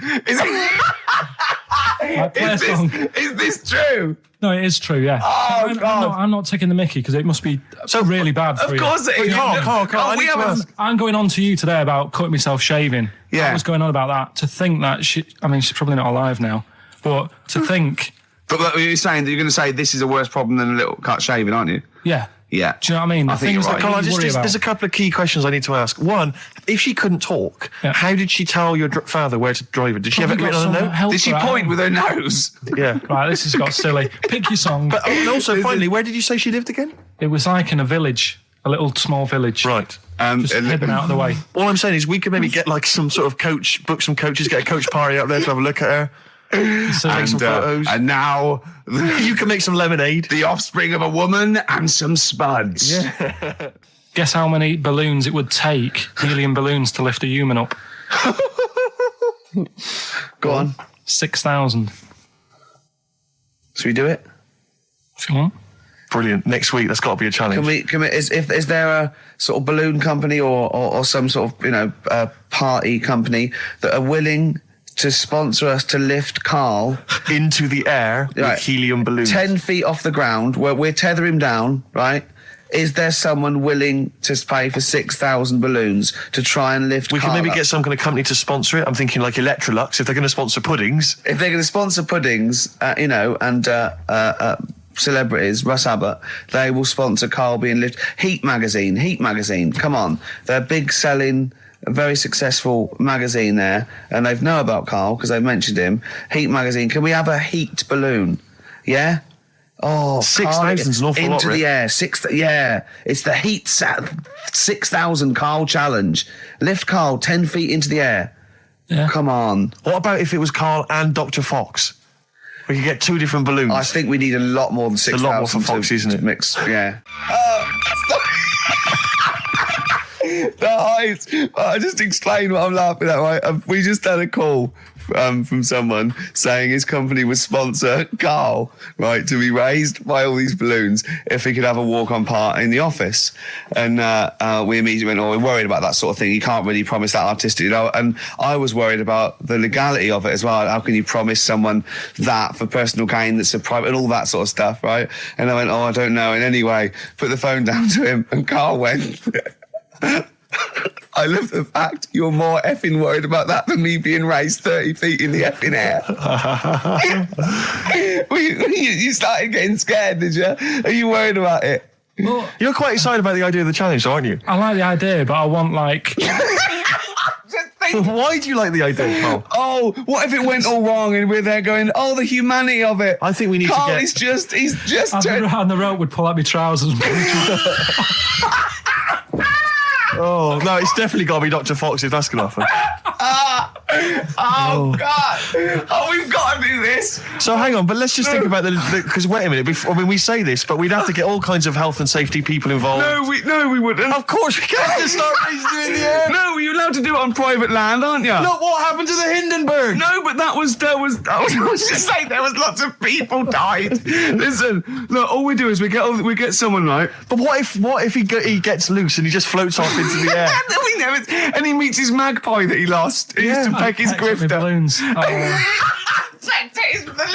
So I'm so excited about this. Listen, we've got to do this. No, but Please. shut up a minute. Let's just stop and think about it. It's Right. 60,000 balloons. Look, no, Was it's it not. It's 6,000. 6,000. But 6,000 balloons, that's a lot of balloons. No, it's not. No, it's don't not. be silly. For 6,000 sponsorship, people pay for... no, listen, it's worth it. There must be a company out there that'll pay for this, just so we can film Hang it. on, is there not an easier way of just getting one big balloon? Then the challenge is there's no challenge. No, then. it's Yeah, got it's to be. not as It's funny. got to have people coming up and hooking balloons. It'd be like Buckaroo, and the person who puts the balloon that actually raises him 10 feet wins a prize or something. So hang on. So what we've got each person with like 500 balloons. Yeah. That's mad. Can you imagine how many balloons that is? That's ludicrous. 6,000. Yeah. That's an awful lot of balloons. I don't know. There must be someone that could do this. Oh, look, people have walked on the moon, for Christ's sake. We can raise Karl Pilkington with some balloons. Yes, but they had a NASA budget. We've got XFM behind us. Yeah, but balloons, Yeah. balloons are cheap. You can get about a pack of 25 for about 150. Right, fine. No. True. Yeah, the helium, though, Karl. You can't just, attach yourself to a pack of balloons. No, but What, you think we blow them all up? with helium, Right. Oh. off you go. But then we can do something with the balloons, can't we? Like, release them afterwards. Oh, we'll release them back into the wild. Brilliant. As a sign of peace.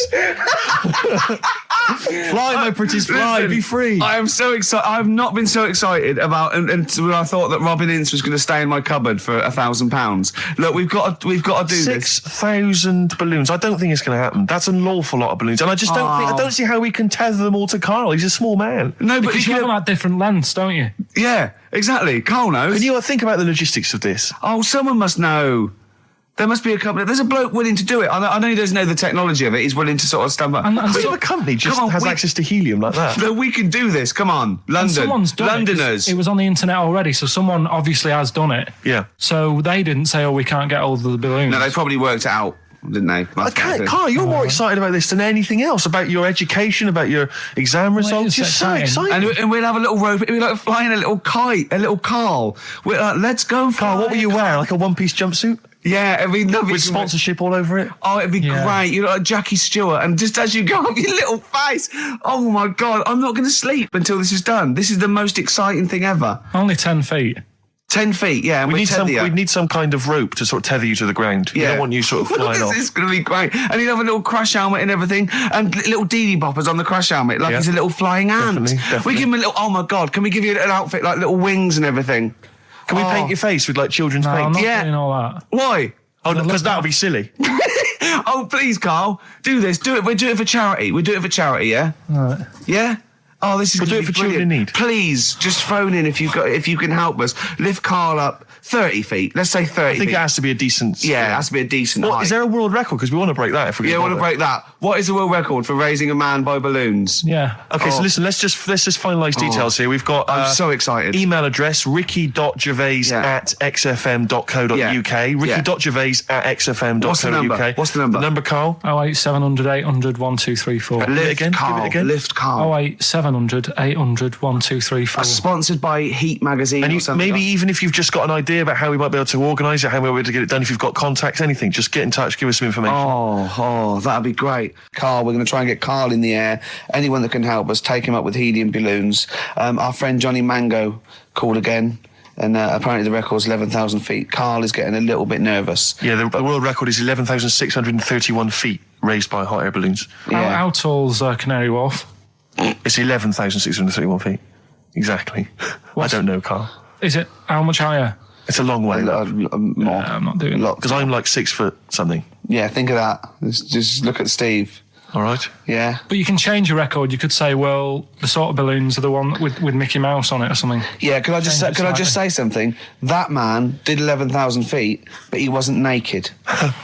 All right? Come on, Karl. Your 30 feet will be the world record for naked ballooning. Yeah?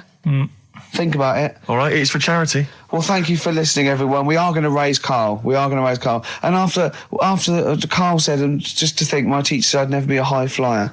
So this is your chance, Karl, to shine, to fly. Steve. It'll be brilliant. I noticed the other day when Karl was sitting on your knee having his picture taken. It's a long story, right? He's got a completely spherical head. It's slightly too small. I'm not being funny because, I mean, I'm not perfect. But he's got a completely spherical little head. He looks a little bit like a baby Hamburglar. You know Hamburglar off McDonald's? Sure. He looks like a little baby Hamburglar.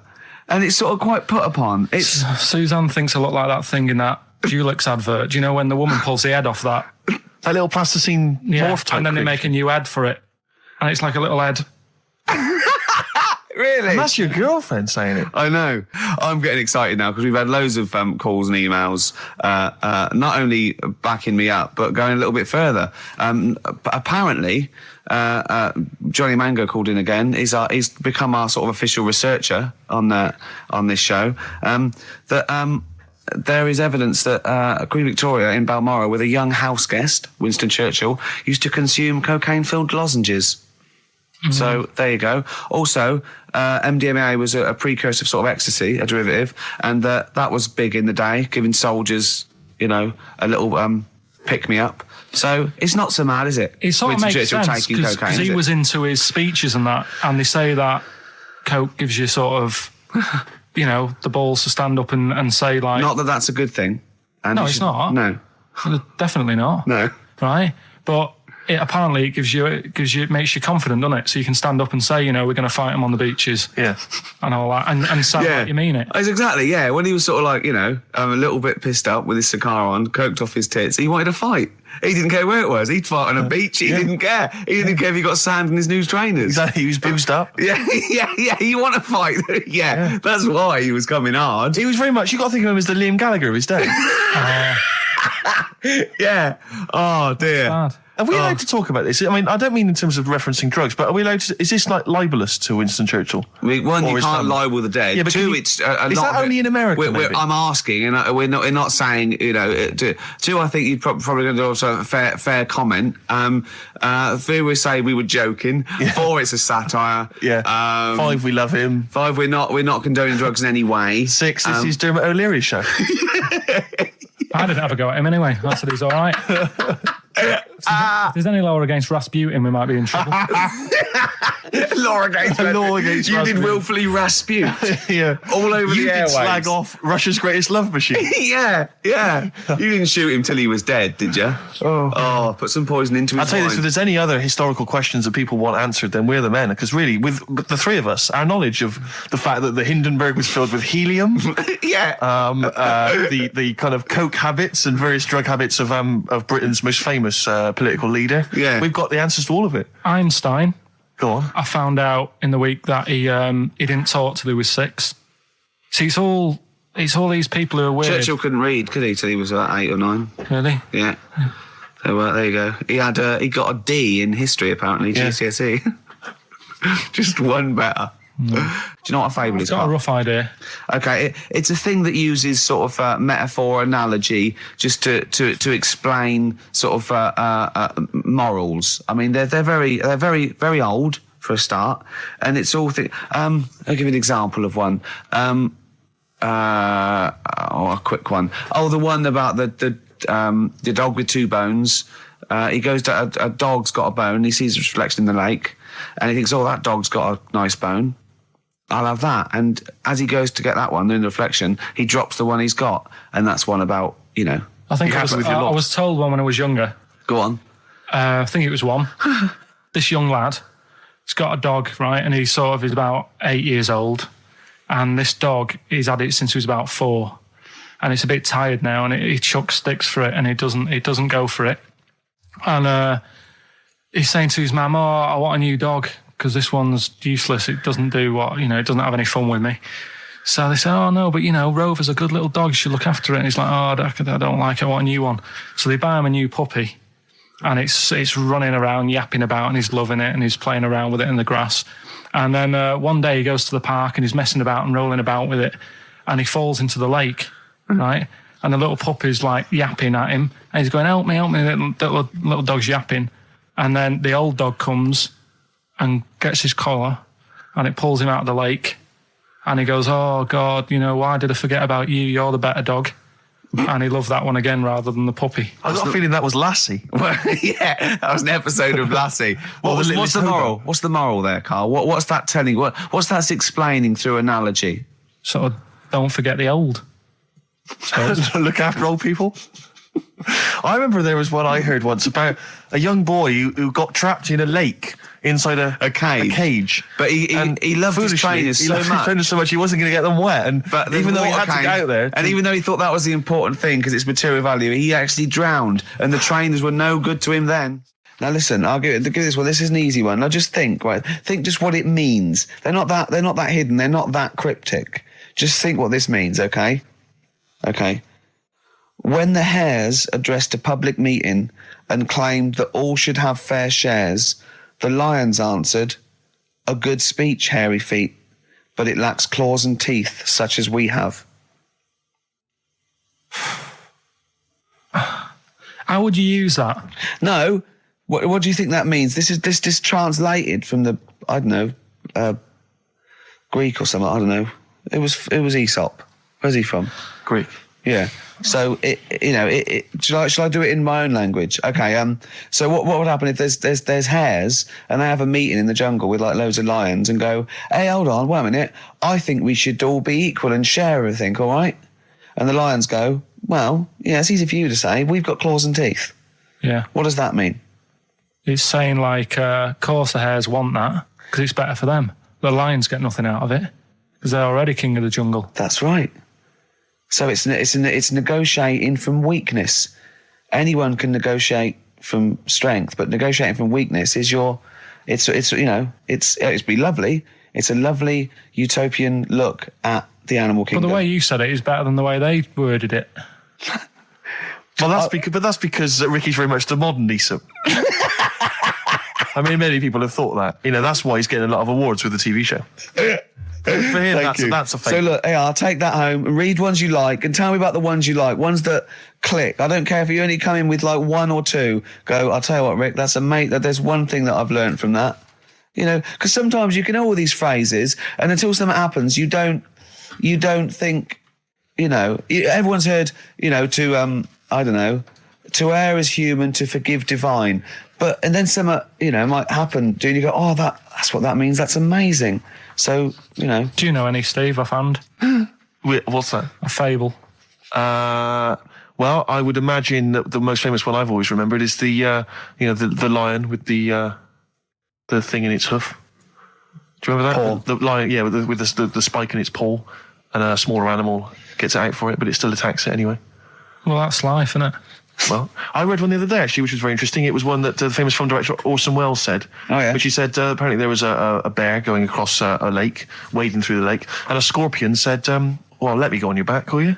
Come on, just let me go on your back, we'll go across, it'd be brilliant. He goes, well, no, you'll just sting me. You go, don't be stupid, if I sting you, you'll die, and we'll both drown. And he goes, oh, fair enough. Who was doing the stinging? The scorpion. Right, okay. Yeah. And the bear's wading through the water. Yeah. So the scorpion jumps on the back, and they wade through the water, and halfway across, the scorpion stings the bear. And the bear goes, well, we're both going to die now. He goes, yeah, it's my nature. I thought he was going to say, I can swim. Oh, you're the best. What's the one about... Does that mean anything to you? It's my nature, i.e., you know, that's in my nature. That's the way it is. That's what I do. Yeah, I'm a scorpion. Yeah. One of my favourite ones. These don't mean anything to you, do they? I mean, one thing is you're not impressed by them. They're all right. What about Why this? not What about just this say one? Don't trust bears or Here's one of my favourite. What? He said, well, why not just say, don't trust bears? The bear's the one that was too trustworthy. Don't trust scorpions. Yeah. Right. Here's one of my favourite ones of all time. Okay. A lion is dying. It's an old lion. He's in the front of his cave, and all the animals come around, like the foxes and the hyenas and the rabbits, and they're all taking the piss out of him, and they're laughing at him, and they're laughing and going, "You can't fight us now." And just before he dies, he goes, "Fine, but I was a lion once." What does that mean? Don't know. Well, he's saying it's better to have lived and had what I had, because I was great, if only for a short time, and you lot are still alive, but you're nothing. You're rabbits and hares. I was a lion once, so you know. Are they always using animals for these stories? Well, yeah, I could change it to refrigerators and household appliances if it would make it help, but animals, you know. I remember the one about being ill a lot, and you say something about Go on. you know, if you keep doing that, if you keep having time off, well, I won't believe you. That's the boy who cried wolf. Is Yeah. that right? Yeah. Do you know that one? Have you heard the famous one? This is probably the most powerful one. When you're pulling a face, and they say, well, if you Wind keep doing that, the wind changes. I've You heard gotta stay that. like that. Because you know that's scientifically proven. That can happen. That can happen. Should we have hip hop hooray? Yeah. Are you queued up for that? No, but go on. You. Carl, sort it out, mate. I was gonna. No, come on. This is what I asked you to play, mate. If you've not, you know, you're getting too big for your boots now with your showbiz lifestyle. You're not paying Yeah. attention, are you? You're not playing Yeah. the record if we want you to play it. Heat magazine's favourite. Yeah. Okay, so Oh, you I've dropped that. the You CD now. embarrassed That's yourself. clumsy. Oh. You know, you're, you know, with the big. I name can't DJ believe you're not. Foster. Oh, fables are great. He's not impressed, is he, Rick? No, I am. I mean, you know, once I take this book home tonight and that, Yeah. have a read, I might change my mind on them next week. You're coming all stressed. and I'm not impressed with the ones you've been talking about, I must admit. Okay. Yeah, Rick, I don't know. I just wanted to bring your attention to this. Someone passed this on to me. It's from the Guardian's media website. There has a sort of website that's dedicated to kind of media Is information. this about our complaint? Well, the headline is "Comedian Rapped Over Radio Innuendo." Right. Jessica Hodgson has written the article. Are you familiar with this? Have you Well, seen be this? careful now, because we actually got a complaint. A lot of people don't know this. We got a complaint upheld, and Well, all of this we're very sorry. We didn't mean to offend, and it was a while ago. So we are going to be very careful. Carl's getting very nervous. We're just going to read out. We're not going to editorialise, Carl. We're just going to read out what the Guardian printed about us. All right? Okay. Comedian Ricky Gervais has had a dressing down from a broadcasting watchdog for his repeated use of the word cock in a lunchtime radio show. That's all right. That's what That's it says. fine, Carl. that's what I He's just- not this going to is- say this it is again. He's news. not. Yeah. Go on. Imagine this is the news and I'm reading it. Yeah. The Broadcasting Standards Commission upheld a complaint against the comedian for coarse sexual innuendo in the programme on London station XFM. The Commission acknowledged that the presenter's remarks were intended to be humorous, but took the view that the amount and detail of the coarse sexual innuendo had exceeded acceptable boundaries for broadcast, said the BSC in a statement. The complaint objected to a section in the Comics Saturday afternoon show when he discussed the different meanings of the word cock. Gervais wondered aloud whether the word was acceptable when discussing birds, but not the male sexual organ. A BSC spokesman said the comedian went on and on about it for nearly 5 minutes. XFM, a self-styled alternative radio station, said in its defence that its remit was to provide cutting-edge programmes for a youth audience. The station said the programme's brief was to include elements of alternative comedy within certain shows that would not fit within a more mainstream radio station format. In this particular show, it was not the presenter's intention to shock when they took a humorous look at how the English language could be construed in different ways within different contexts. Gervais, whose big break was on Channel 4's 11 o'clock show, has shot to household status through the portrayal of David Brent, the middle manager from hell in BBC Two's cult show The Office. Just in case you didn't know who I was talking about. Yeah, he's a household name, but they just thought you might not have heard of him, but he is a household name. Now, that's good. That's good reporting, and they're quite right about it. And just to remind people, it was when Steve said the only bird that hasn't got a penis is the swan, and I went on about the male bird being called the cock, but I couldn't use that to mean, and it was childish. You know? But what annoys me is, I'm sure I've heard things on like Radio 1 like that. Oh, what's what's her name in the morning? Sarah Cox. Yeah, and as there's a DJ like Karl. Cox. Yeah, so you got Karl. What's the matter? I'm just saying. You're just saying there's a pair of DJs on, Yeah, but we've done this. And what are you talking about? We're just talking about names. They're just saying the names. Now, I love Cox in the morning. You're a big fan of Cox. And at night. What's the matter with you? Come on, Karl. All right, we've taken it. We've been. Have you actually been rapped over this? No, I don't know what. Have you had means. a dressing down? No. When did that happen? I don't know. I was meant to tell you, and I never got round to it. Okay, thanks then. So don't do it again. And just remembered recently, actually, I was on a train coming back from hometown Bristol. And I was on the train, and this girl walks on, good-looking girl. I thought, hey, a largely empty carriage. I'm thinking, my luck's in. Because I take every opportunity, Karl. That's the thing about me. I don't choose. She was a good-looking girl. She sat down. I thought, she sat down right near me. I thought, brilliant. As this guy comes up behind her, and says, I think it's probably a boyfriend or something, sits down next to her. And I listened in on the conversation, obviously, because I'm pretending to read. It was very clever. I read the same page for hours, so I was pretending to listen. I was listening, but pretending to read. And I realised that it's not her boyfriend or anything. It's just some guy she's met on the platform. And I'm thinking, brilliant. If she's the kind of girl who's just going to start talking to someone, on a platform, on a train, brilliant, I'm going to be in here. Because he was only going one stop. So I'm thinking, what's the worst that can happen? He'll nick off, I'll get chatting to her, and who knows? I could join the... is there a train equivalent? Foot High Club. The Foot High Club, brilliant. And so I'm excited, I'm listening in. And it turns out that they're both kind of graduates who've just finished university, or they're coming to their finals or something. And they're chatting away, and he's making a couple of witticisms, and she's kind of tittering at his jokes. I'm thinking, well, I'll tell you this, if she's laughing at this kind of material, I am going to blow her away, with my kind of anecdotes and wry observations, It was weak stuff, I got to be honest. Really? He was coming out with nothing. He was running on empty, as far as I'm concerned. Yeah. And she was loving it. So I'm thinking, brilliant, I'm going to be right in here. And then they get moving on to higher brow things, and I think she was going to study kind of Marxism or something like that, or communism, something. And she was asking him, as by way of conversation, she was asking him what he knew about Marxism, And he was fumbling for his vague knowledge of it that he had in his life. And I'm just sat there thinking, come on, love, in any given capitalist environment, the proletariat will revolt against their oppression by the bourgeoisie, and after a brief period of socialist rule, emerges as a classist society governed by community cooperation. Well, if that sort of talk wouldn't get a woman hot, I don't know what you'd use then. If Marx and Engels is not going to get a woman sweaty down below, then nothing is. Then my name is You're not just Steve biding your time. Exactly. I'm just going to go in for the kill any minute. Yeah. So anyway, it comes to his stop. Right, he gets up. I'm thinking this is a piece of cake, and he gets off, and off he goes. He walks off, and I'm thinking brilliant. And I thought, I'll wait till the train's pulled away. I'm not going to leap in straight away. No. And he comes back along the carriage, and I'm thinking, hang on a minute. He goes, listen, do you mind if I give you my email address? Oh. Right, and if you want to get in touch, email me. I'm thinking, come on, you loser, get off now. Save your face, please, before it's too embarrassing. She accepts the email address because she obviously doesn't want to hurt his feelings, whatever. I'm thinking, fair enough. She's a good woman. I'm liking her. I'm loving her. I'm thinking that's my kind of girl. So anyway, he gets off. I'm sat there, the train pulls away. I'm thinking, yeah, I'll wait a few minutes, I'll just, give it some time. Her phone rings. It's her friend on the phone. And she starts saying, and I was listening in, and she was going, yeah, just met a guy on the train. I'm thinking, yeah, that's true enough. She goes, yeah, he was a good-looking guy. I thought you were having a laugh, love. To be honest.